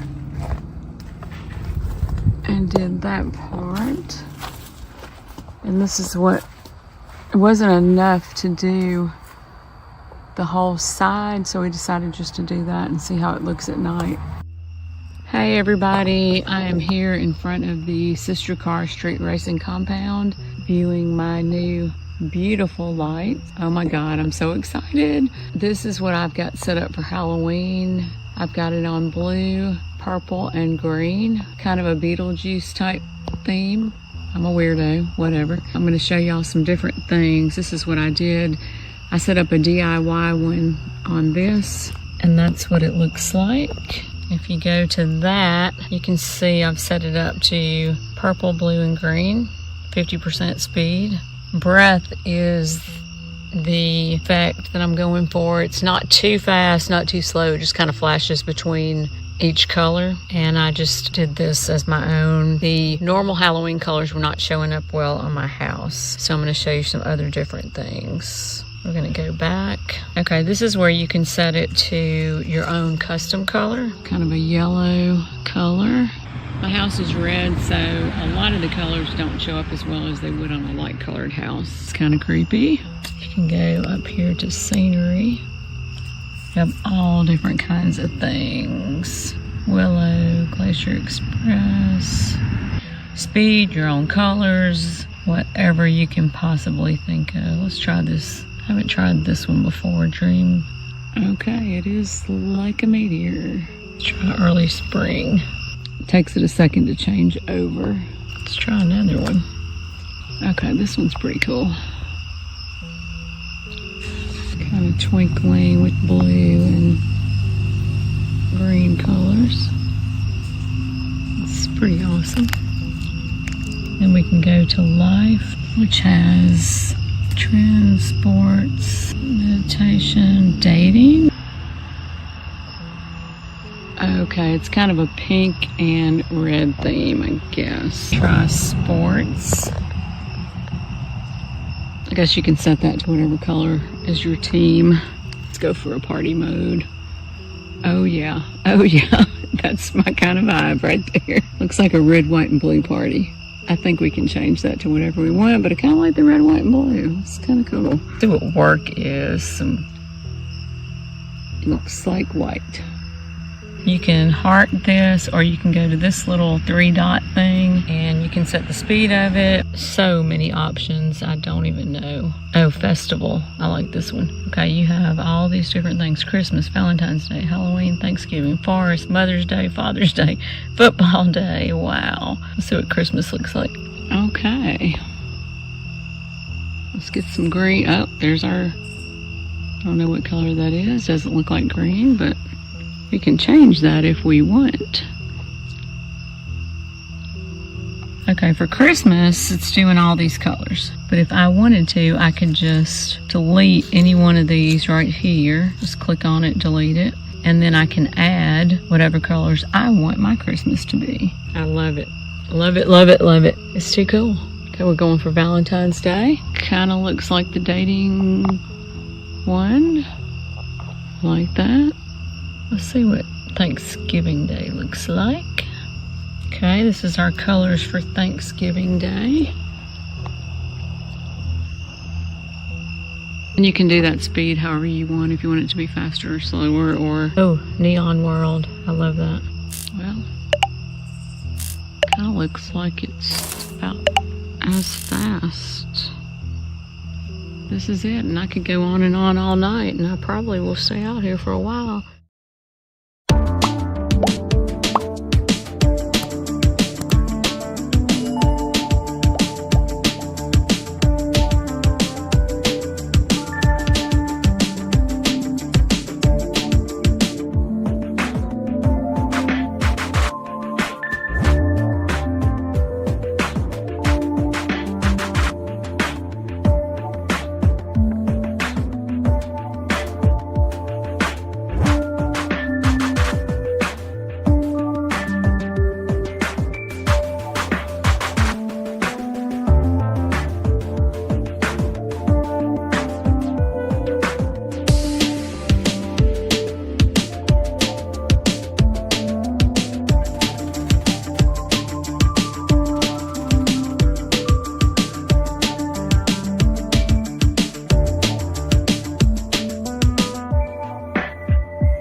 It is absolutely pouring out here, guys. This is why you live in Florida. Dinosaur down. This is torrential. Look at this rain. This is amazing. Okay, guys, so there you have it. That's everything I hate about my 2011 BMW 335i.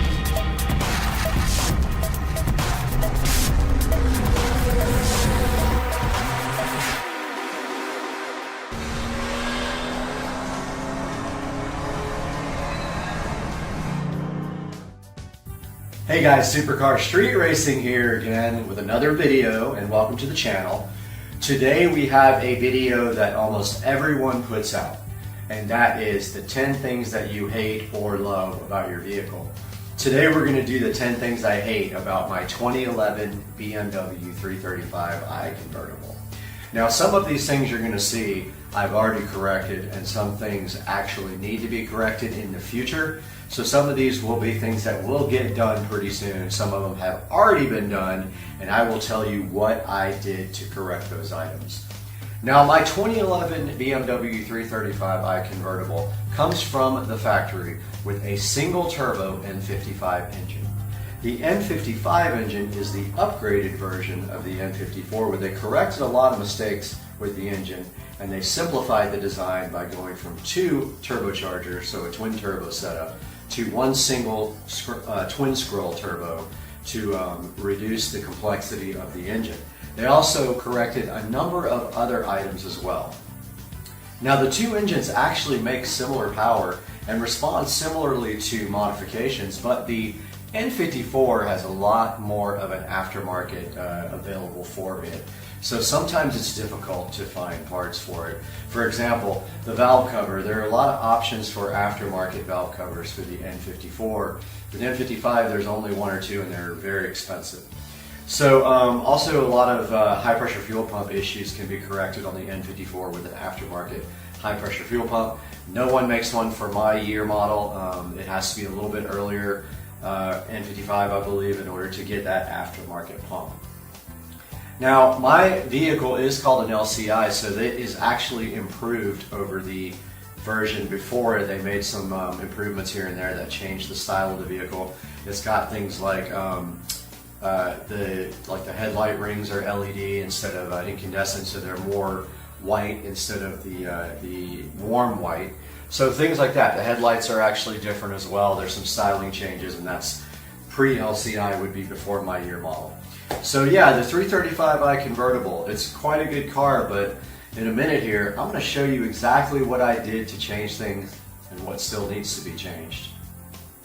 All right, guys, we are out in the garage, and let's talk about the first thing that I hated about my BMW 335i when I purchased it, and that was the chrome trim around the windows here. You see how you can see that it is now black, because that was Plastadipped black to match the rest of the black in the car. Now for the convertible, that also goes for this strip here that goes around the car, and when you open the roof, you can see it very clearly underneath here that there's a big wide black strip.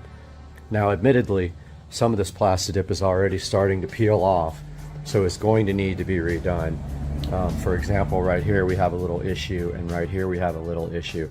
So that is the first thing I hated about my 335i convertible.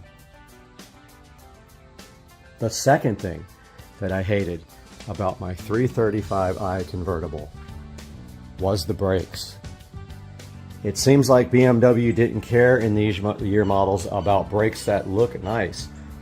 So this has also been corrected with an aftermarket stock brake conversion. So basically, what is that? So these brakes were ordered from eBay. I think it costs a total of about $400, which is a really good deal. It does come with brand new rotors and powder coated brake calipers. So the one bad thing about the stock BMW 335i is these look terrible from the factory. Now, what can you not fix about that? You see that white plate right there? Yes, it looks bad, and there's no way to fix that without getting an aftermarket brake kit. That is the factory caliper, and it looks like that no matter what, and I only wish they had powder coated that part red, but it is clearly silver. So the second thing I hated about my 335i that was corrected, the factory ugly brakes.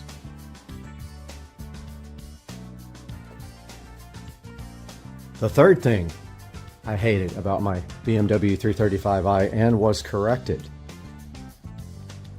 the chrome emblems. That came as silver, looked terrible. That was plasti-dipped to black.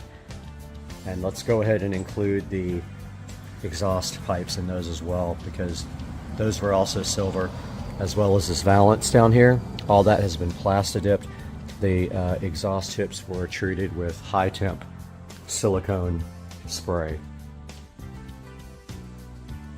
We're going to go ahead and include the front grille in that last thing I hated, bringing our total up to 3 now, I believe.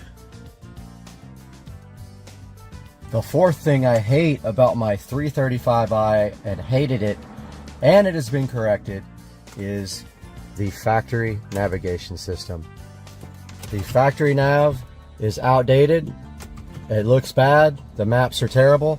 And now we have this very nice Android unit that has replaced the factory navigation system. It does connect to a phone via Wi-Fi, so it can do everything that an Android phone can do, and it is such a freaking awesome piece of equipment. And if you hit the menu button and hold it down, you can still access your factory navigation system, not that you would want to anyway. So that was the factory radio replaced with an Android navigation system. The next thing I hated about my BMW 335i was the factory instrument cluster that is very dated. As you know, most cars now, sports cars, come with an electronic display. So we have fixed that. We have this ID4 digital instrument display that replaced the factory display. It is fully programmable. You can change the maps. Sorry, you can change the display. You can do custom from them, and this just gives the car like a whole new updated look. So yeah, that was another thing I absolutely hated about my BMW 335i. So the next thing I hated about my 335i was the factory trim. That was wood trim. All this trim here on the dash and on the doors comes from the factory in either silver or wood. I happen to have the wood trim, which I did not like at all. That has since been remedied. I did paint the trim black. I do have videos on how to do this on my channel if you're interested in doing this. It looks so much better now. You can see the trim on the doors, all done in black now. That's the trim at the bottom. The top is already black from the factory. And then my center console, all done in black, and it makes the car look so much more sporty than from the factory. I just love that. Next thing I hated about my 335i and has yet to be completely fixed is the lighting inside the car. So you can see here, that's a regular light bulb. Most of the lights in the car have been replaced with LED. However, this one is so difficult to get to. I still hate it because I can't get the bulb out without the entire piece apart in my car. All the other bulbs, including that one and this one right here, actually burned out, have been replaced with LED bulbs, even in the back and in the trunk. And so that was the next thing that I absolutely hated and still do, these yellow, ugly, incandescent bulbs in my BMW 335i. The next thing I hate about my BMW 335i is how cheap the plastics are in this from the factory. And if you notice right here, here's a good example of the plastics that just completely scratch and flake off and become soft and just like squishy to the touch. And that is typical for all these cars. And the backs of the seats are the same way. You can see clearly here how that plastic is starting to soften up and get scratched and messed up. And so yeah, I hate the way that they use the cheap plastics on my BMW 335i. My next complaint is a give and take, but I still hate it. Do you see how low this car is? This car is so low that you can't get a jack under it to get it up in the air to change the oil. So the next thing I hate about my BMW 335i is how low the car is. On the flip side, it does look good and it handles very well. So I can only be so mad about this, but it still makes for a very difficult oil change, or anytime you want to take the tires off or do anything to the car, you have to struggle with the lowness of the M Sport suspension in my BMW 335i. The next thing I hate about my 335i is the convertible top and the way it breaks constantly. So I had a piece like this break. That is actually a cover for the hinges. When that breaks, this piece has to be replaced and it has to be repainted, which will cost you. Every little piece inside this top is very expensive. For example, there's string kits that hold the upholstery on. They're super expensive. So the next thing I hate is that when the convertible top breaks, and it will break eventually, it is extremely expensive to replace the parts inside of the top. And now the final thing I hate about my BMW 335i, the extended warranty is expired. And I know that's cheating because that doesn't really count against the car, but yes, my extended warranty expired about 6 or 8 months ago, and I actually almost maxed out the policy. They will only pay as much as the car is worth. So yeah, I hate that my extended warranty is is totally gone on this car, and everything costs a lot to fix.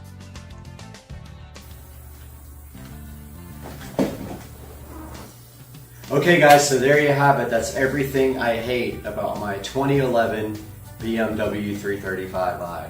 A lot of it are minor cosmetic things. Like we had the brake calipers. They come from BMW just looking absolutely terrible. Getting them powder coated can help, but make sure you get the little plate inside the caliper powder coated as well. BMW started changing that in newer models, like the 135i has some really nice looking brakes. There are swap kits available out for the brakes as well if you want to do that, and you can actually swap in other model brakes into the 335i. The trim pieces, unlike the 335IS, which has black trim pieces, the trim pieces are all chrome or silver, along with the exhaust tips. I do not like that. The grille is also silver. I don't like that. The emblems are silver. I don't like that. So you can remedy that. It's not gonna last forever unless you get painted by a body shop, and that's what I recommend. Take your trim pieces to a body shop and have them sand and paint them. Your slide marker lights, those are also ugly. I didn't put that in the video, but that's all part of blacking out your trim.